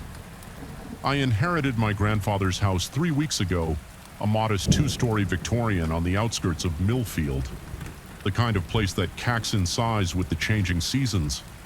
My grandfather was a watchmaker by trade, a collector of timepieces and mechanical curiosities. By passion among his possessions was an ornate walnut music box, its surface carved with intricate patterns of leaves and vines that seemed to shift in the right light. Inside, a small brass cylinder studded with tiny pins rotated when wounded, plucking delicate metal tines to create a haunting melody. I couldn't quite place the lawyer who handled the inheritance, mentioned nothing unusual about the house or its contents. Just the standard paperwork keys handed over with professional courtesy, and a brief mention that my grandfather had requested I take special care of his collection. I moved in 2 days later, setting up my home office in the spare bedroom and leaving the master bedroom untouched. Something about sleeping in a dead man's bed felt wrong, especially since I barely knew him. Childhood visits had been rare, and in adulthood they became almost non-existent. The last time I saw him was 5 years ago at a family reunion. He seemed distracted, distant, his fingers constantly tapping out rhythms on the tablecloth. I placed the music box on the mantel in the living room alongside some of his pocket watches and a few framed family photos. The first few nights passed uneventfully as I settled in, working remotely during the day, exploring the house and surrounding property in the evenings. In the corner of the living room sat an old wooden rocking chair that I assumed was my grandmother's, though she had passed long before I was born. The curved rails on its base seemed worn unevenly, as if someone had spent years rocking in a specific pattern. I tried it once, but found it uncomfortable, the back too straight, the seat too hard on the fourth night. I woke to music, my heart hammered against my ribs as I lay perfectly still. Trying to identify the source, the notes were clear, delicate, but somehow wrong, like a record played at 3/4 speed. The tempo dragged, transforming what might have been a lullaby into something mournful, desperate. I knew immediately it was the music box, though I hadn't wound it. Since examining it briefly upon arrival, my mouth went dry as I forced myself to leave the warmth of my bed. The wooden floor felt ice cold beneath my bare feet as I moved toward the door, each step requiring conscious effort. The hallway stretched before me, the shadows deeper than they should have been despite the nightlight I'd plugged in near the bathroom. The melody grew louder as I descended the stairs, my hand gripping the banister with white knuckles. The living room was bathed in pale blue moonlight. Filtering through the thin curtains, the music box lid was open, its tiny mechanism turning steadily gleaming in the darkness. But what froze the breath in my lungs wasn't the box. It was the rocking chair moving back and forth in a gentle rhythm that matched the distorted melody, empty yet not empty. A darkened silhouette sat there, barely visible, more an absence of light than a presence, the outline of shoulders, a head hands. Resting on the arms of the chair, but no features, no substance, just a suggestion of a person rocking slowly as the music played my throat. Constricted as I tried to call out, no sound emerged. The temperature in the room had plummeted, my exhaled breath. Visible in cloudy puffs, I blinked hard, convinced my sleep mind was playing tricks when I opened my eyes. The chair was still the silhouette gone, but the music continued for exactly 37 more seconds. I counted each one before winding down with a discordant final note that hung in the air like an unfinished sentence. I didn't sleep again that night. I convinced myself it had been a particularly vivid dream, the kind that lingers between sleep and wakefulness. My grandfather's house was old, full of settling noises and draft-induced movements. The human mind, especially one transplanted to unfamiliar surroundings, naturally seeks patterns and explanations. I repeated these rational thoughts like a mantra as I made coffee at dawn, the sky outside still purple with the last remnants of night. But the next evening I took precautions. I wound the music box fully and let it play through its entire melody, while I timed it exactly 2 minutes and 12 seconds of a tune that sounded vaguely familiar but impossible to name. When it finished, I closed the lid firmly and placed a heavy book on top. Then I set up my laptop on the coffee table, its webcam aimed at both the music box and the rocking chair. I activated the motion detection recording software I used for home security and went to bed exhausted but determined to prove to myself that nothing unusual was happening at 3:17 a.m. I jolted awake again to the same melody but slower. This time each note stretched and warped as if struggling to emerge. My skin prickled with gooseflesh as I forced myself to leave my bed. I needed to see the laptop to confirm what was happening. The music pulled me down the stairs, my legs moving woodenly, my chest tight with dread. The living room was colder than before. The book I'd placed on the music box now lay on the floor. The box itself was open, its mechanism turning with agonizing slowness, and the chair, God, the chair rocked with purpose, the silhouette more defined than the previous night. I could almost make out the slope of shoulders, the suggestion of an elderly posture. My eyes darted to my laptop, the screen black, dead unplugged, though I distinctly remembered ensuring its power cord was secure. Fighting against the paralysis of fear, I lurched toward the laptop, fumbling to reconnect it. My trembling fingers knocked against the power button several times before it hummed to life. The recording software had shut down completely, but as the screen illuminated the room, the silhouette vanished and the music box wound down with that same unresolved final note. I spent the remainder of the night hunched over the kitchen table, gulping lukewarm coffee, convincing myself to stay in the harsh light of morning. I examined the music box more carefully. The craftsmanship was exquisite, the wood smooth beneath my fingertips. Inside the lid, I discovered a faded inscription I hadn't noticed before for Wilhelm. The melody remains unfinished until you complete it. My grandfather's name was Thomas, not Wilhelm. I wondered if he had acquired the box from someone else. Perhaps another collector determined to document what was happening. I purchased additional recording equipment the next day, a digital camera with night vision, a voice recorder, and motion sensors. I positioned them strategically around the living room, making sure they operated on batteries as well as outlet power. I even set up my old smartphone as another recording device tucked behind a book on the shelf with its camera peeking out. This time I was leaving nothing to chance. That night I struggled to fall asleep, anticipation and dread keeping my nerves jangled.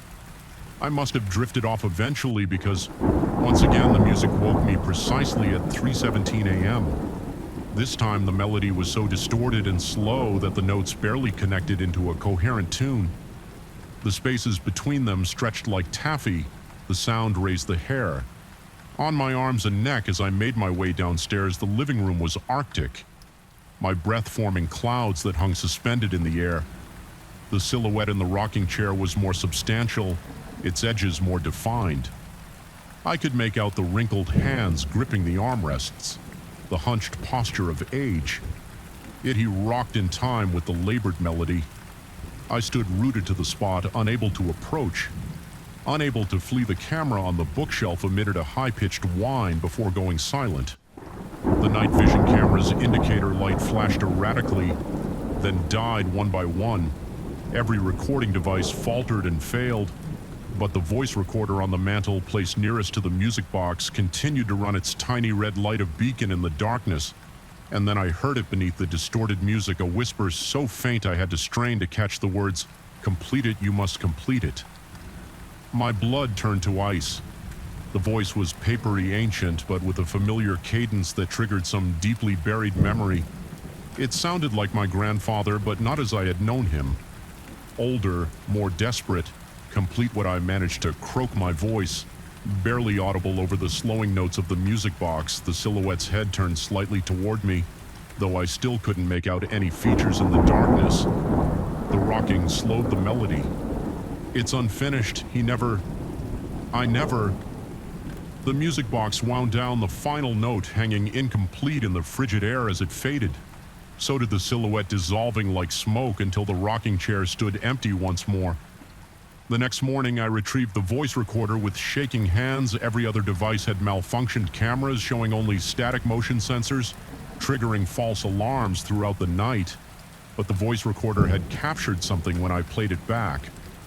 Beneath layers of electronic hiss and interference, those same words emerged. "Complete it, you must complete it." I spent the day researching music boxes, specifically those with inscriptions. Referencing unfinished melodies, I found nothing conclusive. Just form threads about collector's items and antique valuations. By late afternoon, I was poring over my grandfather's personal papers, which I had boxed up but never properly examined. Among them was a thin folder containing correspondence with a German craftsman named Wilhelm Schreiber. The letters, dating back to the 1970s, discussed the commission of a custom music box with a specific melody. The final letter from Schreiber, dated a month before his reported death, mentioned that the music box was nearly complete, but that the melody required the final sequence, which would be provided upon delivery as agreed. A note in my grandfather's handwriting at the bottom of the page read simply, "Never received final sequence. Wilhelm died before completion." My skin prickled as connections formed. My grandfather had commissioned the box from a man named Wilhelm, the same name in the inscription, but Wilhelm had died before providing the complete melody. Had my grandfather somehow acquired the box anyway, and was the unfinished nature of the melody somehow keeping Wilhelm tethered that night, I placed the music box on the coffee table directly facing the rocking chair. I left all lights on and sat in a chair opposite, waiting at precisely 3:17 a.m. Despite not being wound, the box began to play. The melody started normally this time, but as it progressed, it slowed and distorted. Just as before, the lights flickered, dimmed, then stabilized at a fraction of their brightness. The silhouette appeared in the rocking chair, more solid than ever. I could make out the features now: an elderly man with a deeply lined face, spectacles perched on a thin nose, white hair combed neatly to one side. He looked directly at me, his expression one of profound sorrow and yearning. "You have his blood." The whisper came clearer now. "You can finish what he couldn't." My mouth was desert dry, sweat beading on my forehead despite the bone-deep chill. "How?" I managed to ask, "How do I complete it?" The figure gestured toward the music box. "Listen, remember the final sequence? It came to him in dreams, but he refused to, afraid of what it would unlock." The rocking chair creaked rhythmically, the sound merging with the distorted melody in a hypnotic pattern. I found myself leaning forward, straining to understand the music, to hear what was missing. As I concentrated, something stirred in my memory, a tune my grandfather used to hum when I was very young. During those rare visits, 5 notes, always the same sequence over and over as he worked at his watchmaker's bench. Without conscious decision, I began to hum those notes, my voice quavering in the hushed room. The music box's melody paused as if listening. Then, to my astonishment, its mechanism adjusted, adding those exact notes to the sequence before continuing. The melody transformed, no longer distorted or slowed, but flowing with a haunting beauty that brought unexpected tears to my eyes. The silhouette in the rocking chair seemed to brighten slightly, the sorrow in his expression giving way to something like peace. At last he whispered, "After all these years, thank you." The music played through.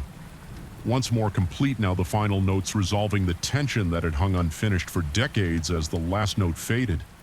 The silhouette smiled a gentle, grateful expression and gradually dissolved not into darkness this time, but into soft light that lingered briefly before fading entirely. The music box closed itself with a soft click. The temperature in the room gradually returned to normal. I sat motionless, my heart pounding, trying to process what had just occurred. After some time, I cautiously approached the now silent box, opening the lid. I found the inscription had changed. It now read simply, "Melody complete, Wilhelm rests." I've kept the music box, though it never again plays on its own sometimes. When the house feels particularly empty, I wind it manually and let the completed melody fill the rooms. The rocking chair remains still its occupant, presumably at peace. But on certain nights, just as I'm drifting to sleep, I could swear I hear my grandfather's voice humming those 5 notes that completed the sequence. A reminder that some compositions require generations to perfect, and some obligations transcend death itself. Story 3, from the first time I heard it, I dismissed it as the building settling old places make noises they breathe and creak, especially at night when the temperature drops. The Hartwick Hotel had stood since 1924, its marble floors and ornate crown moldings witnessing nearly a century of human activity. But working night security in a historic building meant getting used to the sounds of emptiness, the peculiar acoustics of abandoned grandeur. What I couldn't explain away was the faint saxophone that drifted through the third-floor corridor at precisely 2:17 a.m. on a Tuesday night in October, or the unmistakable clink of crystal glasses that followed. My name is Michael Donovan, and after 15 years as a beat cop in Chicago, I took this security job thinking it would be peaceful. A quiet transition into eventual retirement. The Hartwick was being renovated into luxury apartments, but construction had stalled. Due to permit issues and historical preservation concerns, my job was simple patrol. All 8 floors, twice per shift, monitor the security cameras and ensure no one entered the building without authorization. The developer was paranoid about copper theft and vandalism. I was the only one in the building from midnight to 8 a.m. with occasional overlap with the day security. At both ends of my shift, I'd been working at the Hartwick for 3 months before the first incident. The building had always felt unnaturally cold in certain spots, particularly the grand ballroom on the 2nd floor, but I chalked it up to drafts and an outdated HVAC system. But that Tuesday in October changed everything. The music was distant but unmistakable.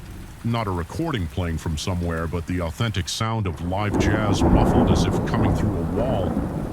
My first instinct was to call in a trespasser, but something held me back. The music faded within minutes, and I spent the rest of my shift on edge, checking and rechecking empty rooms. By week 2, my routine patrols had become investigations. The music returned always between 2 a.m. and 3 a.m., always fading. When I approached the ballroom, I began to detect other sounds. The low murmur of conversation, occasional bursts of laughter, the distinct shuffling of dancing feet. I documented everything in my log and even set up my phone to record, but the recordings never captured what my ears could hear when I mentioned it to Rodriguez, the day guard. He laughed it off. The building was playing tricks on my mind. He said night shifts did that to people. The smells came next. I'd catch sudden, overwhelming whiffs of expensive perfume, followed by the acrid tang of cigarette smoke. Not modern cigarettes, but something richer, more pungent. The first time it happened, I rushed through the entire 2nd floor, convinced someone had broken in and was smoking in a closed building. But the smell would vanish as suddenly as it appeared, leaving me standing alone in empty corridors, my flashlight beam cutting through undisturbed dust. By the 4th week, I began to feel observed, The sensation of eyes tracking my movements would prickle the back of my neck during my patrols. The temperature would drop dramatically in certain areas. My breath would cloud in front of me. Even though the thermostat readings remained normal, I started to avoid the ballroom entirely, taking detours on my rounds that added extra steps but spared me from walking through that cavernous space with its massive crystal chandeliers and mirrored walls. Then came the voices, clear, direct, and terrifyingly close. "Join us for a hand?" a woman asked one night, her voice sultry and amused. Floating from just behind my left shoulder as I hurried past the ballroom entrance, I whirled, around heart hammering against my ribs, but the corridor stretched empty behind me. My palms had grown instantly slick with sweat, and it took considerable effort to steady my breathing. I called out, demanding whoever was there to show themselves, but my words echoed unanswered through the building. That night I found the card in my pocket, an ace of spades yellowed with age, its edges worn smooth. I had no memory of picking it up, no explanation for its presence. The card felt abnormally heavy in my hand, its surface cool to the touch. Despite having supposedly been in my pocket for hours, I locked it in my desk drawer before leaving that morning. But when I reached home and emptied my pockets, another card waited. The Queen of Hearts this time, with a faint smudge of red lipstick on one corner. Sleep became impossible even in my apartment. Miles from the Heartwick, I would jolt awake to phantom jazz and distant laughter. My doctor prescribed sleeping pills that left me groggy but did nothing to stop the dreams. Dreams of elegant parties where faceless figures beckoned me toward a card table in the corner. I'd wake clutching my sheets, heart-racing, skin clammy with sweat. I began researching the building's history during my days off. The Heartwick had been a premier hotel in its time, and the ballroom had hosted the city's elite through the Roaring '20s, and into the Great Depression. Newspaper archives mentioned high-stakes poker games held regularly in private rooms adjacent to the ballroom games where fortunes were won and lost. In single nights, several articles alluded to a particular game in November 1932 that ended in scandal. Though details were frustratingly vague, one player, a banker named William Price, had allegedly accused others of cheating before disappearing. His body was never found, but the reporters strongly implied foul play. The cards continued appearing in my pockets, never the same one twice, building a partial deck. I tried locking them in my desk in my locker, even throwing them in the dumpster behind the building, but somehow they always returned to my possession. Rodriguez began to look at me strangely when he'd catch me talking. Apparently to myself during shift transitions, I'd be responding to comments, questions, jokes that only I could hear. The night voices had become constant companions, growing increasingly familiar, increasingly insistent that I join their game. "Just one hand?" "Michael," they'd whisper, "everyone gets one chance to change their fortune." 2 months in the vision. Started brief, at first flashes of movement at the edge of my vision, transparent figures that disappeared when I turned to look directly at them. Then longer episodes where the empty ballroom would momentarily transform before my eyes. For fleeting seconds, I'd see it as it once was, brilliantly lit, filled with elegantly dressed men and women, tables covered in green felt waiters carrying trays of champagne.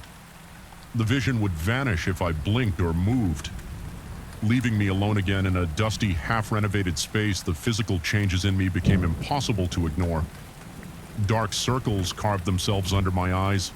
I'd lost weight, my uniform hanging loose where it had once fit perfectly. My hands developed a constant tremor that made writing in my security log difficult sleep. When it came, was plagued by dreams of cards being dealt, chips stacking, and the same phrase repeated endlessly. Just one more hand, I found the poker chip in my other pocket on a Friday night. It wasn't plastic like modern chips, but an antique made of clay, heavy and substantial, with the Heartwick's original logo embossed on both sides. That same night, the episodes increased in both frequency and duration. The ballroom would shift between past and present several times. During a single patrol, I began to recognize certain figures: a woman in a red dress who always stood near the bar, a tall man with a pencil mustache who dealt cards at the corner table. a heavy-set man in a pinstripe suit who watched the proceedings with a scowl. They seemed increasingly aware of my presence, some nodding in my direction, others beckoning me closer by the third month. Rodriguez requested not to overlap shifts with me anymore. He claimed my behavior made him uncomfortable. The muttering, the constant checking of my pockets, my startled reactions to sounds he couldn't hear. Management assigned a new day guard, a younger man named Torres, who asked too many questions about why I looked so exhausted, why I sometimes failed to complete all my patrol logs. He suggested I see someone professional about my episodes. His concern felt like an accusation. I began bringing a voice recorder to work, hoping to capture evidence of what I was experiencing. The recordings contained only my side of conversations, desperate questions shouted into empty rooms. Pleased for the voices to leave me alone in one particularly disturbing recording, I found myself agreeing to something promising I would come to the table soon, that I just needed time to prepare the missing time. Started next, I'd check my watch at the beginning of a patrol, then somehow find myself in the ballroom with no memory of how I'd gotten there. An hour or more vanished from the night. During these blackouts, more items would appear on my person: a vintage matchbook from the Hartwick Hotel, a cufflink with pearl inlay, a small Art Deco flask still containing traces of Prohibition-era whiskey. During one episode, Torres found me sitting cross-legged in the middle of the ballroom floor at the end of my shift cards, arranged in a solitaire pattern before me. I have no memory of this, only his frightened face swimming into focus and his hands roughly shaking my shoulders. He reported the incident to management. They mandated a psychiatric evaluation. If I wanted to keep my job, the doctor spoke of stress-induced hallucinations, of the effects of isolation and irregular sleep patterns on perception. She prescribed antipsychotics that dulled my senses but didn't stop the voices. If anything, the medication made it harder to distinguish between what was real and what wasn't. The figures became more solid, the music louder, the smells more pungent. The line between my world and theirs grew increasingly thin. Last night I made a decision. After weeks of their invitation, I finally responded that I would play just one hand as they'd been asking. Their reaction was immediate and overwhelming. The ballroom erupted into full, vivid existence around me, no longer transparent or flickering. The scene solidified into absolute reality. The chandeliers blazed with light. Cigarette smoke hung in thick clouds near the coffered ceiling. The band played a lively Charleston while couples danced, and at the corner table, 4 players waited with an empty chair between them. The woman in the red dress approached her, perfume enveloping me as she took my arm and guided me toward the table. The cards in my pocket grew warm, almost hot against my thigh. The heavy-set man in the pinstripe suit looked up as we approached, his scowl deepening. "You brought a modern with you, Elizabeth?" he asked, voice thick with disdain. "He has the cards?" She replied simply, "They've been calling to him." The dealer with the pencil mustache smiled thinly and gestured to the empty chair. "We've been waiting for a 5th, he said, shuffling cards with supernatural dexterity. "Waiting for so long, one hand determines everything. Here William never got to finish his last hand. Perhaps you'll have better luck." I knew with absolute certainty that sitting down at that table would change everything. The barrier between my world and theirs would dissolve completely, but the alternative was to continue in a half-existence torn between realities. My grip on sanity eroding with each passing night, I took the seat. The dealer's hands moved in a blur, cards sliding across screen. Felt the other players watch me with hollow eyes, their faces suddenly gaunt in the chandelier light. I realized with a cold shock that they weren't merely apparitions. They were trapped, bound to this endless night. This perpetual game. William Price hadn't disappeared after accusing them of cheating. He had become part of the game itself. Another ghost at the table. "The stakes?" I asked, my voice steady despite the terror gripping my chest. The dealer's smile widened, revealing too many teeth. "Why?" "Nothing too dear," he said, his voice suddenly echoing as if from the bottom of a well. "Just time, just presence, just permanence." I looked down at the cards he dealt me. my hands trembling as I lifted the corners of full house queens and aces, a winning hand in any normal game, but as my opponents laid down their cards one by one, their expressions remained neutral, unreadable. The dealer was the last to reveal his hand. "I'm afraid fortune doesn't favor you tonight," he said, spreading a straight flush across the felt. The room began to dim around the edges, the party fading like a photograph left too long in sunlight. Only our table remained brightly lit, suspended in a void of encroaching darkness. The chips in the center of the table, my chips melted into the green. Felt the other players began to fade as well, their forms becoming transparent, their voices growing distant. "What happens now?" I asked, panic finally breaking through my voice. Elizabeth's hand came to rest on my shoulder, substantial again, her red nails digging into my flesh. "Now," she echoed, her voice regaining its sultry tone. "Now we wait for the next player, and you, Michael, you invite them to join us for just one more hand this morning." Torres found me unconscious on the ballroom floor, surrounded by a scattered deck of antique playing cards. The medical evaluation blamed extreme exhaustion and possible narcolepsy. I've been placed on medical leave pending further psychiatric assessment, but I know what really happened. I escaped, somehow the game rejected me, or perhaps another player made a more tempting target for them. I submitted my resignation today. I'm leaving the city. Tomorrow, putting as much distance as possible between myself and the Hartwick. But even as I pack my apartment, I can hear distant jazz playing from somewhere inside the walls. And in my pocket, a new card has appeared, the Jack of Spades, with a message scrolled in faded ink across its face. "You left too early. The game isn't finished." I don't know what happens to those who walk away from the table at the Hartwick, but I suspect with growing dread that I'll soon find out some games once started can never truly end story 4. The moment I placed that statue in my living room, the atmosphere in my apartment shifted. I could almost feel the air turn stale, as though every window had been slammed shut and sealed from the inside. The statue, carved from dark stone with intricate lines swirling around its base, emanated a strange aura even in broad daylight.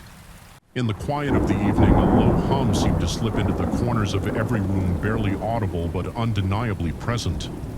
I tried to tell myself it was the sound of my fridge or the pipes in the walls, but deep down I knew it came from that statue. I had brought it back from Peru, where I'd traveled for a corporate seminar, followed by a short excursion arranged by local business partners. I'm an executive for an international firm, always looking to strike deals, expand networks, and secure new markets. During a break in the conference, I visited a small antique shop that specialized in rare artifacts.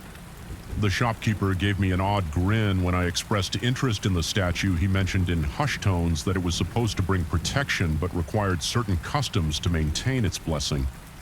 I was more interested in its exotic look, something to display in my apartment to spark conversation. When guests visited, looking back, I wish I had left it there, buried under layers of local superstition. Now it's in my living room, dominating the space. Despite its modest size, the stone figure shows a vaguely human shape, but the features are exaggerated. Large eyes, a twisted mouth, and a posture that suggests vigilance. Its head is slightly tilted, as if it's listening for a secret on the wind. I told myself it was just my imagination, but I couldn't shake the sensation that it was watching me, sizing me up on the first night I woke up in the early hours to a faint buzzing. My sheets were soaked with sweat, and I felt an odd tingling under my skin. My heart was hammering in my chest, every beat echoing in my ears.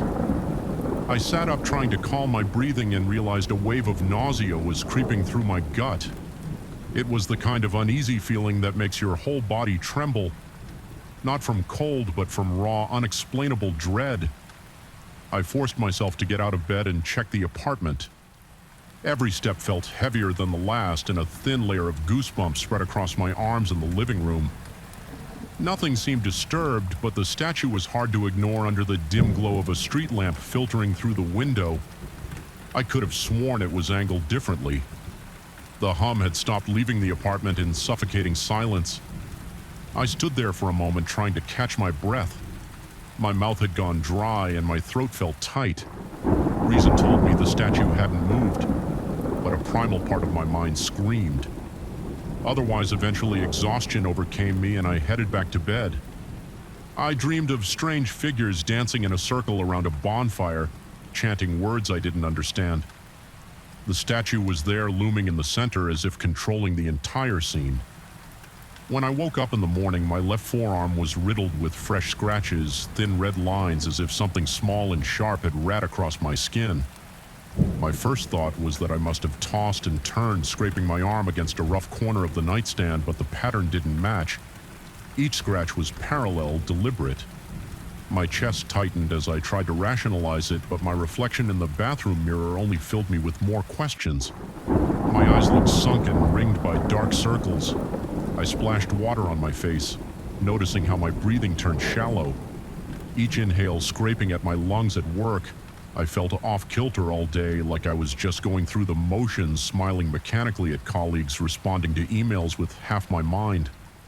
Somewhere else I kept recalling the dream, the bonfire, the chanting, the statue's mesmerizing gaze. My assistant asked if I was feeling all right. I muttered that I was just jet-lagged in truth. I was fighting a suffocating sense of dread that coiled around my spine. The hum still lingered in the back of my mind. Even during broad daylight in a busy office that evening, I came home determined to ignore the statue. But the moment I stepped into the living room, a chill prickled along my neck. I turned on every light I could, trying to chase away the oppressive darkness.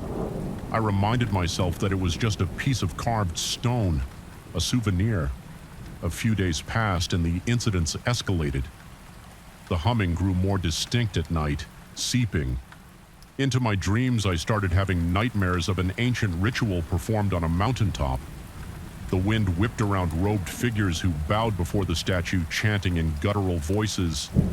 The statue itself glowed with an unearthly light, and in the dream I knew it demanded something vital. Whenever I jolted awake, my heart would slam so hard against my chest that it hurt. My breathing would come in ragged bursts and beads of sweat would drip down my temples, soaking the sheets. My entire body felt drained, and each morning new scratches or bruises appeared on my arms and torso as if unseen hands had seized me during the night. In a state of mounting panic, I set up a security camera in the living room. I told myself I just needed proof, some logical explanation. Maybe I was sleepwalking. Maybe something else was happening the next morning. I checked the footage. At first everything seemed normal, but then a flicker in the frame caught my eye. The statue's head, previously tilted to the side, appeared to rotate ever so slightly. Tracking motion in the room, the realization hit me like a punch to the gut. My stomach roiled with nausea and my legs felt like lead. I replayed the clip multiple times, each viewing making my pulse pound harder in my ears. I tried to show it to a friend who visited, but I ended up speaking mostly in vague terms. Worried that I'd sound insane if I insisted a statue was turning its head on its own, that friend offered a half smile, suggesting maybe the camera had glitched. I didn't argue. My voice was too shaky to form a rebuttal that night. The humming became almost unbearable. It was like a swarm of insects was buried in my walls, vibrating in a synchronized rhythm. My temples throbbed. My heart hammered so forcefully I could feel my pulse in every fingertip. I closed my eyes, but the moment sleep came, the visions returned more vivid than before. I saw the statue beckoning me closer. The lines carved into its surface seeming to swirl and pulsate. The chanting in my dream boomed like thunder, echoing inside my skull. When I woke, I could hardly catch my breath. Like the air itself was tinged with a metallic taste. Cold sweat drenched my pajamas. My limbs trembled from the overload of adrenaline, desperate for any kind of relief. I tried to rid myself of the statue. I hauled it into my car with every intention of dumping it at a storage unit, as far from my home as possible. The entire drive I felt as though something was looking over my shoulder from the back seat. My skin crawled and goosebumps traveled from my neck to the base of my spine. The statue didn't make a sound, but I swore the humming lingered, vibrating in my skull upon reaching the storage facility. I wrestled the statue out of the trunk, my arms shaking from effort and from raw fear. With every step, my chest grew tighter as if invisible hands were squeezing the air from my lungs. My heartbeat drummed relentlessly. I locked it away in a unit, shut the door, and rushed back to the car. Trying to calm my breathing for 2 days, I convinced myself it was over. My apartment felt emptier, and I tried to interpret that as relief. But on the third night, the hum returned louder than ever. My nightmares flooded back, accompanied by a suffocating sensation of hands gripping my wrists. I woke up screaming into my pillow, heart thrashing, a cold sweat clinging to my body. In a half-conscious haze, I stumbled to the living room there. It was the statue stood in the same spot I had originally placed it, as if it had never been removed. My legs nearly gave out. I grabbed my phone, scrolled through contacts, but my hands were shaking so badly I couldn't dial anyone. My breath came in ragged bursts, and a crushing sense of helplessness pinned me in place. There was no explanation for how it had returned. Panic turned to a feverish determination. If logical steps wouldn't work, I had to consider the possibility that this was beyond anything I'd ever faced. I remembered the shopkeeper whispered warnings about customs, the words about protection requiring a price. My mind reeled with the possibility that the dreams about sacrifices weren't just hallucinations. They were some sort of psychic imprint demanding recognition. I felt dizzy, my vision blurring at the edges. It was like the air itself pressed against me with a suffocating weight. Every nerve in my body was on high alert. I stopped going to the office. I was too on edge, too consumed by the statue's presence. My apartment became a claustrophobic maze of shadows. Every noise made me jump. Pipes creaking, wind rattling the windows, the fridge humming. My spine remained tense at all hours, like I was constantly expecting something to grab me from behind. I barely slept, and when I did, the nightmares were vicious. The statue's demands in those visions were clearer now. It needed offering some type of ritual to appease whatever force lived inside that hunk of stone. One evening, I lit every lamp, turned on the brightest lights I had, hoping to chase away the suffocating darkness that clung to the statue. Then I sat in front of it, trying to stare it down. My heart raced so violently that my chest ached and sweat beaded on my forehead. I had the fleeting urge to run to flee my own home, but I forced myself to stay put. My breath came in shallow, trembling gasps. I whispered to the statue, not quite forming coherent sentences in my desperation. I pleaded for it to leave me in peace, to lift whatever curse it had brought. My voice was shaky, hardly more than a whimper. The statue offered no reply, but the humming bore into my skull. My thoughts jumbled, and I felt my mind teetering on the brink by the time I dragged myself to bed. I was so exhausted I could hardly undress. I collapsed onto the mattress. Heart still pounding, the night passed in fragments of lucid terror. I saw myself in the same ancient ceremony from before, only now the chanting figures turned their heads toward me in unison.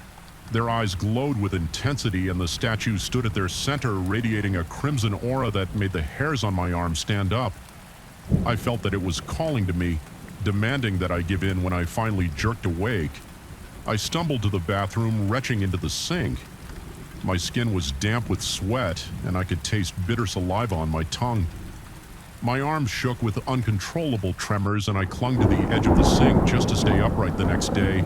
After hours of pacing around in a panic, I decided to check the security footage again. My limbs trembled as I fast-forwarded through the night. Sure enough, at around 3:14 a.m., the statue twitched its head, turning slowly. Tracking my movements in the darkness, I saw myself walk into the living room with a kind of mechanical stiffness, as if sleepwalking, then right there on camera. I lifted my arm to the statue, and in the dim light, the statue's mouth seemed to stretch into an unnatural grin. I watched horrified as my own body flinched repeatedly. Though nothing visibly touched me, my stomach churned and I reached up, feeling fresh welts on my arm. My vision swam with confusion. My sanity threatened to splinter. I knew then that fleeing wasn't the solution the statue would follow. I could almost sense it in my bones, that humming in my head wouldn't let me escape with my last shred of resolve. I gathered a few items, cleansing herbs from a local store, a small bowl of water and a candle. I had no expertise, but I was desperate. The environment in my apartment was stifling. My lungs felt heavy and the wall seemed to loom closer than ever. The hum grew louder, more insistent, like it was mocking my attempts to fight back. I knelt on the floor facing the statue. My heart thundered in my ears and my breath came in short, jagged bursts in a trembling voice. I recited any words I thought might help, a jumbled fusion of half-remembered prayers and the shopkeeper's vague warnings. The candlelight flickered against the statue's stony surface. It seemed to watch me intently. My spine tingled and cold sweat formed on my brow. I poured water over the base of the statue, holding my breath as I did it. There was a faint hiss, almost like steam escaping, but it could have been my imagination. My hand shook so badly that droplets splashed onto the floor. I sprinkled the herbs around it, trying to summon the courage to keep going, although my knees felt as if they'd buckle at any second. A wave of dizziness washed over me, my eyesight blurred, and I felt a heavy pressure in my chest. The hum crescendoed, rattling in my skull until I thought my head would split. In that moment, I felt a strange resistance, like an invisible force pushing back my arms. Trembled and my teeth chattered. A strangled sound escaped my throat as I fought for control of my own body. And then, as suddenly as it rose, the pressure receded. The hum faded to a distant drone, still present but subdued cautiously. I opened my eyes. The candle still burned. The herbs lay scattered on the floor and the statue remained. But somehow the atmosphere was different, less suffocating. At least for now, my heart still pounded, yet the frantic terror had ebbed to a tense alertness. I picked myself up, swaying on unsteady legs. A deep exhaustion seeped into my muscles. My breath was still shallow, but I could inhale without the choking sense of doom. I stood there for a long time, muscles twitching from the intensity of what I'd just experienced. Had I performed some sort of ritual to keep it at bay, or had I merely delayed the inevitable? The statue stared back silently, no longer humming, but no less imposing. My skin crawled under its gaze, and a cold sweat continued to dampen my shirt. In the back of my mind, I realized this might never truly be over. It was as if the statue had acknowledged my attempt to confront it, and was momentarily satisfied, no longer demanding sacrifices, but not entirely relenting. Either gathering the camera's memory card, I replayed the scene of me confronting the statue. Nothing in the footage explained the surge of force I'd felt, nor did it capture the low hum that had plagued me. I still saw the statue move, if only slightly, but the tape was grainy and inconclusive. No one else would believe me. I had no solid evidence, just an unshakable certainty that I was dealing with something beyond reason or science. Even now, I can't say I've found peace. The nights remain restless, and I still wake up drenched in sweat, eyes darting around the room, searching for any sign of motion. Sometimes I think I hear the hum creeping back in like a distant vibration in the walls. My fingers still tremble when I catch sight of the statue's twisted face. It's as if it's waiting quietly, biding its time. I don't feel entirely free. More like I'm sharing my space with a volatile force, one that can be pacified for a while but never fully dispelled. I keep the lights on whenever possible. I've started leaving the television running through the night, hoping the sound masks that faint buzzing. I avoid looking at the statue directly for too long, but I'm also afraid to turn my back on it. My body remains on alert, every nerve cell primed for the slightest disturbance. My heartbeat sometimes skipping a beat when the air conditioning kicks on or a branch taps the window. I'm planning to move soon, though a part of me fears the statue will simply reappear in the new place. My mind races with questions that seem to have no answers. Is this statue linked to an ancient entity, or is it merely a conduit for a force that thrives on fear? The shopkeeper hinted at a sacrifice. Perhaps I thwarted it, or perhaps I only postponed the inevitable. The uncertainty gnaws at me, corroding any sense of safety I once knew. For now, though, the humming stays low and the scratches on my arms have stopped. It's been a week since the last fresh mark, but every night before I fall into a fitful sleep, I see the swirling patterns of that old ritual in my mind's eye. I hear the chant guttural and droning, and I feel the statue's presence hovering at the edge of my consciousness. Some nights I think I glimpse the statue's head move out of the corner of my eye and my heart lurches in my chest. Whether it's truly moving or just a trick of my fatigued brain, I can't tell anymore. My hands shake, my throat goes dry, and a cold sweat breaks out along my hairline. Fear rattles my thoughts and paranoia creeps in, whispering that I'll never truly escape it. I wish I could end this with a neat resolution, shatter the statue and be rid of it, or consign it back to the place I found it. But it's not that simple. My experience suggests it's not bound by normal rules. Still, I cling to the faintest hope that my confrontation offered some temporary reprieve. Perhaps that's enough for now, even if the weight of its gaze still lingers, even if the uneasy hush hangs in the air. I'm still here, my mind may be battered, but I haven't surrendered, and in that small victory, as precarious as it feels, I find a flicker of defiance. I can't say what tomorrow will bring. The statue remains perched on its pedestal, silent yet impossibly alert. Whenever I pass by, I sense its stare drilling into my back. My heart rate spikes and my palms turn clammy. I remind myself to breathe, to hold on to the fragile sense of control I gained in that desperate ritual, because that's all I have: a tenuous grip on sanity, a resolve forged by terror, and though the shadows still feel oppressive and the night still drip with unease, I've learned to live with the disc that, hum low as it might be, remains a reminder that some forces can't be locked away or easily destroyed. They linger in the corners of the mind in the dead of night, waiting to be acknowledged. Waiting for the next slip in your defenses when fear alone might be enough to let them in once more. Story 5, I felt something was wrong with this house. From the moment I stepped inside, the air was heavy, almost suffocating, and the dusty windows let in just enough light to make the corners seem darker than they had any right to be. My pulse quickened as soon as I turned the key in the lock, and a thin layer of sweat formed on my palms, though it was cool outside. Even then, I told myself it was just nerves. My new project was massive and the place needed a complete renovation.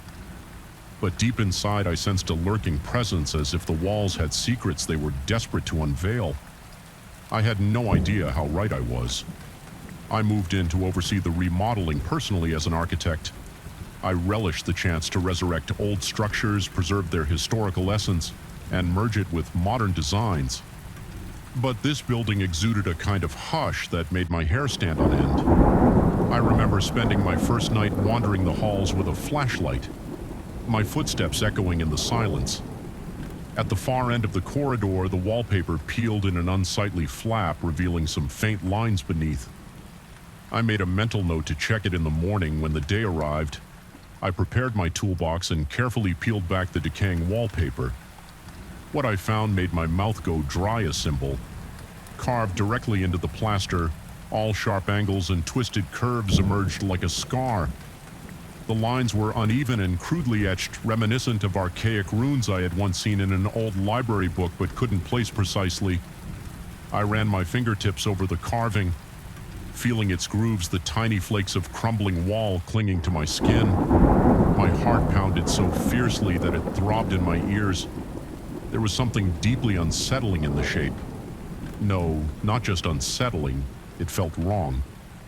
I recalled backing away, a wave of nausea rolling through my gut in my work. I've uncovered hidden compartments, discovered cryptic notes, even stumbled upon old diaries.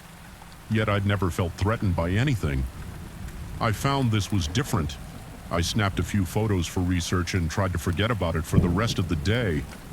But the image wouldn't leave my mind. Later that afternoon, when I closed my eyes to rest, I saw that symbol burned into my vision like a dark afterimage on my eyelids.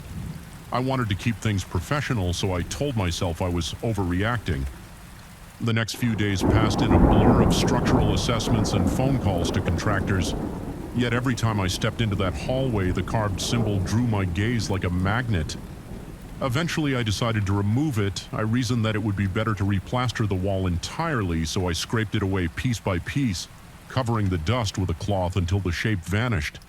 But in the process, it felt like I was stripping away something far more sinister than plaster. My teeth chattered as I worked, and I was certain without logical justification that someone was watching me from the shadows. My breathing grew shallow and the hammer in my hand trembled. Still, I pressed on, forcing myself to believe that finishing the task would banish the sense of unease. That night, I slept in the master bedroom upstairs. The wind outside barely stirred, yet I kept hearing a faint rasp against the walls like a slow, deliberate scratching. A heavy pressure settled on my chest, and I kept waking up with my heart drumming a wild rhythm. Each time I opened my eyes, I thought I saw a faint shape flicker in the dark corner near the closet. My logical side insisted it was just my mind playing tricks, a product of stress and exhaustion. I even laughed bitterly at myself trying to break the tension, but the feeling lingered that something was in the room with me, peering at me from behind that closed closet door. The first true hallucination struck me in the middle of a sunny afternoon. I was painting a test patch in the living room when I caught a glimpse of movement in my peripheral vision. I turned my head, the brush still dripping in my hand by the doorway. I saw a figure, a human silhouette with a face that looked smeared, distorted like a painting rinsed with turpentine. My pulse hammered in my temples and my lungs seized. It was gone in less than a second, but I was left standing there, paint spattering onto the tarp. Feeling a raw jolt of fear, my fingers went numb and I nearly dropped the brush. I remember gasping for air, blinking repeatedly, and telling myself that it had to be a trick of the light. Within a week, these apparitions grew more frequent. My neighbors, who occasionally checked on the project's progress, mentioned that they sometimes saw me in the yard at night, pacing, gesturing as though locked in conversation with someone I had no memory of. These events, one morning, an older neighbor came by to see if I was all right. She said she had watched me for nearly an hour the previous evening, whispering to the empty air near the big oak tree by the fence. My stomach clenched so tightly that I had to grip the doorframe. I tried to explain that I must have been sleepwalking, but she gave me a worried look and left clearly unconvinced. My paranoia soared. I installed cameras around the house, hoping to catch any sign of these nightly wanderings. Yet every time I checked the footage, my figure appeared as a dark shape moving at the edges, sometimes glancing over its shoulder like it sensed the camera. It never faced the lens directly, never revealed my expression that only deepened my sense of dread. I found myself shaking uncontrollably when I tried to analyze the clips, searching for any clue about who or what I was talking to. But the real shock came when I decided to place a voice recorder by my bed at night. I had grown tired of my restless sleep, waking up drenched in cold sweat. My heart pounding, convinced I heard footsteps circling my bed. The first morning I listened back, there was only the sound of my uneven breathing for hours on end. Then at around 2 in the morning, a whisper, definitely not my voice, drifted through the speaker. The tongue was guttural and harsh like broken glass rattling in the throat. My blood ran cold. I turned the volume up, my breath catching painfully in my chest, and heard the faint syllables. They were words I couldn't understand. The recorder hissed, and then my own voice mumbled something in response. Equally unintelligible, it was as if I was answering something from within a dream, trapped in that half-conscious realm where logic dissolves. The next nights, the recordings became more disturbing. The foreign voice grew louder, the cadence more insistent. My answers sounded more desperate. I could hear my own breath quivering between the phrases. It was like a conversation, but it didn't align with any language. I knew I started to dread the evenings, feeling a sharp anxiety. Every time the sun dipped below the horizon, I double-checked that the doors were locked and the curtains were drawn, though I had no idea what good that would do against something intangible. My heart pounded so hard that I could feel each beat resonating in my skull, and my mouth turned so dry it felt like sandpaper. Often I caught myself standing still in the hallway, paralyzed by the thought of nightfall coming again as the days dragged on. The hallucinations in the house intensified. I saw more figures with those distorted faces lurking at the edges of my vision. They would stare from dark corners behind open doors or from the reflection in windows. My chest tightened every time I saw that warped grin or the twisted shape of their eyes. My entire body would tense. A rush of adrenaline surging through my veins, I started to sweat profusely and tremble. A persistent sense of being watched settled over me like a suffocating blanket.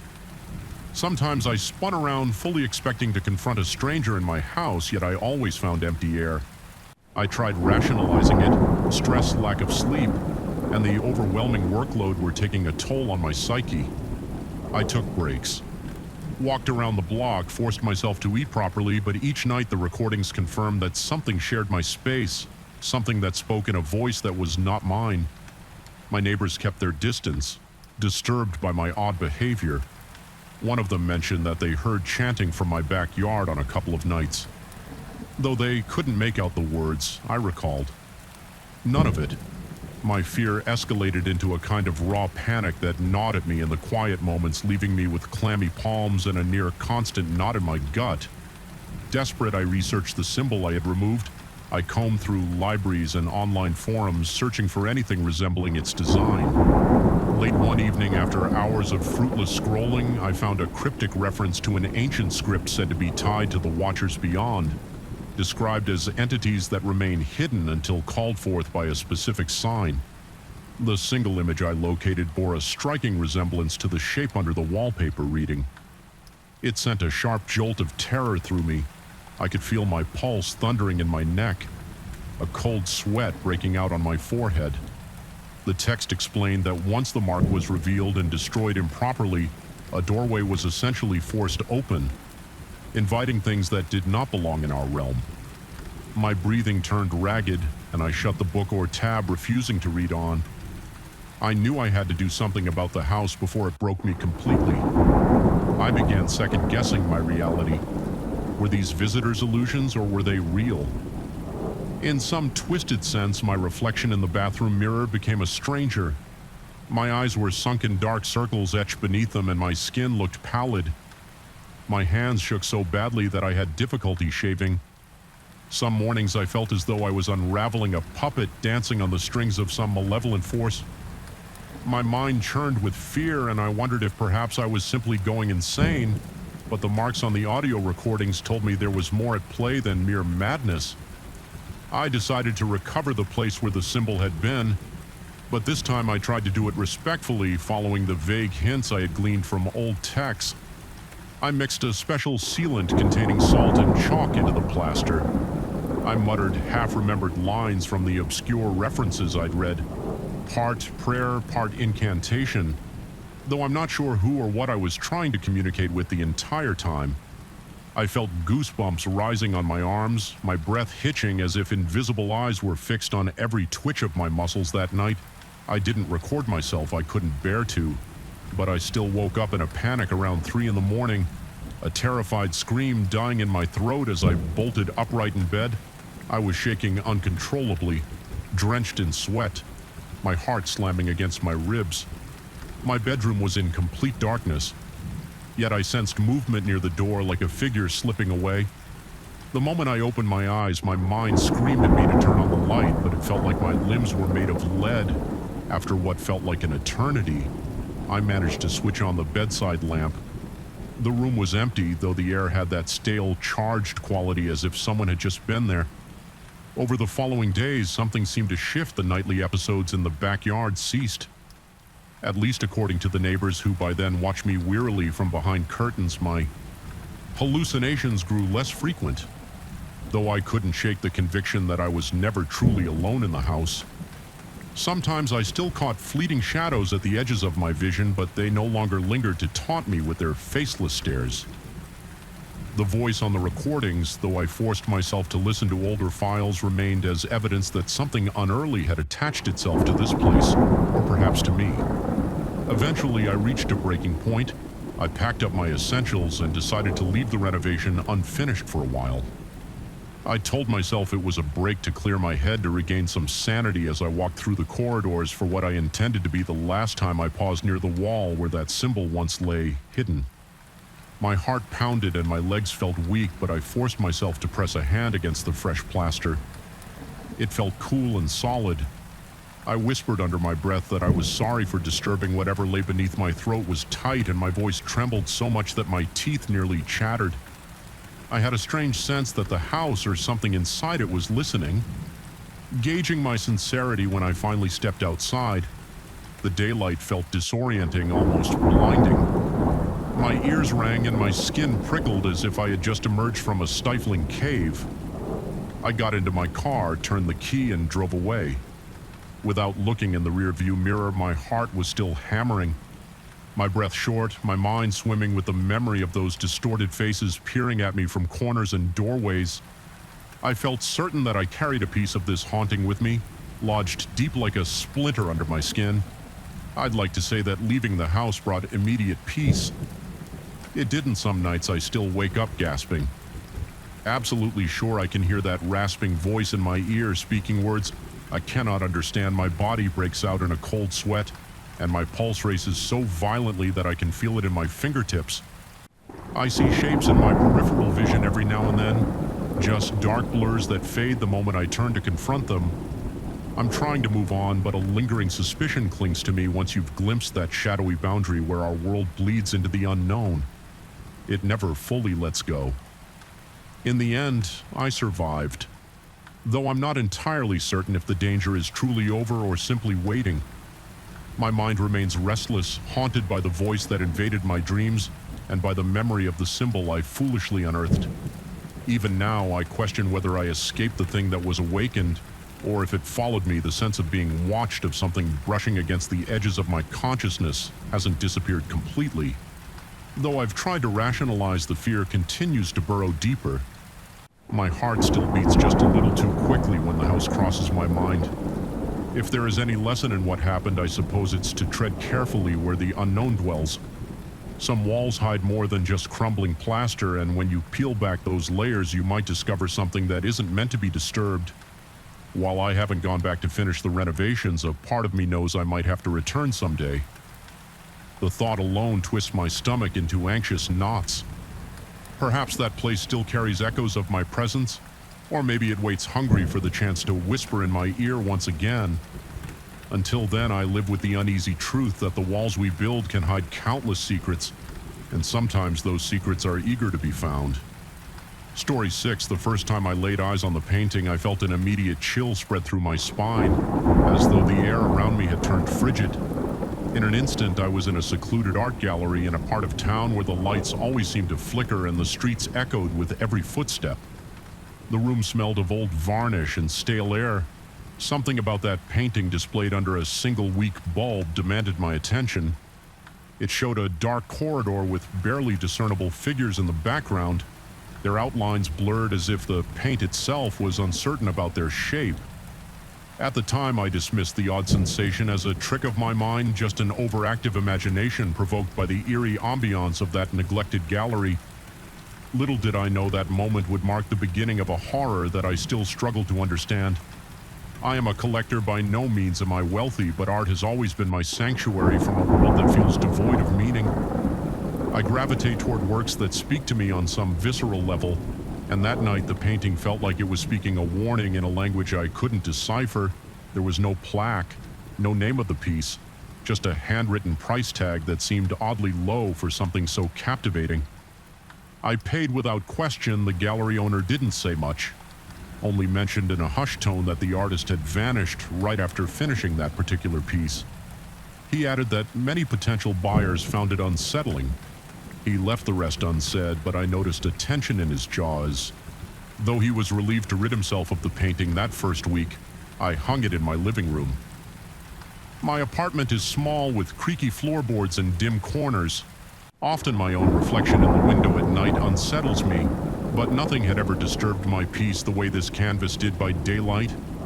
It was almost mundane, a dark corridor, shadowy silhouettes, walls that seemed to stretch out too far. But in the evening, under the soft glow of my lamp, I began to sense changes in the details, subtle ones. At first, the silhouettes moved a fraction to the right, or the corridor appeared an inch narrower. My eyes would linger on it, and I'd feel my heart rate spike, as if my body instinctively recognized something vile unfolding each time I told myself it was just the interplay of light and shadow. The mind, I reasoned, can be tricked when it stares too long at something vaguely defined. Then came the second week when I started noticing it displayed scenes from my daily life, but always a day in advance. I nearly dropped my coffee mug the morning I glimpsed a faint shape in the foreground, wearing the same coat I had worn the day before, except it made no sense. It matched the coat I was about to wear that day. a coat I had laid out on a chair but hadn't put on yet. My stomach knotted and a cold sweat dotted my forehead. I told myself I was imagining coincidences. I tried to ignore the painting for the rest of the day, staying out of the living room and convincing myself I just needed more sleep. Yet by evening I found myself drawn to it again like a helpless spectator, to a silent film that predicted my next move. The following night I saw something unmistakable. It portrayed me in my own kitchen, reaching into the top cupboard for a glass. The details were shockingly accurate. My hair, my posture, my expression of mild frustration. I recognized every nuance. I could barely breathe. My mouth went dry and a clammy tension enveloped me. It was as if the painting had spied on me from some vantage point beyond normal perception. The next morning in a daze, I repeated the same action, opening the cupboard for a glass.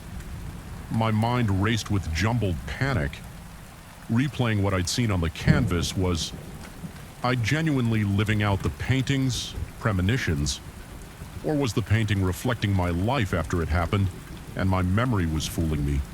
Doubt gnawed at me, but deep down I knew these images were forming a day before they occurred in real life. My hands trembled whenever I approached the painting, and my heart thundered in my chest.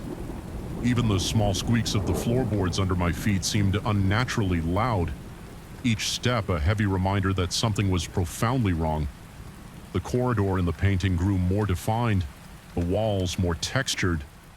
I could see patterns in the bricks and almost identify a faint glistening of water stains, as though it were a real place where dampness crept up from hidden leaks. But what shook me the most was the slow transformation in the center.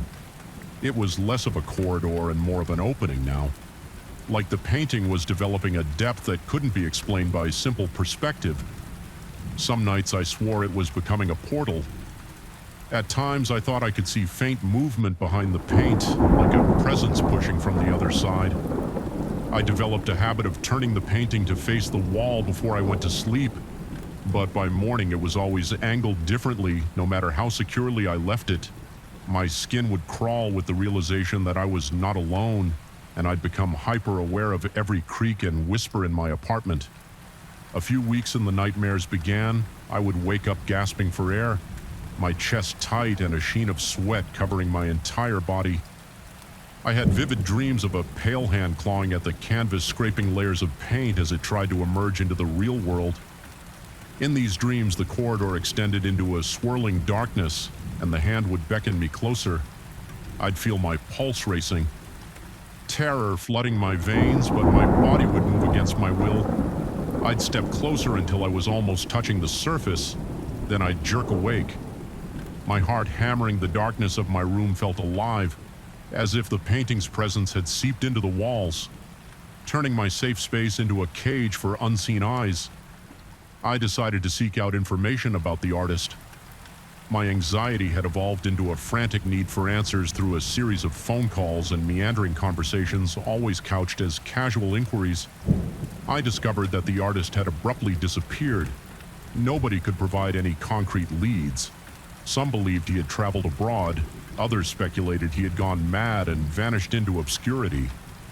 Most admitted he was secretive. Prone to working late into the night, a gallery attendant offered one unnerving detail. The artist had once claimed he wasn't creating the painting, but rather discovering it, as if uncovering something that already existed. Hearing this, I felt the hair on my arms prickled and a clammy sensation spread through me. My breathing grew shallow, and I realized I was gripping the phone so tightly my knuckles were white. Every night the painting seemed more warped, more alive. Its dimensions felt inconsistent, sometimes standing inches away. I sensed a cool draft on my face, as though the corridor had an internal breeze. My mind started playing tricks. Or so I told myself. I would catch glimpses out of the corner of my eye of a hand coiled in the shadows on the canvas, only to find it gone. When I turned to look directly, I felt eyes on me. Even in other rooms, I could sense an unnatural presence emanating from that cursed thing. My muscles would tense involuntarily, and I found myself constantly turning corners with caution, half expecting something monstrous to be waiting in ambush. Then there were the nights of the full moon.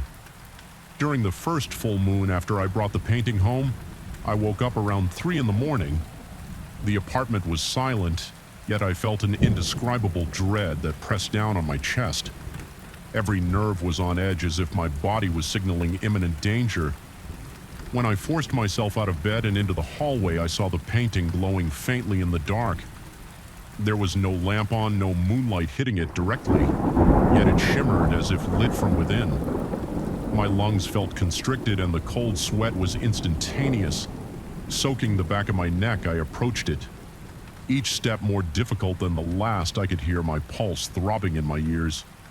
A dryness coated my tongue and my hands shook uncontrollably.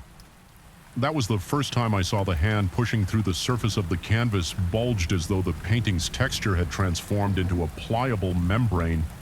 The pale, bony fingers tore at the air, gripping the edges of the painting in an attempt to pull itself out. No direct sound emerged, but I swore I felt vibrations, a low thrumming that reverberated in my chest like a muffled groan from somewhere far away. My entire body felt paralyzed by terror. I remembered a single flicker of a thought run, but I couldn't. My feet rooted to the spot and my throat was too tight to even let out a gasp. Then just as suddenly the hand slipped back into the canvas, dissolving into the swirling darkness. Within the corridor, the painting returned to its usual flat form, though the corridor seemed to swirl with faint wisps of smoke that disappeared. Moments later, I stood there, heart pounding, a bead of sweat rolling down the side of my face. I didn't manage to sleep the rest of the night. Every subsequent full moon repeated this horror each time the hand grew more substantial and the edges of the canvas pulsed with an otherworldly glow. Sleep became impossible. The nights bled into days, each filled with a constant dread that gnawed at my sanity. My perception of reality started to fragment. I would jump at my own reflection, hallucinate faint shapes in my peripheral vision. Sometimes I caught my breath in ragged gasps, my chest aching with an unshakable sense of doom. Desperate, I tried everything I could think of. I covered the painting with a heavy blanket, only to find it thrown off by the next morning as though an invisible force had ripped it away. I even removed it from the wall and shoved it into a storage closet, barricading the door with furniture. Yet whenever a new day began, the painting was somehow back on the living room wall, perched as if it had never been moved. My heart would pound violently. Each time I discovered it there, I started to question if I was dreaming or if the painting possessed some unimaginable power to defy physical restraints. My reflection in the mirror seemed hollow. My eyes ringed with dark circles. I looked haunted, barely able to eat, forced to sip water to quell the dryness in my mouth, all while noticing my fingers tremble incessantly. I had fleeting thoughts of destroying the painting, but every time the idea crossed my mind, an overwhelming dread spiked through me, paralyzing me before I could follow through. It felt as though I was being manipulated by the presence within. I recalled rumors the painting wasn't just cursed, but in some way, living any attempt to damage it might open a door even wider. Maybe that was the point all along. It wanted me to try something rash to tear open the boundary completely. The visions on the canvas continued scenes from my future daily life, kept appearing always. One day before they occurred, sometimes they were trivial glimpses. Me unlocking my door, me pouring cereal. Other times they were more chilling. I saw myself frantically crawling across the floor away from something I couldn't quite see. And the next day something would spook me, maybe a fleeting shadow or a sudden noise, and I'd find myself crumpled on the floor in the same position. It was never a direct replay of a major incident, more like micro moments of horrifying déjà vu each time my breath would catch in my throat and my skin would break out in cold sweat one night after I had barely slept for days. I watched the painting shift before my eyes. The corridor had extending backward into swirling blackness. I sensed that if I kept staring, I might see the place that hand came from, a dimension not meant for human understanding. My chest tightened so painfully I thought my heart might burst. My breathing turned shallow and harsh. I had to force my eyes away, pressing them shut until stars formed behind my eyelids while my entire body trembled in primal fear as another full moon approached. I realized I could no longer endure the cycle of dread. My only recourse was to confront it directly, to face the painting in the fullness of its hideous power. The night of the full moon came. I braced myself in the living room, lights off, my pulse thrumming like a war drum. I stood just a few feet away from the canvas, my legs weak slicked with cold perspiration. A stifling hush pervaded the room. I wanted to scream, but my throat felt constricted. As the clock struck midnight, the painting glowed again, illuminating the living room with a sickly radiance. The hand emerged more defined than ever, veins pulsing along its translucent skin. My instincts told me to retreat, yet I stood firm. Adrenaline coursing through me slowly, I reached out my fingertips, trembling uncontrollably. The air around the painting was ice-cold, burning my hand with its frigid intensity. The corridor on the canvas twisted and the hand gripped the edge for an instant. I felt it brush my arm, cold as death, but undeniably alive. In that moment, a surge of clarity broke through my terror. I realized it wanted me to recoil, to open myself to deeper fear. Instead, with a final burst of desperate courage, I shut my eyes and shoved the painting face first into the wall. I heard a faint hiss, more psychic than physical, as if I had severed a direct link to that other realm. My heart pounded so violently I thought it might give out. I stood there, body trembling, sweat dripping from my forehead as the glow faded behind the canvas. The air felt heavy with an unseen force, but gradually it thinned, leaving behind an oppressive quiet.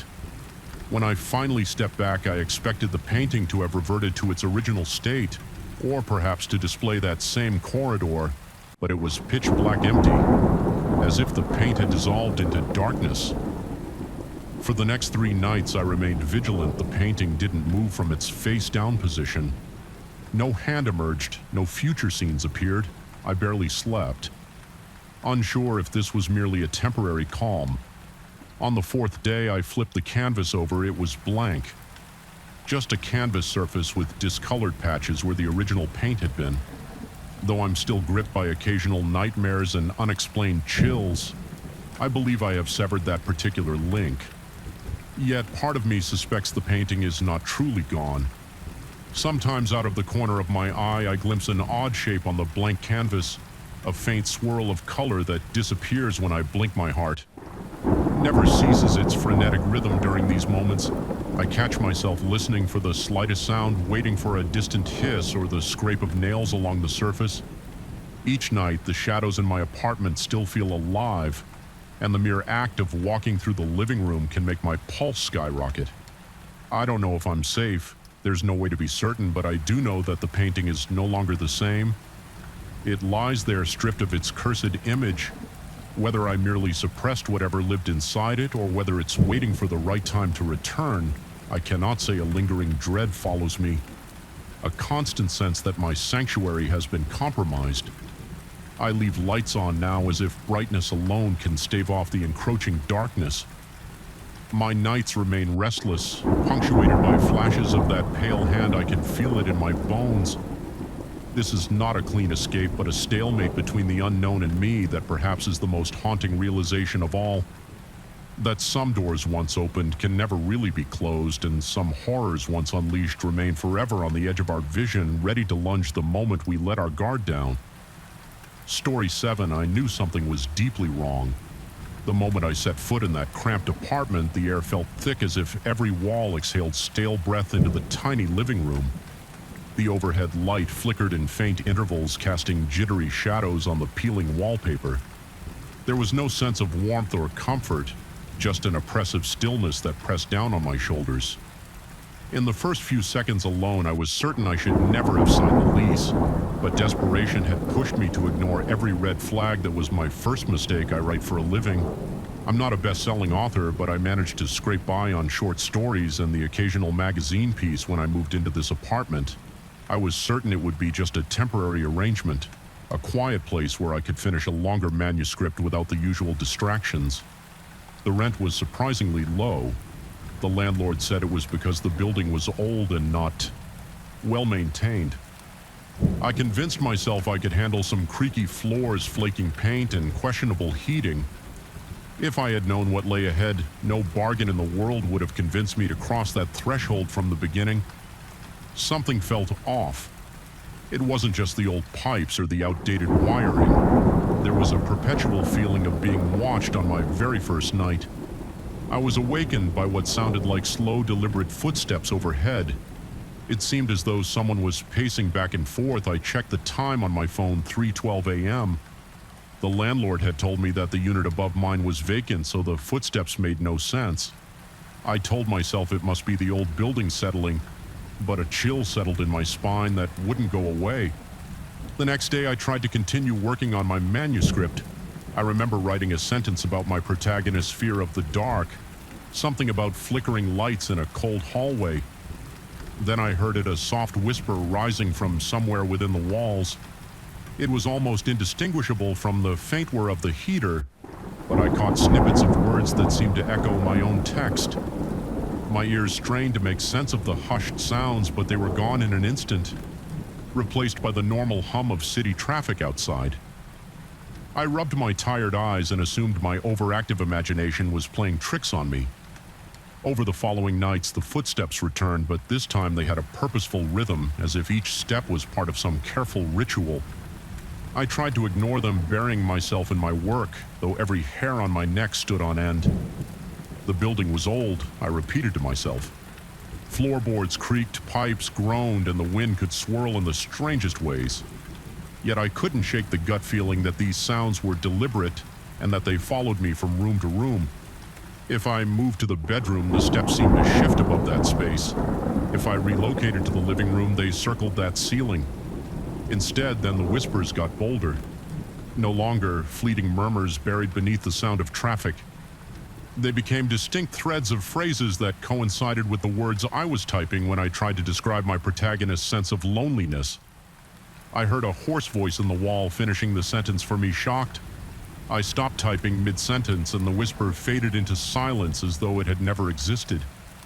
My heart pounded so hard I could feel my pulse in my fingertips. Sweat beaded on my brow and I found myself looking around the room expecting to see someone hidden behind the bookcases or crouched behind the couch. Nothing, no one. With every passing day, my anxiety skyrocketed. I began to dread the moment the sun went down, certain that each night would bring me closer to something I wasn't prepared to face. My breaths often came in uneven gasps, my mouth felt perpetually dry, and a tight knot of fear took permanent residence in my gut. I started sleeping with every light in the apartment turned on, even though I knew it would cost me extra on the electric bill. Illuminating the corners I thought would keep the shadows at bay, but the oppressive atmosphere only intensified under the glaring bulbs, like spotlighting a stage where I was the unwitting actor in some twisted production. One morning I approached my desk to find that the last paragraph I'd written was no longer the same. Words had been replaced and entire sentences bore a style completely alien to me. The handwriting on the page had shifted into a jagged scrawl that I could scarcely read. I stood there in numb disbelief.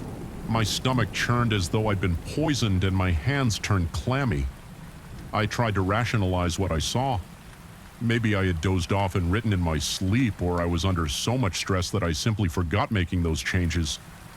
Yet the more I stared at the unusual letters, the more I was certain they were not my doing.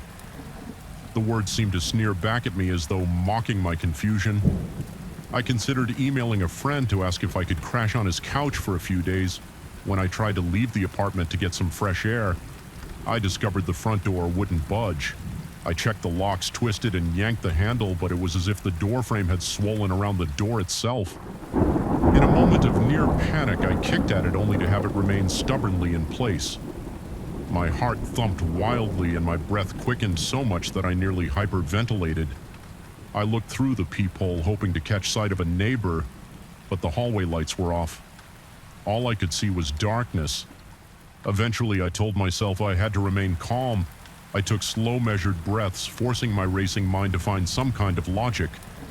I reasoned the old building must have a warped door, or maybe I had locked it incorrectly. I even contemplated contacting the landlord, but my phone refused to connect whenever I was inside. The few times I tried to call from near the window, I got no signal. My nerves felt like live wires crackling with tension. Nightfall came again, and the footsteps overhead grew louder than ever. This time, instead of that slow, methodical pacing they skirted like frantic animals, it sounded as if multiple sets of feet were rushing around each one, heavier than the last. My pulse quickened with each thump. I sat on my couch, eyes fixed on the ceiling, half expecting it to cave in. That was when the whispers came again, more insistent. It wasn't one voice, it sounded like a chorus of them, each a soft rasp in the walls. They began echoing lines from my manuscript, weaving my words together with new phrases I'd never written. I could barely swallow. My throat felt parched, and a cold sweat trickled down my back. My fingers trembled so violently that I nearly dropped my laptop. I wanted to block my ears, but I knew the voices were already in my head. In a moment of desperate resolve, I typed on my manuscript stop immediately. The whispers paused as if they had been waiting for me to say something. The silence was worse suffocating and absolute. My reflection in the laptop's dark screen showed wide, bloodshot eyes. I tried to write more to purge my thoughts onto the page, in the hope that I could regain control of the narrative. Yet every sentence I added seemed to provoke an immediate reaction from the apartment, a faint scratching against the walls here, a rattling from the vents there. My own words were fueling the phenomenon. At some point, the overhead light began to flicker more violently than ever. The old bulb buzzed with each flash, intensifying the sense of claustrophobic dread. The shadows jumped around the walls in twisted shapes that seemed to flicker in corners. I couldn't quite see. My heart pounded like a drum in my chest, and a stabbing headache crept in behind my eyes. The fear was so overwhelming that I felt nauseated. One particularly ominous night, the pacing on the ceiling stopped abruptly. The hush that followed was more terrifying than the noise itself. My hearing became hypersensitive, and I could make out the sound of my own lungs laboring to suck in air. Then came the knocking, soft but deliberate, just above my bed. My entire body tensed. I stared at the ceiling as though it would reveal eyes looking back at me when the knocking repeated. I noticed that it fell into the exact rhythm of my heartbeat. It felt like whatever was up there wanted me to know it could sense my fear. The apartment began to feel smaller and smaller, as if the walls were closing in my mind. Kept drifting to the scrolled paragraphs in my manuscript, words I hadn't written. I started to wonder if the place itself was trying to write something through me. I had once read about authors who felt possessed by their stories, but this was different. This was intrusion violation. I rarely slept more than a few hours, and when I did, I had nightmares of the walls. Speaking in unison upon waking, I always discovered new lines added to my manuscript. Cryptic sentences about dark hallways and hidden watchers, scrolled in that same jagged handwriting whenever I tried to leave the door refused to open. The windows were old, covered with rusted locks that wouldn't budge. No matter how hard I pried at them, I thought about calling for help. But who would hear me through those thick, suffocating walls? My phone's battery drained inexplicably fast, and the few text messages I managed to send were never answered. It was as if the world outside had forgotten I existed. At one point, I recalled hearing faint conversation in the hallway. It was a muffled exchange that sounded like two neighbors discussing the building's flickering power. But by the time I hurried to the door and pounded on it, the voices were gone. Later, I heard the landlord's voice outside, complaining about something. His tone was dismissive and irritated, but I couldn't make out the exact words when I shouted that I was locked in and needed help. There was no response. I slipped a note under the door, hoping maybe it would be found, but it simply reappeared on my coffee table an hour later, as though someone or something had returned it. The note was crumpled and partially torn, my handwriting circled by that same unfamiliar scroll. I recoiled in horror, feeling as though the apartment was openly mocking me. Days and nights blurred together, each hour more suffocating than the last. I could feel my sanity fraying like threads unraveling from an old sweater. My sense of time eroded, and I found myself drifting between states of half-consciousness. Sometimes I wasn't sure if I was awake or dreaming. I questioned whether all of this was my own doing. Perhaps a mental breakdown triggered by stress, exhaustion, and isolation. Yet the physical evidence of that foreign handwriting on my pages wouldn't let me completely dismiss the supernatural possibility. I tried a final desperate measure. I took my laptop, opened the manuscript, and deleted every word. It took ages because the trackpad kept glitching and the screen flickered. But eventually I watched as every line vanished. My heart pounded so fiercely it felt like it might burst from my chest when I finished. I saved the file, closed the laptop, and lay down on the couch, panting and drenched in sweat. At first there was silence excruciating in its anticipation. Then a slow, deliberate creak sounded from the walls, followed by that faint whispering chorus.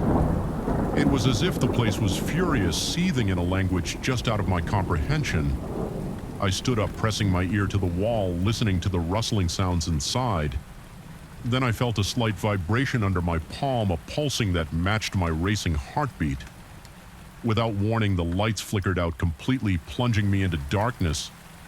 I groped my way to the door, hoping perhaps it would open in the blackout. Miraculously, the knob turned. This time I stumbled into the hallway, adrenaline coursing through my veins. My legs trembled and I nearly collapsed from relief. The corridor was dim, lit only by a single, flickering emergency bulb. At the far end, I forced myself down the hallway, each step heavier than the last. My instincts told me to flee as far as I could, but I had to get to the stairwell. The building groaned as I moved, and the scuttling footsteps returned from above, chasing me with an urgency I could feel in my bones. My breath hitched in my throat, and every nerve screamed at me to run faster. The gloom pressed in from all sides. Finally, I found the door to the staircase and shoved it open. A rush of cold air hit me like a slap. The stairwell was empty, but it didn't feel safe. It felt cavernous, echoing my ragged breathing in a mocking chorus. I moved downward, flight after flight, gripping the handrails so tightly my knuckles ached. I kept expecting the stairs to crumble under me or for some figure to emerge from the shadows. But nothing stopped me by the time I reached the ground floor and burst out onto the street. My lungs were on fire. I felt dizzy, disoriented, half convinced that I was still trapped in some twisted hallucination. Outside, the night air was brisk and the sky was clouded over. A few passers-by cast me strange, concerned glances, but none approached. I stumbled a block away before leaning against a street lamp, clutching my chest as I tried to steady my breathing. Only then did it dawn on me that I had escaped. In the following days, I found another place to stay. I told a few people indirectly that I'd gone through a severe episode of stress in that old apartment. I avoided giving them any details, partly because I didn't want to relive it, and partly because I feared they would think I was out of my mind. I sometimes caught myself listening for footsteps where there were none, or hearing faint whispers in the hum of air conditioning units. My manuscript remained unwritten. Any attempt to continue, it filled me with a creeping dread, as though the text itself was alive. The landlord tried to contact me once, leaving a curt voicemail about finalizing paperwork. I never returned the call. I had no interest in setting foot near that building again. Yet every so often late at night, I think I hear faint scrawling like a pen on paper. I wake up expecting to see those foreign words on my own walls, as if the apartment's influence could stretch far beyond its domain. My heart will race, my skin will crawl, and for a terrifying moment I'll be convinced I'm still there, pinned beneath those malicious footsteps and haunted by voices that echo my every thought. Though I managed to leave, I can't truly say I feel free. The memory of that place lingers like a stain on my psyche. An ever-present question: was it all in my head, or did something in that apartment choose me as its conduit? I don't have an answer. I only know that I can't shake the sensation of eyes watching me whenever I'm alone, waiting for the next sentence I dare to write. And in that silence, I sometimes hear a whisper that completes my unfinished thoughts. Story 8, I remember the first time I saw that damn clock. It was the kind of moment that makes your heart clench, as if an invisible hand reached into your chest and squeezed. Even from a distance, it stood out a tall and ornate relic that demanded attention. In the darkness of the dusty workshop, the sight of its tarnished bronze casing and curving hands, both frozen at 333, was enough to spark a low-grade panic in me. I tried to brush it off as curiosity, But there was something in the air, an oppressive heaviness that made me swallow hard and glance over my shoulder. For no logical reason, I've been a watchmaker for most of my adult life. Precision has always been my comfort zone, a realm where every gear has its place and every mechanism has a reason that was before the clock. Back then, I believed in tangible evidence and solutions to mechanical problems that always came down to missing pieces or worn-out parts. But when I took on the job of restoring this antiquated clock, my sense of reality started to fray. I acquired the piece from a local estate sale, a tip from a friend who thought I might be intrigued by the craftsmanship he mentioned. The original owner had lost interest in it because it never kept proper time. Allegedly, it had been showing 333 without fail, never ticking forward or backward. I heard through a third party that the owner's fixation on it was intense. He had begun seeing strange visions, lights flickering, shapes darting at the corners of his eyes. Gradually, he lost track of days and nights, frequently waking in unfamiliar rooms in his own house. They said he gave up the clock to regain his peace of mind. When I first brought it back to my workshop, I chalked up the stories to superstition. I do not scare easily, and I firmly believe that any clock could be fixed with enough time and expertise. My plan was simple, Open. It'd see what was stuck or damaged and replace or repair the relevant components. But the moment it entered my space, I felt something shift. My overhead light flickered, then went out completely. At first I assumed a blown bulb and decided I would replace it later. Then my radio hissed with static and shut off my phone screen. Froze every piece of electronics I relied on began to malfunction. In a single blink, my workshop turned into a cave of shadows illuminated only by the faint gray light filtering in from the window. I noticed that all these malfunctions seemed to radiate from the clock. The closer I got to it, the weaker my devices became. My phone's battery icon dropped rapidly until it died. Despite having been fully charged, I tried turning the overhead light on again, but the switch wouldn't respond. That's when I started hearing it, the soft click, click, click of a ticking sound, but not coming from the clock's face. It seemed to echo from the walls as if some phantom gear was lodged between layers of plaster and wood. It grew louder whenever I leaned over the clock to inspect it. My first night with the clock was a restless one. I took it home intending to examine it in a more comfortable environment. My workshop is small and without proper lighting, I figured it would be better to work in my home office. As soon as I set the clock down on my desk, my computer screen sputtered and died. The lamp next to me dimmed to a weak glow and then faded out. Leaving me in near darkness outside, streetlights blinked off and on in an erratic pattern that made me feel dizzy. My heartbeat sounded too loud in my ears, and I realized I was trembling slightly. The clock, however, remained inert, showing its eternal 333. Almost daring me to question my own senses, I tried to calm myself by going through my usual process. Unscrew the back panel check. The gears look for rust or misalignment. Yet inside, everything appeared pristine. The cogs were made of an unfamiliar metal, something that seemed more matte than the usual brass. The internal components almost hummed, though not in a way I could easily identify. It was like feeling a vibration you couldn't quite trace, a subtle but relentless pulse that resonated beneath your skin. Each time I moved my hands closer, the hair on my arm stood on end and I got lightheaded, as if the air was pulled from the room. That night I barely slept when I finally drifted off. I dreamed of corridor after corridor, lined with clocks all stuck at 333. Some were tiny wristwatches, some were grand pendulum clocks taller than me. They all ticked at an identical rhythm. Tick, tock tick, tock each beat, accompanied by that same draining sensation as if every clock was siphoning away something vital. At some point I jolted awake, drenched in sweat, with a hoarse breath catching in my throat. My heart pounded, and for a second I swore I could hear ticking within the walls of my bedroom. In the days that followed, my state of mind deteriorated. I found myself losing track of time and place. I would start working on a different project only to blink and discover an hour had passed without any recollection of what I'd been doing. Once I startled myself by realizing I was standing in the basement with no memory of walking down there. My clothes felt damp with perspiration, my palms clammy. Each time I tried to piece it together, my head would throb and I'd feel a subtle vibration emanating from somewhere in the house. Always near the walls, I called a colleague, hoping to discuss the repairs for this strange clock over the phone. He said he'd heard rumors, the piece was cursed, that the original owner claimed it fed on electricity and even on human energy. According to him, the man had tried everything to rid himself of the persistent visions that the clock brought about, going so far as to store it in a lead-lined box. I listened intently, my pulse drumming in my ears. I asked my friend to elaborate, but the call abruptly cut off the phone. Screen went black in that silent moment. I felt more alone than I'd ever felt in my life. Every attempt I made at stepping away from the clock was thwarted by an inexplicable pull.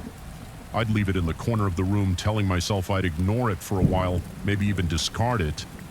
But then I'd feel compelled to check if the time had changed. It never did still. 3:33 unwavering once I carried it out to my trash bin, hoping to get rid of it once and for all. As I set the clock down, the entire block's power surged. The streetlights popped, throwing sparks. My neighbor's windows all went dark for a full minute, and the temperature around me felt like it dropped by several degrees. A violent shiver coursed through my spine. Something about that blackout moment felt like a threat, a silent warning that discarding the clock wouldn't be so simple. The ticking in the walls became more frequent at times. I questioned my sanity. I began searching for actual pests, thinking maybe there were rats or insects behind the drywall, but I found nothing. The sound wasn't scuttling or scratching, it was methodical. Measured a tick followed by a talk, steady and precise. Occasionally it seemed to speed up to match my quickened heartbeat. My breathing grew ragged whenever I heard it, and I noticed my fingers trembling uncontrollably. Even the simplest daily tasks, drinking water, washing my face, felt nerve-wracking. My senses were on constant high alert. Then the vision started, shadows shifting in my peripheral vision, blurry figures occupying corners of the room. When I turned the lights on, at one point I could have sworn I saw my own reflection in a mirror, only it wasn't following my movements. My reflection's eyes looked a fraction too large, as though searching for something beyond the glass. My stomach twisted and I felt a cold sweat break out across my forehead. I stopped looking in mirrors. After that, soon I began to lose track of my own identity. I'd wake up in the living room at odd hours with no memory of how I got there. My clothes felt stiff, as though I'd been wearing them for days. The gloom in the house felt stifling, as if the walls were closing in.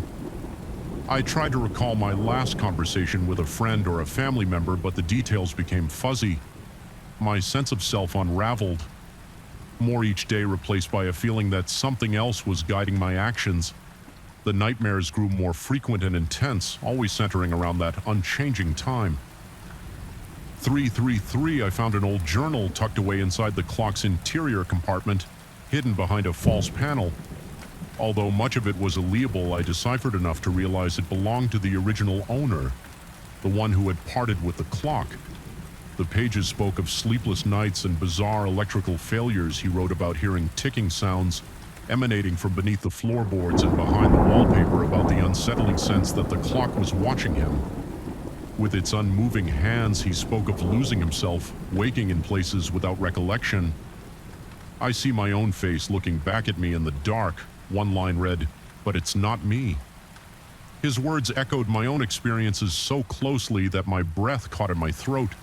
My heart pounded so violently I worried it might give out. The journal's final entry mentioned a revelation. He believed the clock was a conduit to something that thrived on energy, both electrical and human. He wrote that its power peaked at 3:33, a time that was neither fully night nor fully day, a liminal space where reality blurred. In the following days, the tension in my home became nearly unbearable. Lights refused to work, or if they did, they cast a weak, flickering glow that danced menacingly across every surface. My phone was rendered useless. Batteries drained the moment I tried to charge them. I sensed eyes on me from every angle, felt pricks of sensation on the back of my neck, as though something hovered just out of sight.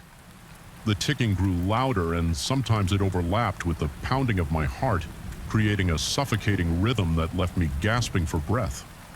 I stopped eating and lost weight, my cheeks becoming hollow.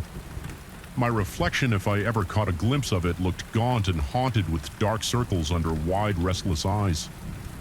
One evening I collapsed onto my couch, utterly exhausted. My chest felt tight as though a band was constricting my lungs and my throat was parched.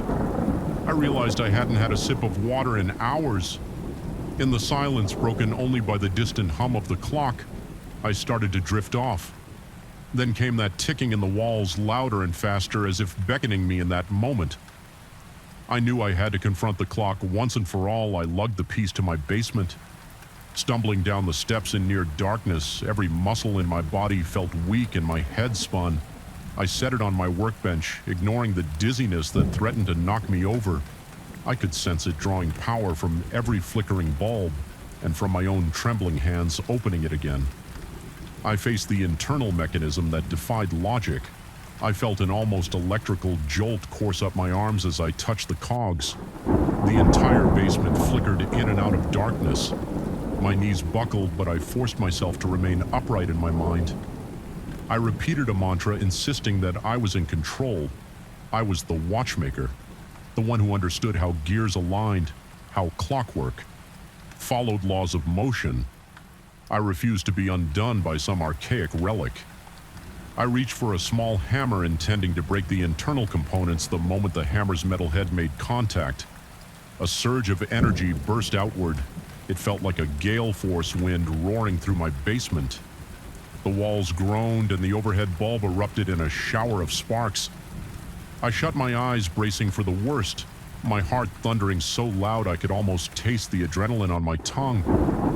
When I opened my eyes again, I was lying on the basement floor, panting, my limbs heavy with fatigue.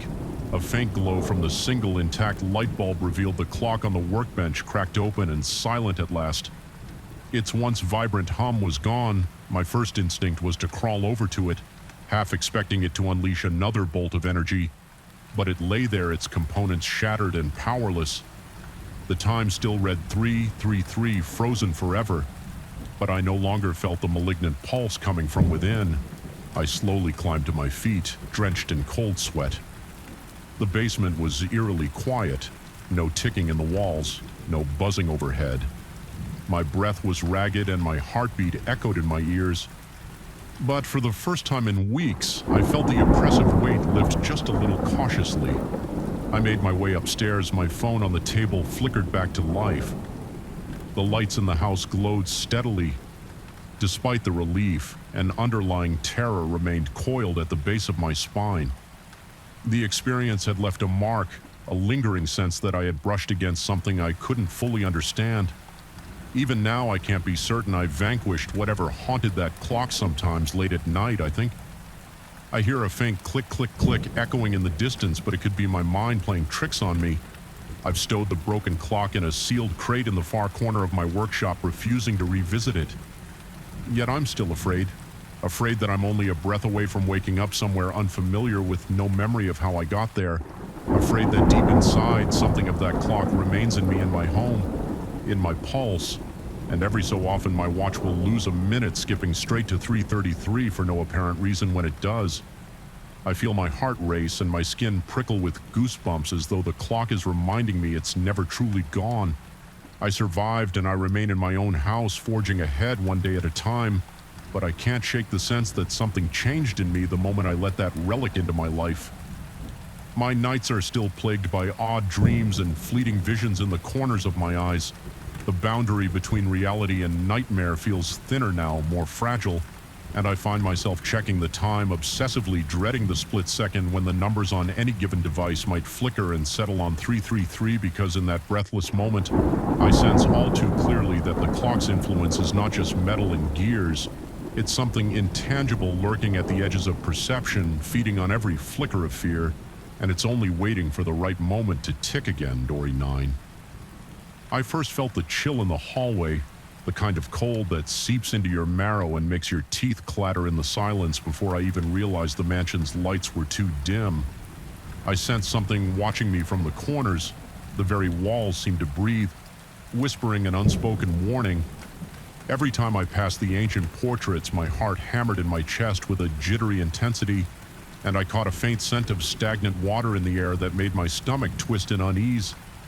I tried to shake off that initial impression, reminding myself I had been hired as the caretaker here for a reason. No one else wanted the job, and I couldn't afford to be picky. I arrived at the estate one evening as an early spring rain dripped ominously from the bare branches.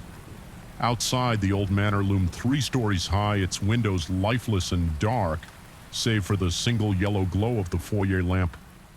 My instructions were straightforward: maintain the grounds, monitor the security cameras, and ensure the place remained in pristine condition for the owner's return during the summer, a routine job. I told myself, stepping into the cavernous entrance hall with my small suitcase in hand.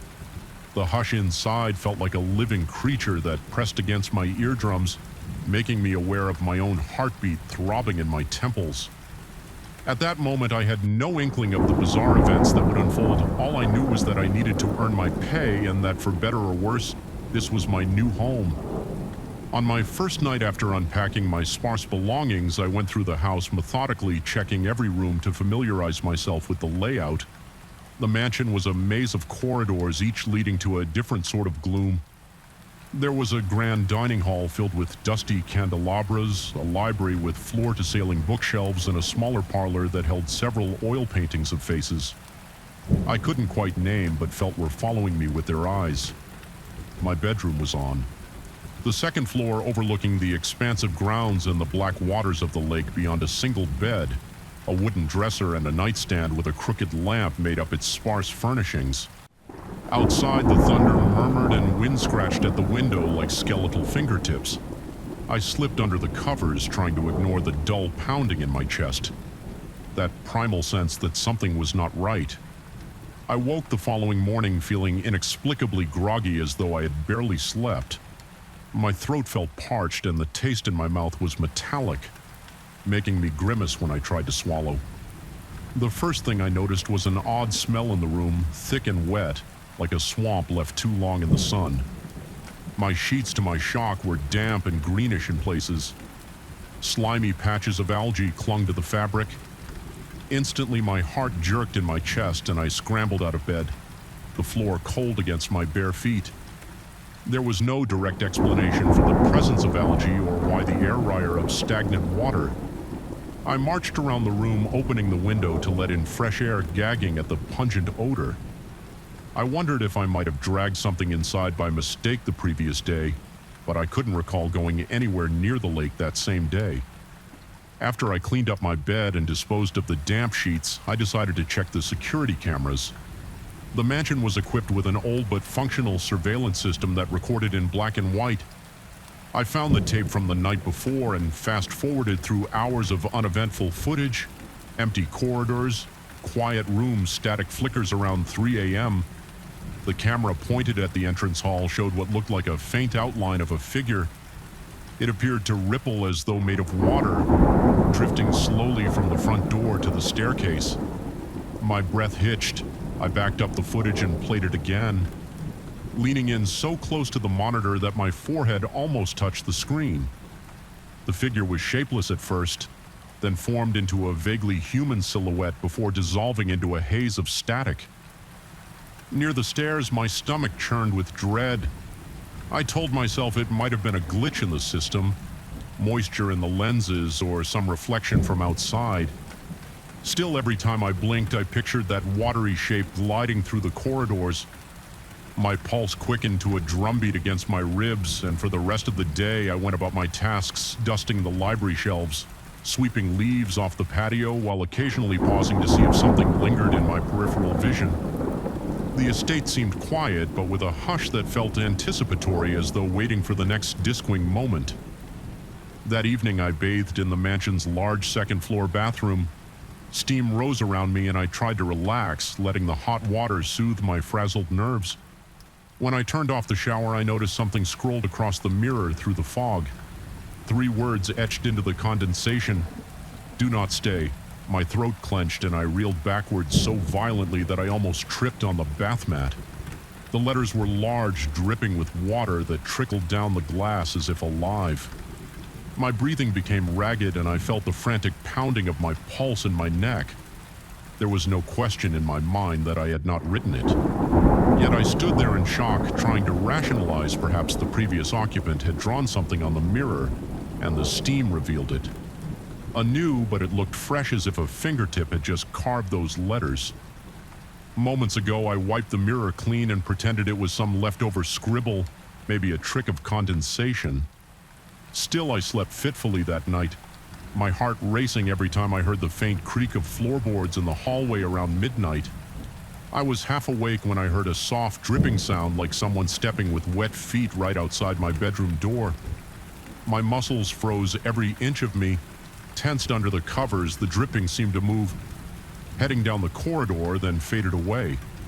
The next morning, I found wet footprints leading from the direction of the lake up to the back entrance across the marble floor, and straight to the corridor outside my bedroom. I felt blood surge in my ears as I followed them, my pulse thrumming out a rapid, nervous beat.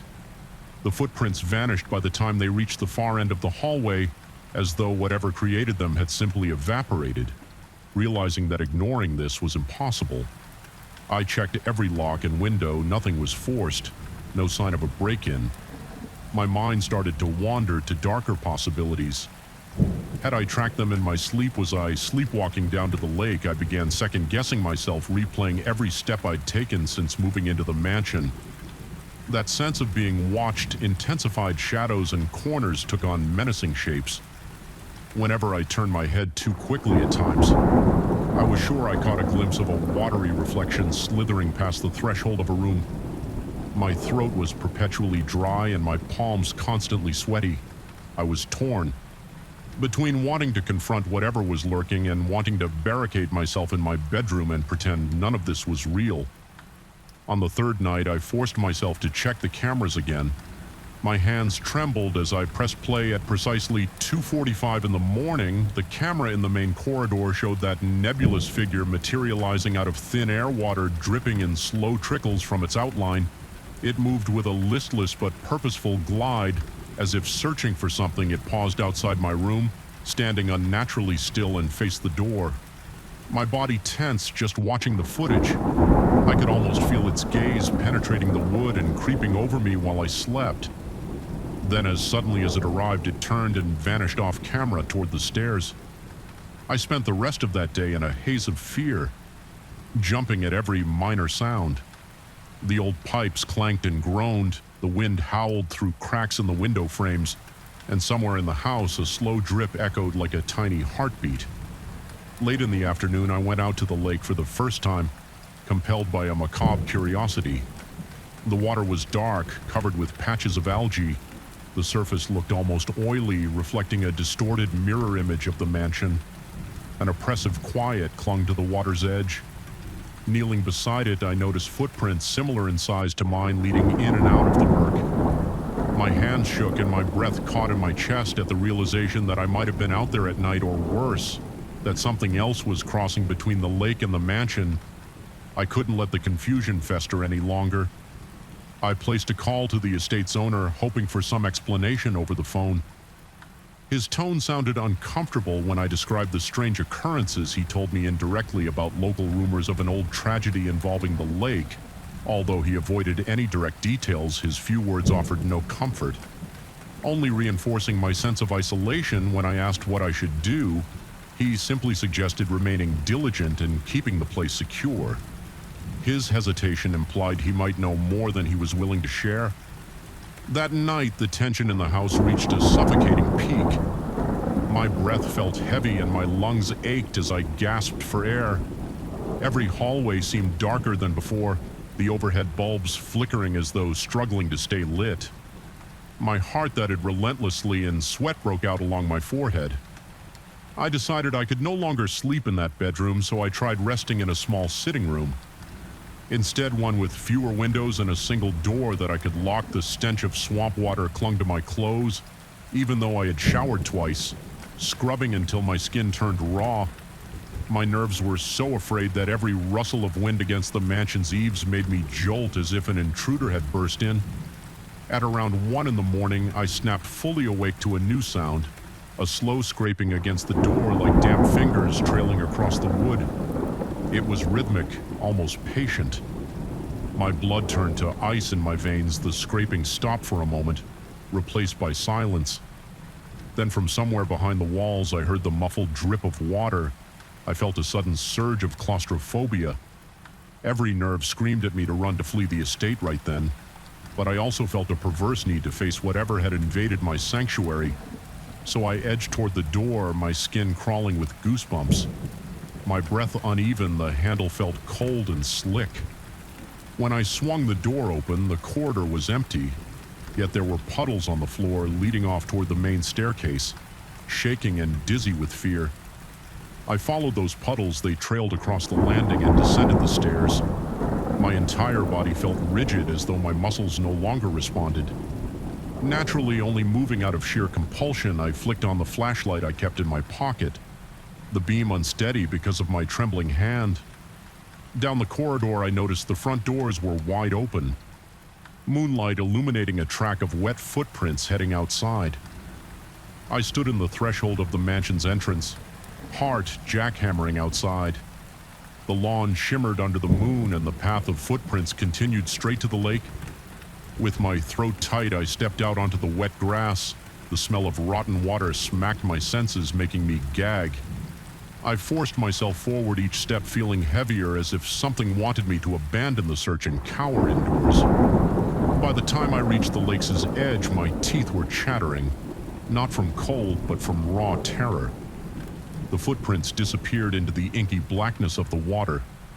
My flashlight beam revealed tiny ripples, as though something had just slipped below the surface. I crouched down, shining the light into the water for a heartbeat. I saw my own reflection, drawn, pale eyes wild with panic. Then behind my mirrored image, I saw another face, ghostly and shifting like a half-formed visage.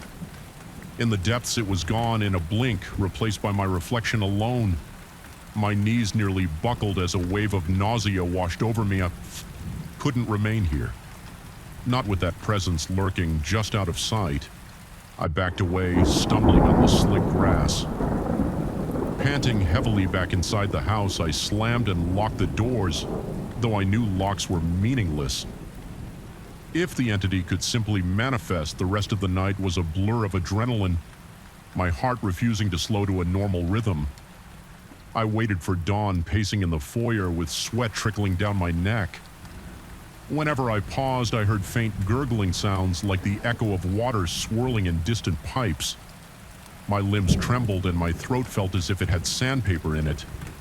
The smell of stagnant water seemed to cling to every corridor at first light. I made my decision. I could not stay in that mansion.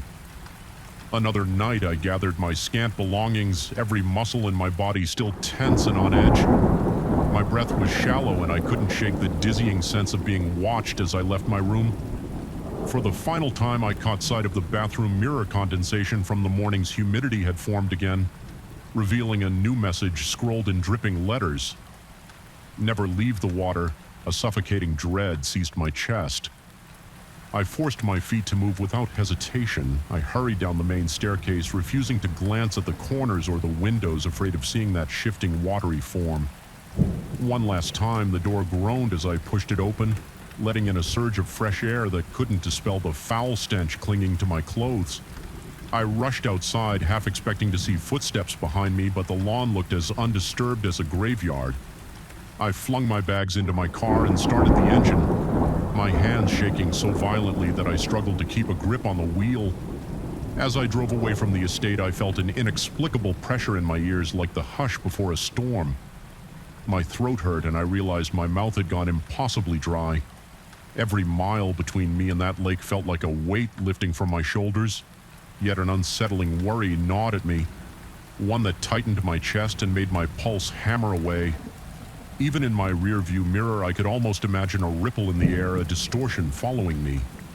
The memory of the messages on the mirror, the slow drip of water in the corridors, and the algae in my bed clung to me like a slick film. Although I escaped those walls, the sense of something trailing me from the black water lingers. My paranoia remains long after I've left, and whenever I close my eyes, I see that face behind my reflection. The smell of stagnant water never fully washes away, and I find myself waking from nightmares soaked in sweat, convinced that wet footprints are outside my door once again. Even now, I'm not entirely sure what I experienced in that mansion. Perhaps I was simply teetering on the edge of my own sanity, and the silent corridors awakened a hidden fear in me. Or maybe something truly unnatural crawled up from the lake, searching for a home beyond the water's boundary. Whatever the truth, I can't forget the wet footprints and the scrolled warnings words that implied I had stumbled into something older and more malevolent than I could comprehend.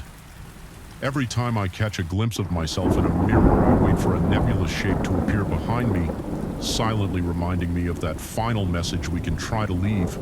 But sometimes the darkest parts of a place follow us, lurking like a shadow in still waters, waiting for the moment when our guard slips, our breath stutters, and our hearts pound with the realization that we have only just begun to see the horror that lies beneath the surface.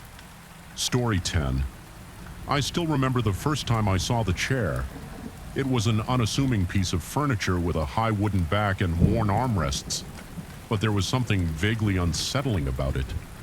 The dull finish seemed to absorb light rather than reflect it, and the faint smell of dust and something else, something acrid, hung in the air around it. Even the moment I placed my hand on the backrest, I felt an inexplicable chill run through my entire body, as if an invisible current had passed from the chair into my spine. That was my first warning, though I didn't realize it at the time. Perhaps I should have listened to my instincts and sent the chair away immediately, but I inherited it from an elderly great-uncle, someone I barely knew, who had stated in his final legal documents that this piece was meant for me. There was no mention of a bequest of money or property, just this single peculiar chair. I'm a journalist. Well, I was fully focused on my investigative reporting before all this began. My life had never been glamorous, but it was stable. I spent my days digging into local news stories, writing articles on community events, and occasionally uncovering small-town scandals. The mundane realities of interviewing city council members and rummaging through public records felt routine and safe at night. If I worked late, my office would be quiet, illuminated only by a flickering desk lamp. I never used to mind the hush of solitude. It gave me space to think, but after the chair arrived, solitude turned into something suffocating. When the delivery service dropped it off, they placed it in my cramped office right next to my writing desk.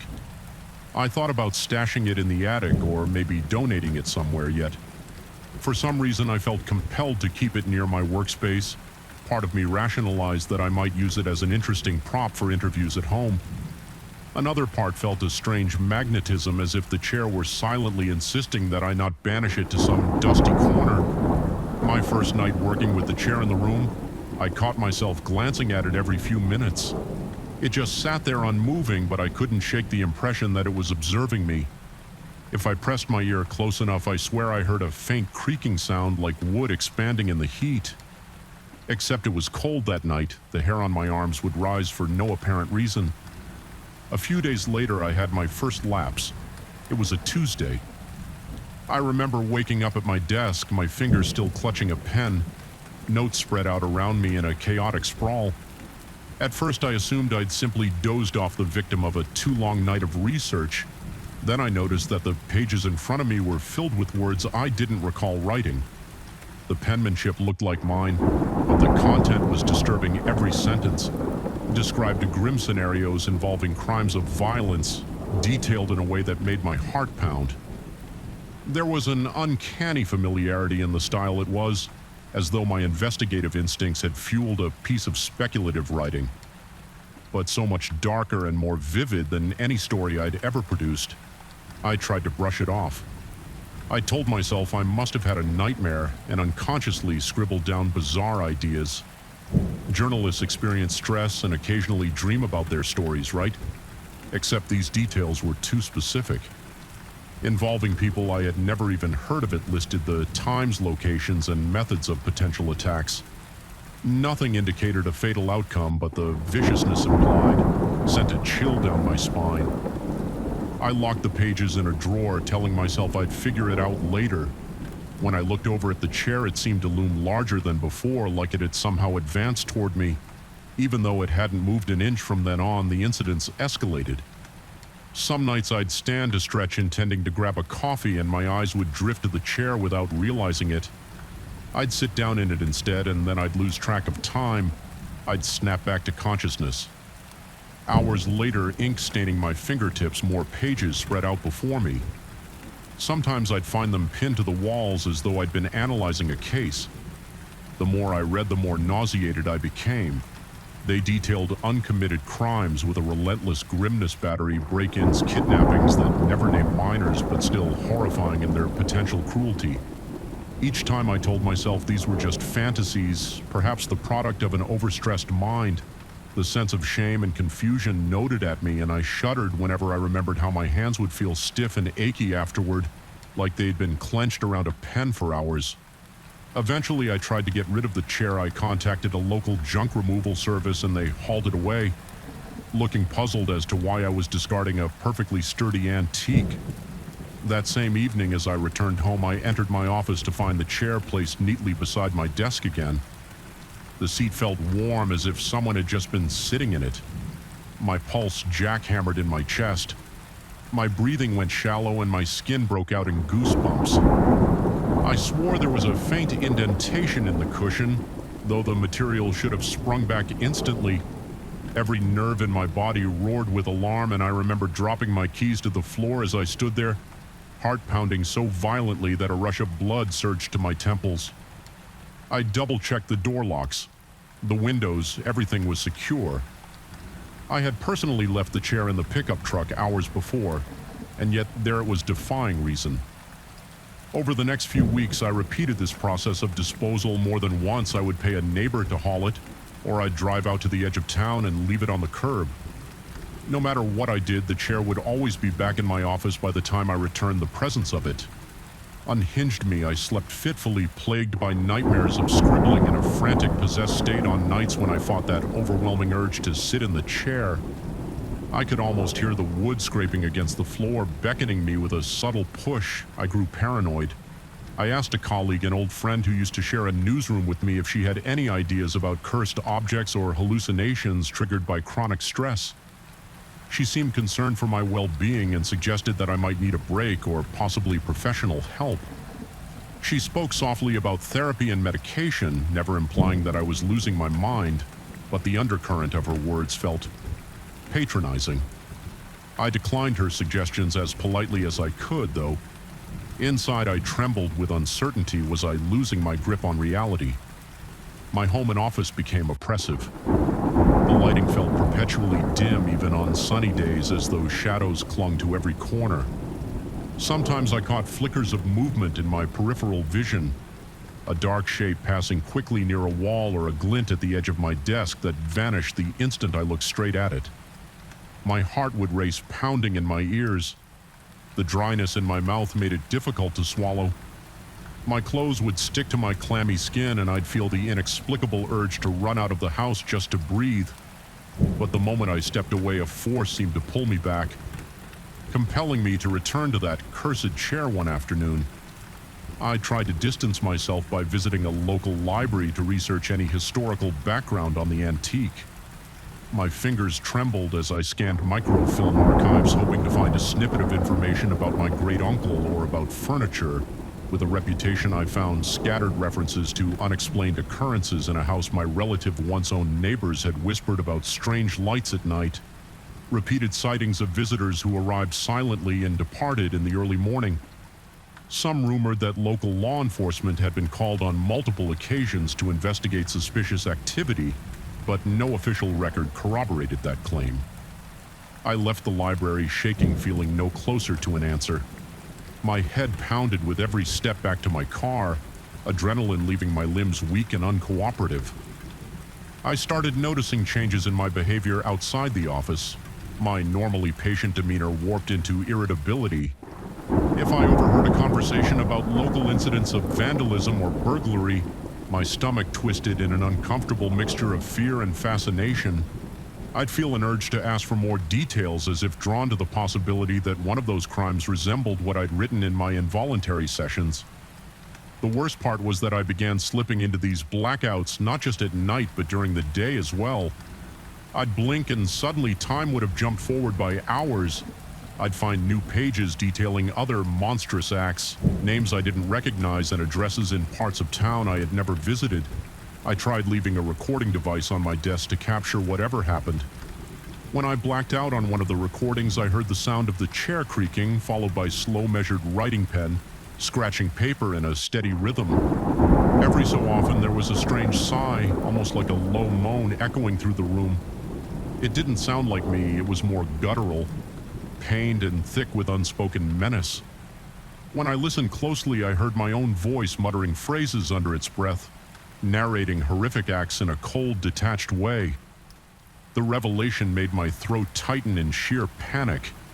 It felt as though a cold weight settled on my chest, making each breath a struggle. At one point, I tried speaking with a local historian. He admitted he'd heard rumors of a cursed heirloom circulating within certain families in the region. Something about a piece of furniture that compelled its owner to record the unspeakable. However, he refused to elaborate further.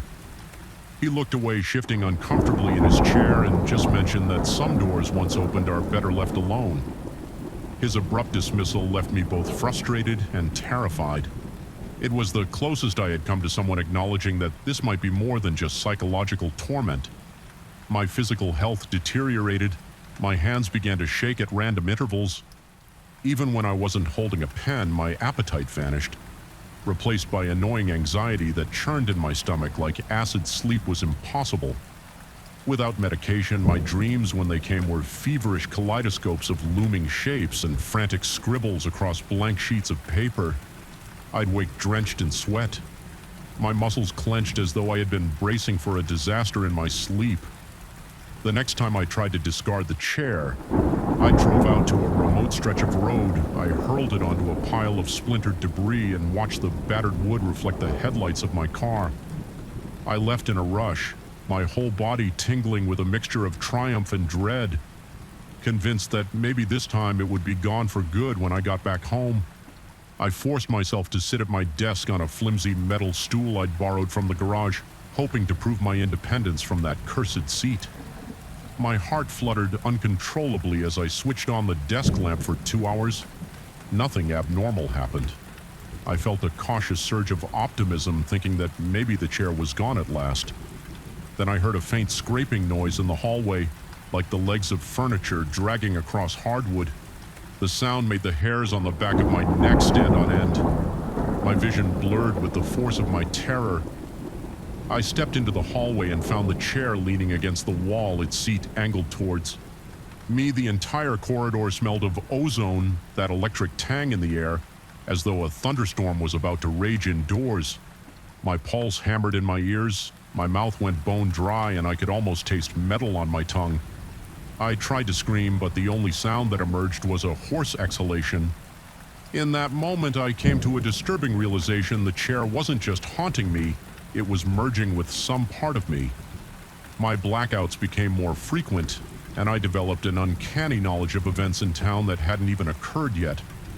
I found myself predicting break-ins or violent confrontations days before they happened. Details eerily close to the ones scrolled in those grim pages, yet no one died. There was always some abrupt end to the incident that left people shaken but alive.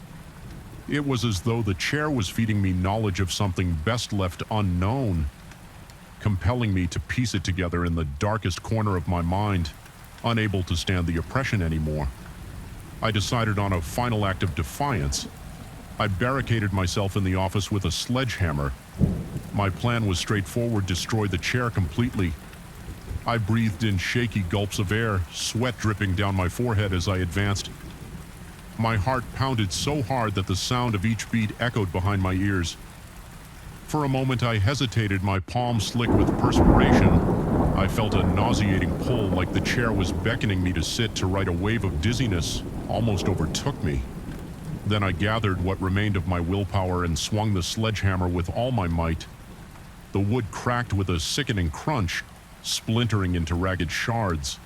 I continued pounding until the seat was unrecognizable. The legs snapped in half. Every thud felt like a hollow victory, my arms shaking violently from the force. Exhausted, I sagged to the floor, staring at the pile of wood fragments and twisted nails. my breathing loud and ragged in the silent room. Something about the destruction left an electrical taste in the air. I felt a sudden rush of relief, as if the suffocating presence had finally lifted for the first time in weeks. I realized my thoughts were my own. My hands no longer trembled, my vision was clear, and an unexpected sense of calm washed over me. I hauled the ruins out piece by piece, discarding them in different trash bins around the neighborhood, determined that they'd never be put back together. The following week was the first time in months that I slept without hearing that insidious creaking or feeling that compulsion to write my mind still raced with lingering paranoia. I jumped at small sounds in the night, and a flickering overhead light was enough to make my heart pick up speed. But there was hope I even returned to my journalistic pursuits, albeit cautiously, always half expecting another slip into a blackout. It never came in the end. I moved my desk into a new room, repainted the walls, and brought in brighter lamps. There are still nights when I recall how it felt to lose control when my own hands moved against my will. Sometimes I wake up with my heart hammering, certain I've heard the scrape of wood on the floor or glimpsed a dark shape in the corner. But I remind myself that I took a sledgehammer to that chair, that it can't come back. I like to believe I'm free yet. A subtle dread remains a quiet but insistent voice in my head, whispering that true evil rarely disappears so easily. It, besides its time, finds new vessels, new means, and though I haven't blacked out since, I can't help feeling that someday I might awaken to find a familiar shape waiting in the corner of my office. Even now, my heartbeat quickens at the mere thought. I don't know if the curse is truly broken or if it's just lying dormant, waiting for me to let down my guard. That gnawing uncertainty is its own special torment, a shadow that clings to me wherever I go, and so I keep the lights on, triple check the locks, and push myself to stay grounded in reality. If there's one thing I've learned, it's that no matter how much we strive to explain the world through reason and logic, there are cracks, small fissures that darkness seeps through. If you ever come across an old chair with a presence you can't explain, do what I couldn't do. Soon enough, run, throw it away, burn it, whatever it takes, because once it has a hold on you, shaking it off might demand a piece of your sanity you'll never fully reclaim. Story 11. I first noticed something was wrong. The evening I hauled that tarnished mirror up to my apartment, it was supposed to be the centerpiece of my new design project, an antique accent piece that would ground the rest of the decor. I had found it at a small estate sale, half buried beneath Mouthietten drapes and dusty lamps. Even then, it felt out of place, as though the air around it were colder and denser than in the rest of the house at the time. I wrote off my unease to being overstressed from work. But as soon as I propped it against the wall, my heart thudded in my chest, and a faint ache settled behind my eyes.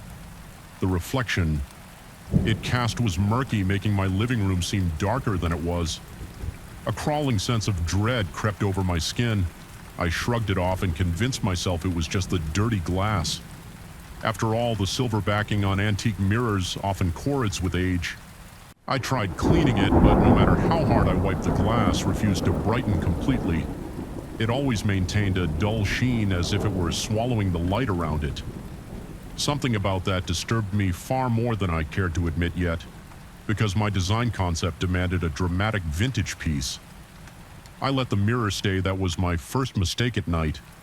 Even with the lights off, the mirror seemed to absorb what little illumination there was. If the glow of the street lamp outside filtered through the window, the mirror's surface reflected an indistinct silhouette. I would stare at it for longer than I should have, trying to identify shapes in the gloom. Something twisted in the pit of my stomach. During these silent vigils, I felt as if the mirror was staring back. Some days later, I woke up groggy and disoriented. I could have sworn that I heard a soft shuffling sound in the living room. My skin prickled. I lay still in bed, listening for any other noises, but everything was quiet. My heart was hammering, and I noticed a sheen of sweat had broken out across my forehead. I almost told myself it was a dream.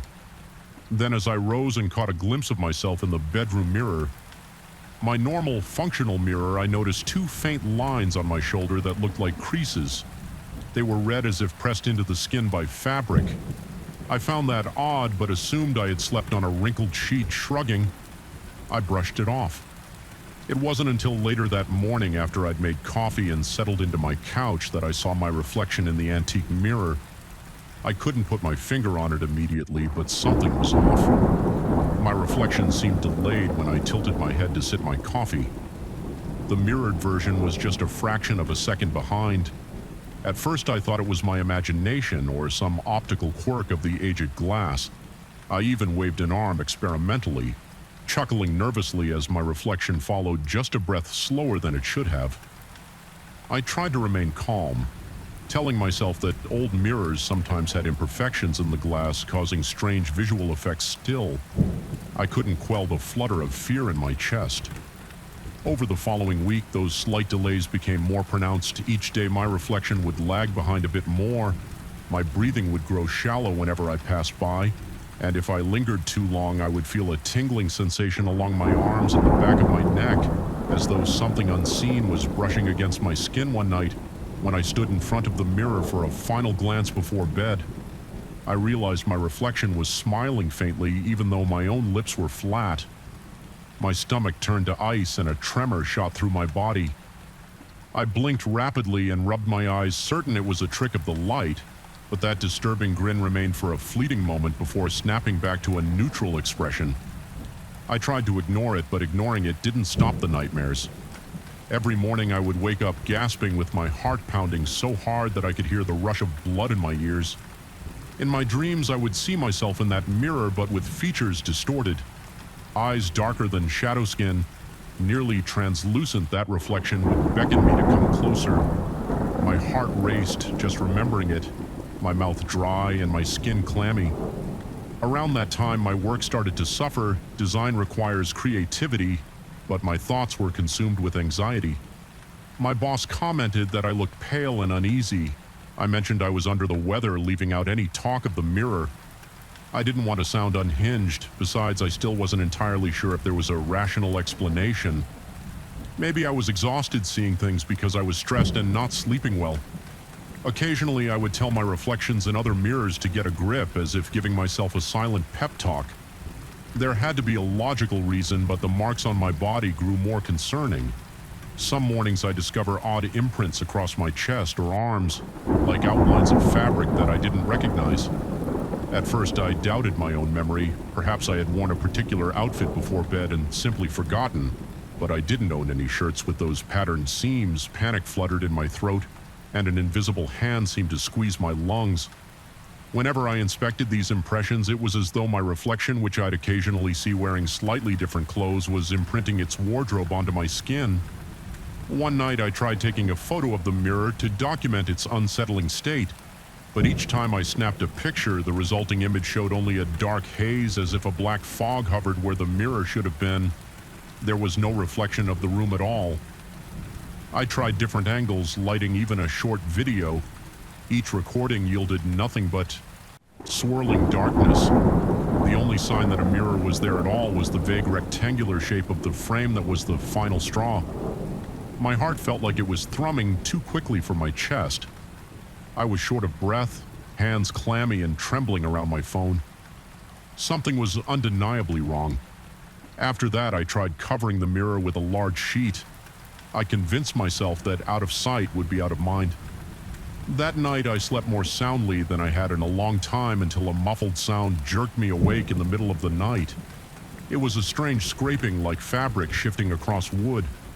I lay in bed with every muscle tense, fear coiled in my gut. The scraping sound came again and my scalp prickled slowly. I got up, my breath shallow, and tiptoed into the living room. The blanket I had used to cover the mirror was crumpled on the floor as though yanked down with force, and the mirror stood there, its surface faintly glimmering with the glow from a street lamp outside. The reflection looked normal enough at a glance, but something about its posture made bile rise in my throat. It was leaning in just the slightest bit, with shoulders angled as if it were listening for something. My heart hammered and I stifled a yelp, stepping back into the safety of my bedroom and locking the door. I didn't sleep after that. I paced the room, cold sweat breaking out along my temples, my eyes darting to the small mirror above my dresser to confirm my own reflection was acting normal. I considered calling a friend to come over, but I imagined how that conversation would go. I'd have to explain that my antique mirror seemed to have a will of its own. Nobody would take me seriously. I didn't even know if I believed it myself. The next few days were a blur of anxiety and mounting paranoia every time I walked past that mirror now uncovered, because covering it clearly served no purpose. My stomach would clench and a chill would shoot through my veins.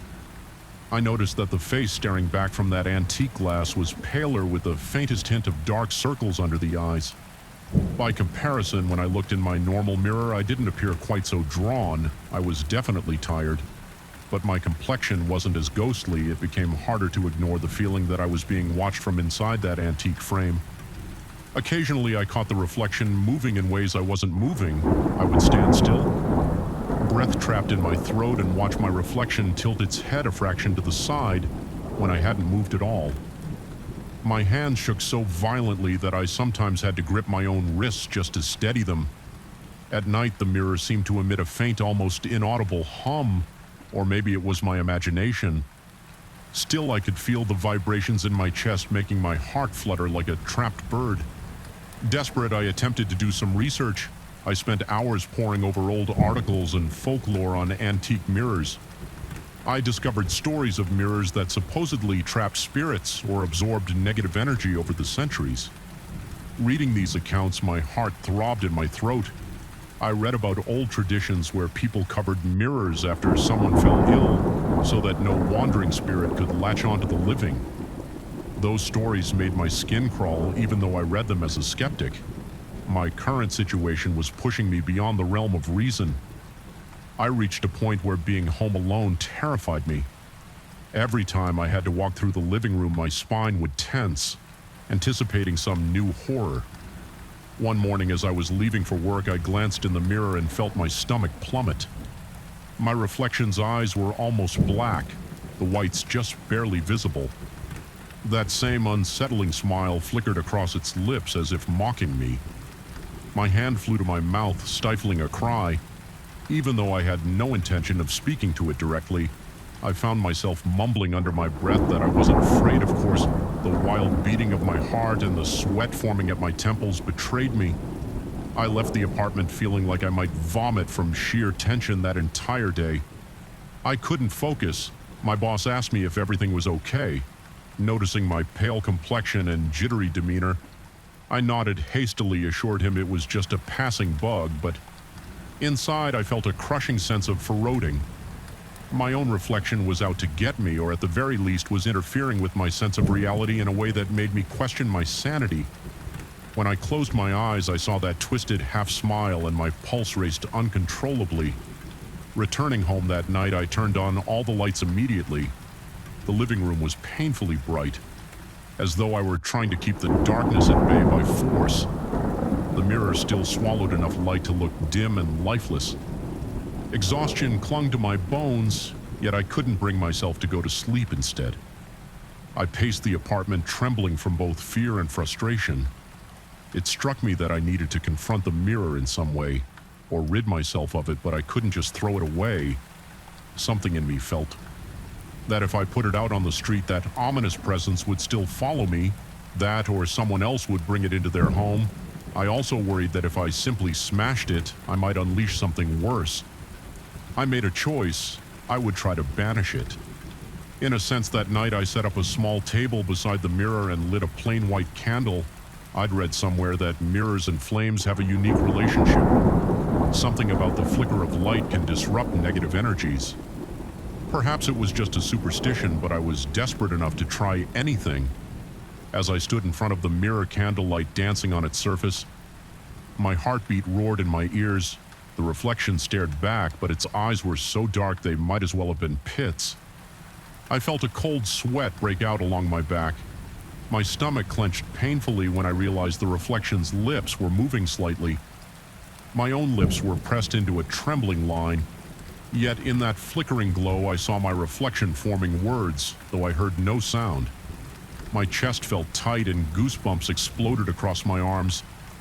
I stumbled backward, nearly knocking over the candle, trying to steady myself. I felt the raw terror surfacing like someone had poured ice-cold water down my spine. I could see the reflection leaning closer. A wave of revulsion and panic rippled through me, and I couldn't bring myself to watch any longer. With a surge of adrenaline, I grabbed a thick blanket, flung it over the mirror, and dragged it out of my apartment down the steps to the basement storage area. My hand shook so violently that I nearly dropped it on the way. My breathing was ragged and my vision blurred with anxiety.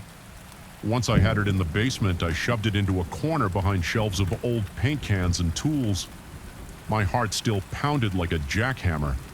A part of me expected the reflection to leap from beneath the blanket. Every creak of the building made me jump, and I could almost swear I heard faint laughter under my own labored breathing. I forced myself to leave it there and return to my apartment chest, heaving with a combination of dread and relief. I slept fitfully that night, but I did sleep in the morning.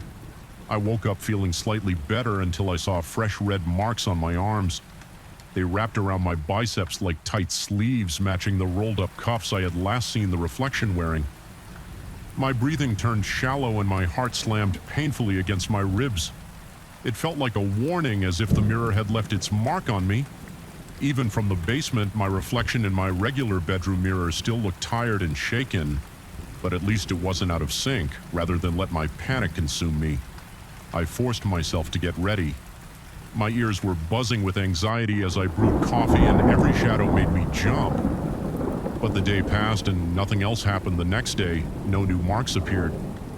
Slowly I began to relax, though the tension never left completely. I decided that maybe the distance had lessened the mirror's hold on me. Finally, about a week later, I mustered the courage to peek into the basement. The blanket was still in place. No obvious signs that it had been disturbed. I stood there for a moment, feeling an uneasy presence lingering in the stale air.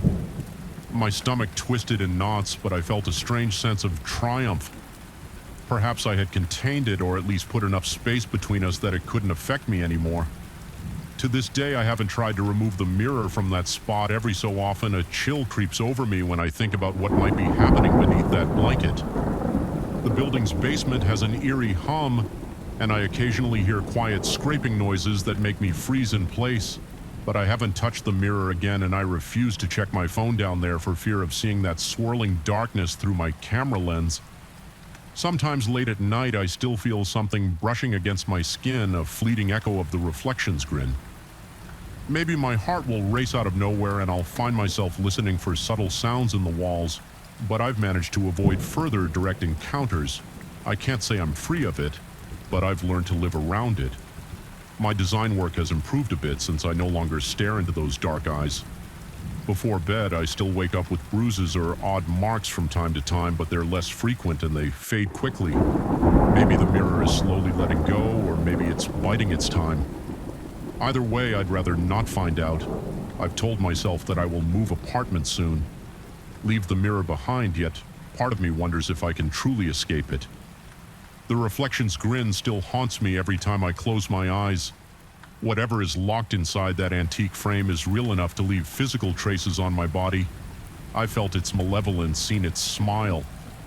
The only comfort I have is that I haven't seen the reflection's face in weeks, but that doesn't stop the suffocating sense of being watched or the inkling that at any moment I might pass a shiny surface and catch a glimpse of that pale visage smiling back at me with those dark, hollow eyes.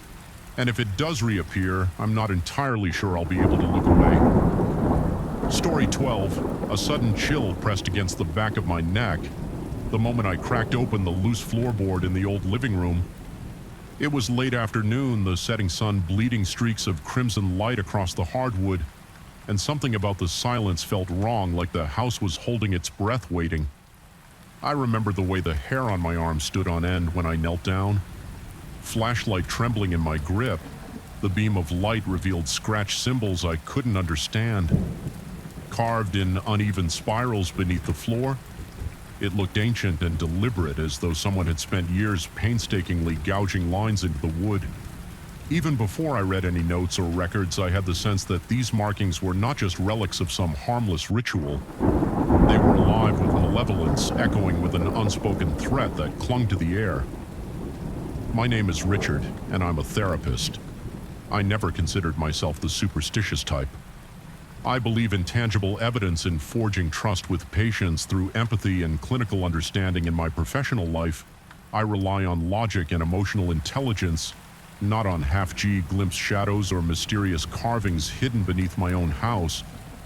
Yet from the moment I found those ominous symbols, my carefully built sense of reason started to slip. The house seemed to change somehow, warping its ambience like a shape in a funhouse mirror. Every step I took sent an unsettling creak through the walls, as if the structure itself was letting out a series of low, anxious sighs, and that chill at the back of my neck, it never went away. I had purchased this property a few months back. It was a sturdy old place built in the late 1800s, but lovingly maintained. Or so I thought. My plan was to convert one of the larger rooms into a home office for my therapy sessions, bringing clients into an environment that felt warm and comforting.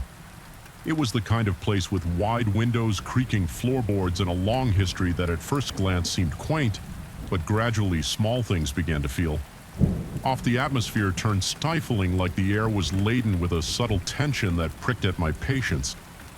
I found myself losing my temper over trivial matters. If I stubbed my toe on a chair or misplaced my keys, a surge of disproportionate anger would flare within me. It made no sense. I'm usually calm even under stress. Then I started to notice objects shifting locations. It was always minor at first, the mug on my desk ending up on a shelf without my recollection, or a pen rolling off into a corner as if nudged by an unseen hand. I told a colleague about these incidents in passing, indirectly conveying my concern that the house might be playing tricks on me. He suggested I might be overworked, that maybe I was unconsciously moving objects under stress. But something in my gut told me this was more than exhaustion. There was a presence in the house, a quiet watchfulness that made my every footstep feel like an intrusion. When I lifted that floorboard and discovered the ritualistic markings, I decided to do some searching in the basement and attic, hoping to piece together the puzzle. In a dusty trunk, I came across a set of yellow journals that seemed to document activities spanning several decades. They described a cult, though the exact name was never clearly stated, that apparently used this house as a place to harvest negative emotions. According to these journals, heated arguments and emotional outbursts acted like offerings. The more anger, fear, and despair that filled the rooms, the more powerful something beneath the house became. Reading those words made my heart thump so hard I thought it might punch straight through my ribcage. A deep primal dread coiled in my stomach, as though I'd opened a forbidden door. I remember sifting through pages of shaky handwriting that recounted bizarre rituals the authors wrote of chanting in the dead of night, encouraging conflict among residents and storing that energy in hidden vessels marked with cryptic symbols. One passage mentioned that these harvests had to be refreshed continually, otherwise the entity or whatever it was would turn on the cult members themselves. My breathing grew ragged as I took in those lines, feeling a knot of anxiety tighten in my chest. I tried to reassure myself that it was all nonsense, just the feverish ramblings of a twisted group from the past. Yet the unsettled feeling in my home, the uncontrollable flashes of anger I'd felt, suggested otherwise. The house was like a living organism, feeding on strife and stoking fury in my veins. As the days passed, I became more and more convinced that I wasn't imagining things when I attempted to patch up the floorboard to hide those symbols. It felt as though the house resisted. The nails wouldn't catch the wood, warped strangely, and I ended up slamming my fist against the plank in sheer frustration. A jagged piece of wood cut my palm and blood dripped onto the markings. In that moment, I felt a pulse beneath my feet, as if the floor itself trembled with anticipation. My anger flared into a red-hot rage. I lashed out at the wall, cursing the house under my breath. Then, as swiftly as it came, the fury subsided, replaced by a confusion so profound I sank to my knees shaking. I tried to keep a professional mindset despite these unnerving occurrences, especially since my clients were scheduled to visit. I even set up a small recording device in my new office to review my therapy sessions. Later, hoping that listening to them might ground me on the first day I used it. A subtle but unsettling pattern appeared whenever a client expressed frustration or grief. There was a faint static in the audio on reviewing the recordings. Later that night, I caught something that made every hair on my body stand erect. During moments of heightened emotional distress, faint, distorted laughter trickled through the speakers. It didn't sound like normal laughter either. It had a wet, guttural edge. My jaw clenched so tight I felt my MERS grind. I found myself unable to sleep, heart pounding as I replayed those snippets over and over, trying to find a rational explanation. The tension in the house kept escalating, and so did my own irritability. I found myself snapping at acquaintances over innocuous remarks, feeling an anger that was far beyond my normal range. The walls seemed to groan more frequently. Pipes rattled in the dead of night, doors would kick open on their own, and cold drafts wound through the halls. More disturbing was the growing sense that I was being observed several times. I thought I saw a flicker of movement in my peripheral vision shadows that dashed away. The moment I turned my head, the floor would let out a single, isolated creak behind me. Even when I was standing still more than once, I looked in the mirror and caught an expression on my face. I didn't recognize some unsettling blend of fury and desperation, no matter how much I tried to maintain my composure. The oppressive energy in the house weighed on my chest like a millstone. I slept only a few hours each night, jolting awake with a gasp and a cold film of sweat on my forehead. My heart hammered at odd times, an inexplicable panic stirring as if my body were anticipating an unseen threat. The tension in my shoulders turned into constant aches, and I began to dread. Simply returning home at the end of the day, I would loiter in my car, inhaling shallow breaths, mustering the courage to walk through the front door. Some nights, the house arranged accidents that felt more orchestrated than random. A frying pan slid off the stove just as I reached for it, nearly scalding my arm. A framed painting in the hall dropped right in front of me, glass shattering at my feet. Each time I felt a weird surge of adrenaline accompanied by an almost gleeful sense of menace in the air. It was like the house wanted to provoke me, to make me lash out in fear or anger. Every angry outburst I emitted reverberated through the room, swallowed up by the house like a starving beast devouring a morsel. Desperate for answers, I dug deeper into the journals, rummaging through scattered notes and sketches. My eyes caught on an old newspaper clipping tucked between the pages. The article described a series of mysterious disruptions in the neighborhood. Bizarre episodes of aggression and conflict dating back half a century. Neighbors reported hearing loud arguments echoing from these walls, sometimes culminating in violent rifts between friends and family members. Though the article was vague on details, it hinted that the house had a long history of fostering hostility. There were references to local rumors that once you stepped inside, your darkest impulses were magnified. Reading that, I began to question my own sanity. Was I truly experiencing something supernatural? Or was it my own emotional baggage manifesting in a crumbling house? I felt the sting of shame thinking about how a trained therapist could be undone by invisible influences. Yet the mounting evidence was impossible to ignore. Late one night, I recorded an impromptu session with myself, speaking into the device as though I were my own patient. My voice shook on playback, and again that alien laughter formed in the background. It felt like a violation, as if something was mocking my vulnerability. What rattled me most was the sense that the house thrived on my confusion. The more uncertain and afraid I became, the heavier the atmosphere grew, pressing in around me like suffocating hands. I tried clearing the negative energy by rearranging furniture, lighting calming scents, playing soothing music. Anything to shift the tension, but these efforts felt like a feeble attempt to fight a hurricane with a candle flame. One evening, I slammed my fist on the kitchen table in frustration. The lights flickered and a thick hush enveloped the house. My pulse sped up a bolt of dread, jolting through me then from somewhere deep within the walls. I swear I heard that guttural laughter again, quiet yet filled with triumph. It was then I realized that escape might be my only option, but a stubborn sense of responsibility kept me rooted. This was my home, my place of practice. I had poured so many resources into it already. I wrestled with the decision for days, pacing the corridors with sweat beading on my brow, unsettled by fleeting reflections in the windows. Eventually, I decided I had to confront this entity, or whatever remained of the cult's influence. Head on, I resolved to remove the floorboards in the living room, entirely revealing the carved symbols in full, then document them. I hoped that facing the runes might lift the power they held late one afternoon. I pulled out my tools and forced myself to remove every last board. My palms were slick with sweat, and my heartbeat thundered in my ears. With each plank yanked away, I felt the house shudder as though in protest. After hours of labor, the final section of the markings lay exposed, intricate, spiraling designs that made my vision swim. An oppressive silence surrounded me, and I felt cold air rush against my face as if an invisible door had opened my mind. Conjured the disturbing thought that perhaps I was releasing something rather than banishing it. My breath caught in my throat as I spotted a small wooden box nestled among the beams inside it. I found old scraps of parchment and a broken stone figurine. Unreadable script wound across the parchment in a language I didn't recognize. The figurine was shaped vaguely like a crouching creature, its face twisted into an expression of rapturous glee.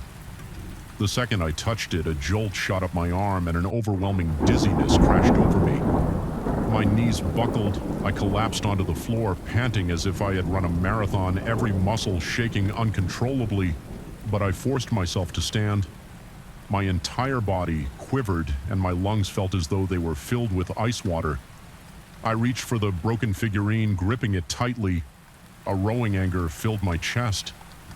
An echo of all the negative emotions the house had fed upon my mind buzzed with fear. Rage, confusion. I understood on some primal level that this was the focal point, the anchor of that ancient practice. I steeled myself, jaw set, and carried it up the basement steps, out the back door, and into the yard. The house seemed to groan behind me, timbers creaking like a wounded beast. My breath came in ragged bursts, my heart pounding without allowing myself to hesitate. I hurled the figurine across the yard into a cluster of dense bushes, yanking my hand away as though it were stained. In that instant, a faint wind gust rattled the windows. I shivered, goosebumps trailing up my arms. The oppressive weight in the atmosphere lifted, but not completely. It receded just enough for me to breathe without feeling like I was suffocating. I stood there trembling and soaked in cold sweat, feeling the chill of the approaching night creep across my skin. My senses were on high alert, waiting for some final parting shot of malevolence. By the time I mustered the courage to walk back inside, darkness had fallen.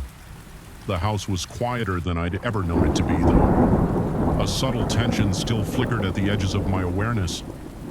Part of me wondered if I had only scratched the surface, if the real horror was buried deeper than I could ever dig. Yet something about confronting that box, that figurine, made me feel marginally more in control. I still caught a few flickers in the corner of my eye, and I had a nagging suspicion the floor might never truly be free of those carvings. Even so, I refused to let the house dominate me any longer. I slept fitfully that night, plagued by half-formed nightmares of twisted laughter and creeping silhouettes. But I woke up with a fresh determination. Over the next days, the house felt different, still uneasy, still brimming with potential conflict, but somehow less aggressive. My anger no longer surged so violently. Items stayed more or less where I put them. The pipes rattled occasionally, yet the oppressive sense of being watched had lessened. A lingering disc remains, a subtle electricity in the air that sets my nerves on edge. I don't think I'll ever feel fully at ease in these rooms, knowing what has transpired here, aware of how easily one can lose control under the influence of something so intangible yet potent. The journals, the carvings, the sinister laughter captured on my tapes. They've opened a chasm in my mind. Sometimes I suspect the house is just waiting for the right trigger to stir its appetite again. Even on calmer days, I catch glimpses of movement in the reflections of glass or hear faint giggles in the static of my recordings. I've learned the hard way that some places are not merely dwellings. They are entities that can shape your emotions and unravel your sanity. Though I remain uncertain whether I can truly banish whatever still lingers here, I've chosen to stay for now. In a way, it's become a test of my own will. I continue my therapy practice, reminding myself to be vigilant. I keep my voice recorder running during sessions, checking for that haunting laugh. Mostly, the tapes are silent now, filled only with the usual talk of life's sorrows and struggles. Yet every so often there's a faint static, a distant echo. I can't quite decipher it, sends a shiver down my spine. reminding me that the house is listening, and that perhaps is the real terror. Knowing that something ancient dwells beneath the surface, feeding off our darkest feelings, always waiting to taste them again. Even if I manage to hold on to my composure and remain vigilant, the house breathes around me an unceasing presence that thrives on tension and fear. It's a relationship I've yet to fully comprehend, a parasite and its host, or maybe a shadow that only grows longer in the fading light. Whenever I walk across that living room floor, I swear I can sense a pulse in the boards, a faint thrum that might just be my own heartbeat or something else. Alive, biding its time, and each night before I finally drift into restless sleep, I remind myself to stay calm, remain strong, and above all, never feed the darkness that has made its nest beneath my home story. For a teen, I felt something was terribly wrong the moment I stepped into that cold, fluorescent-lit corridor. Maybe it was the stifling air or the low hum of faulty lights overhead, but a crawling unease settled in my stomach before I even saw the elevator's doors quiver. Standing there, the entire hospital around me felt oddly still, as if it were holding its breath, waiting for something vile to unfold. My heartbeat spiked, each pulsing thud echoing in my ears.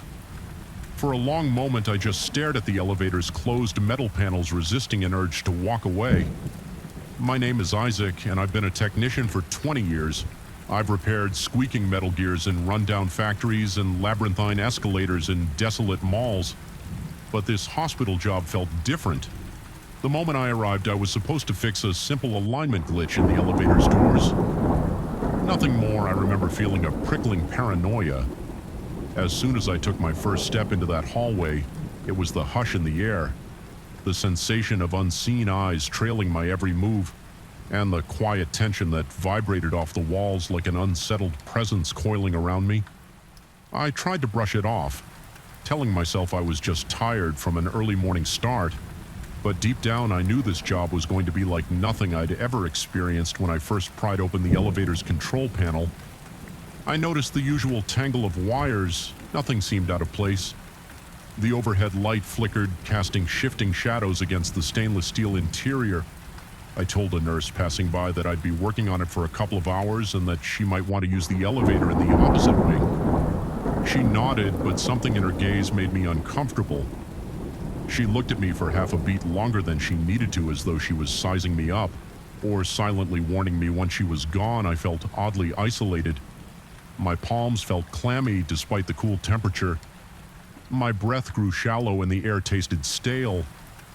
The metal in my toolbox clanged louder than usual, making me jump. I found nothing to explain the elevator's reported malfunction, so I stepped inside to test it. Pressing the first floor button, the carriage rattled. Groaning softly as it descended, my heart rate leveled out, and I almost laughed at myself for feeling nervous over nothing.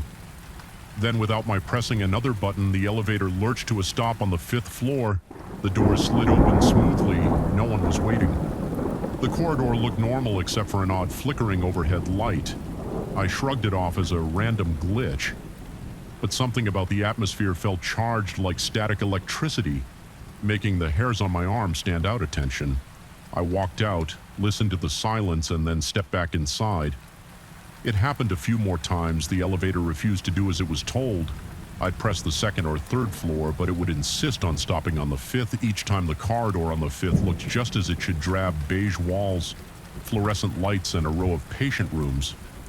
Yet there was a subtle shift in the air, like stepping into a place where time hung heavier. I remember an uncanny sense of déjà vu. My pulse quickened each time, and a tightening in my chest told me I wasn't alone, even when there was no one else in sight. The next day, the malfunction grew stranger. As I rode the elevator to check the control panel on the basement level, it stopped once more on the 5th floor.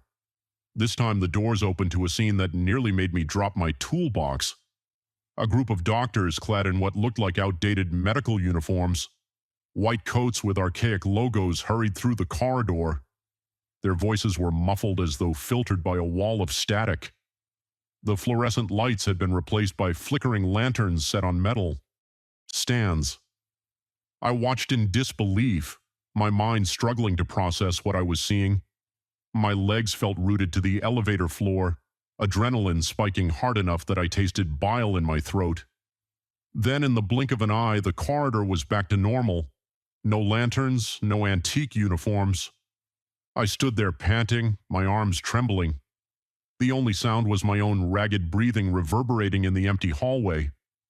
I tried to explain what I saw to a maintenance supervisor in an indirect way, insisting that something was off about that elevator. He offered to send me an assistant, but I declined. Not wanting to come across as someone who was losing his grip on reality deep down, though my mind was reeling, each nerve in my body felt frayed. I began dreading that ding announcing the 5th floor. My sleep that night was restless, haunted by swirling images of flickering lanterns and rapid footsteps echoing in deserted hallways. Still, I went back the next day determined to figure out the cause of this bizarre phenomenon. Armed with my tools and an odd mixture of dread and stubbornness, I stepped into the elevator again. I pressed the basement button. Bracing myself, my heart hammered so loudly it drowned out every other sound. Sure enough, the elevator jerked, shook violently for a second, and stopped. The doors slid open, revealing the corridor on the 5th floor. But it wasn't the modern hospital corridor anymore. Everything looked older, like something from archival photographs I once saw in a museum. The paint on the walls had a dull yellowish hue, and the overhead lights were dim and cast strange dancing shadows. The rancid smell of harsh disinfectants hung thick in the air. Stinging my nose down the hall, I saw silhouettes moving behind frosted glass. I could hear faint murmurs of conversation and the shuffle of footsteps. The blood pounded in my temples, my breathing turned shallow, and a sticky perspiration clung to my forehead. Even though fear twisted my stomach into knots, I stepped forward the moment my foot touched the corridor. I was overwhelmed by a sharp sense of displacement. It was as though I'd slipped out of my own timeline. The nurses and doctors I could glimpse wore uniforms decades out of fashion. The instrumentation seemed archaic. Metal syringes, glass for you, bottles and old-fashioned scalpels. I couldn't believe what my eyes were registering. I pressed my hand against the wall to steady myself. Feeling the cold chipped paint under my fingertips, a wave of dizziness made my vision blur. Then, as abruptly as it had begun, the scene blinked out. The corridor was back to its usual unremarkable state. I stumbled back into the elevator, my heart hammering so fiercely it made my ribs ache.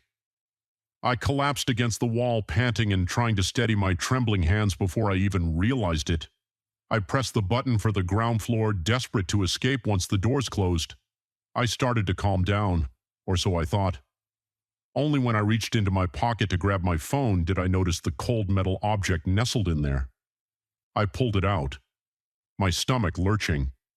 It was a small antique scalpel. The handle was worn, the blade stained with tarnish. My brain refused to accept how it got there. My mind raced. Had I picked it up without realizing it? I didn't remember touching anything. I felt sweat trickling down my face and tried to compose myself. I wrapped the scalpel in a rag and shoved it in my toolbox. My hand still shaking so badly I almost dropped it. The rest of the day blurred into a haze of mechanical tasks I forced myself to do, but I couldn't shake the heaviness in my chest, the anxiety pulsing in my veins. My mouth was perpetually dry, and every time a corridor light flickered, my pulse skyrocketed. That night, a gnawing terror invaded my dreams. I saw rows of doctors in an antiquated operating room huddled around a metal table with instruments that gleamed ominously. They worked on an unseen figure, but I heard no cries of pain. The only sound was the scraping of metal on metal and the staccato tap of footsteps echoing against linoleum floors. I awoke drenched in sweat, heart racing. The following morning, I examined the mysterious scalpel under better light. It bore an inscription I couldn't decipher, some archaic lettering. An uneasy chill crawled up my spine. Thoughts of returning to the hospital filled me with dread, but work was work. I had a job to do, and a part of me needed an explanation, some logic to make sense of the impossible. When I arrived, I found that the hospital staff had put in a new request. The elevator was making unscheduled stops at random hours, sometimes traveling all the way to the roof, sometimes plummeting to the basement with no command. given one nurse had even reported hearing faint voices in the shaft when no one was inside. My breath caught in my chest as I realized these weren't ordinary malfunctions. Reluctantly, I inspected the machinery behind the fifth-floor access panel. Everything looked normal. No frayed wires, no compromised circuits. Yet a feeling of foreboding made it feel like the walls were closing in on me. The temperature in the cramped space seemed to drop my breath. Coming out in shaky gasps, I heard faint footsteps in the corridor turning off my flashlight. I peered out the lights overhead, dimmed to a sickly yellow glow. My reflection in the polished floor looked distorted, as if the overhead lights were flickering in slow motion. Then I saw them again, those doctors and nurses from another era moving hurriedly. Their faces were partially shadowed features, unreadable. Their voices sounded like they were submerged underwater, garbled and distant. My body went rigid, every muscle coiled in tension, a surge of panic electrifying my nerves. I spotted what looked like an old gurney with metal wheels squeaking in protest as it was pushed along trying to block out the surge of terror. I clutched the control panel's edge for a fleeting moment. The entire hall was awash in a dull sepia-like tone. My chest felt like it was collapsing in on itself. The smell of antiseptics burned my nostrils. A wave of vertigo crashed over me. Then, just like that, it ended. The corridor returned to its modern fluorescent-lit state. The only evidence of the bizarre shift was the cold sweat running down my back and the terror pounding in my heart. That night, I discovered an old surgical clamp in my jacket pocket. When I got home, its metal edges dug into my palm as if mocking me. I sank onto my couch, feeling nauseous and overwhelmed. How was this happening? Was I blacking out and stealing hospital artifacts? The realization that I might be losing my grip on reality made my limbs feel weak. My breath came in shallow bursts, my heart fluttering erratically in my chest. A creeping dread washed over me, the kind that makes your skin crawl and your mind spiral into worst-case scenarios. Over the next few days, the bizarre incidents escalated. I began to notice that each time the elevator stopped unexpectedly on the fifth floor, I'd have a flash of knowledge. I couldn't explain, like how to suture a wound or sterilize archaic medical tools. My dreams became more vivid, suffused with lurid images of old operating theaters and archaic procedures. I'd bolt awake to find my arms covered in goosebumps and my pillow soaked with sweat. On one particularly harrowing night, I awoke mid-scream. Convinced I had the smell of ether on my hands, I started avoiding the elevator whenever possible. I used the stairs, my heart pounding with exertion by the time I reached the top floors. Even then, I felt a presence behind me as though someone was climbing each step with me. My paranoia ran wild. Every squeak of a hallway door or flicker of a fluorescent tube sent jolts of adrenaline coursing through me. My coworkers noticed my ragged appearance and asked if I was sleeping poorly. I gave non-committal answers. Not wanting to voice my fears aloud, I was beginning to question my sanity at times. I half believed I was hallucinating. Eventually, I resolved to confront it. One last time, I was convinced that the elevator was some sort of portal, or maybe a trigger that bent the hospital's timeline in ways I couldn't comprehend. I told myself that if I could see the phenomenon clearly, maybe I could break its hold on me. Heart hammering in my chest, I stepped into the elevator after hours carrying my toolbox more like a security blanket than a set of tools. The hospital corridors were nearly empty. Dimmed lights throwing long shadows against the walls. Every nerve in my body screamed at me to turn back, but I pressed the fifth floor button and waited. The descent was smooth until the elevator shook and the lights flickered. My stomach lurched as it ground to a halt. The doors slid open onto the past this time. The corridor was fully transformed overhead. Fixtures glowed with a weak yellowish light. I saw a doctor in a starched white coat rush by, holding an old-fashioned metal tray of instruments. My pulse thundered. My throat dried up, the air crackled with tension, heavy with antiseptic fumes. It felt so real, more vivid than ever before. I forced one foot forward. A tremor ran through my body, but I kept going. Each step echoed loudly in the corridor. The hospital rooms looked outdated, their doors made of heavy wood. the glass windows clouded with age. The hush was suffocating, my breathing turned ragged ears straining for any sign of movement. Then I heard faint murmurs and caught a glimpse of a medical procedure in progress. Through the open door of what looked like an old operating room, lanterns flickered, casting ominous shadows on the walls. At that moment, I realized I understood exactly what they were doing, as though I'd studied these old procedures for years. Fear mingled with a bizarre sense of familiarity. My mind reeled and I felt on the brink of collapse, clutching the doorframe for balance. I watched as they manipulated instruments just like the ones I'd found in my pockets. My own fingers tingled with a phantom memory of holding those tools. A wave of nausea battered me. My vision blurred and a cold sweat coated my skin. Somewhere in my mind I knew I had to get out. This place, this impossible overlap of times was enveloping me. Threading itself through my mind, my body screamed for escape. So I turned and stumbled back toward the elevator. My heart pounded a frantic tattoo against my ribs. The corridor seemed to stretch, lengthening. With each shaky step I could hear the squeal of old gurney wheels behind me, a grotesque punctuation to my mounting terror. Finally, I stumbled through the elevator doors and slammed my fist on the close button for a tense moment. Nothing happened, then the door slid shut with a metallic clang, and the elevator roared to life when the doors opened on the ground floor. Everything looked normal, typical modern hospital decor, but my hands wouldn't stop shaking.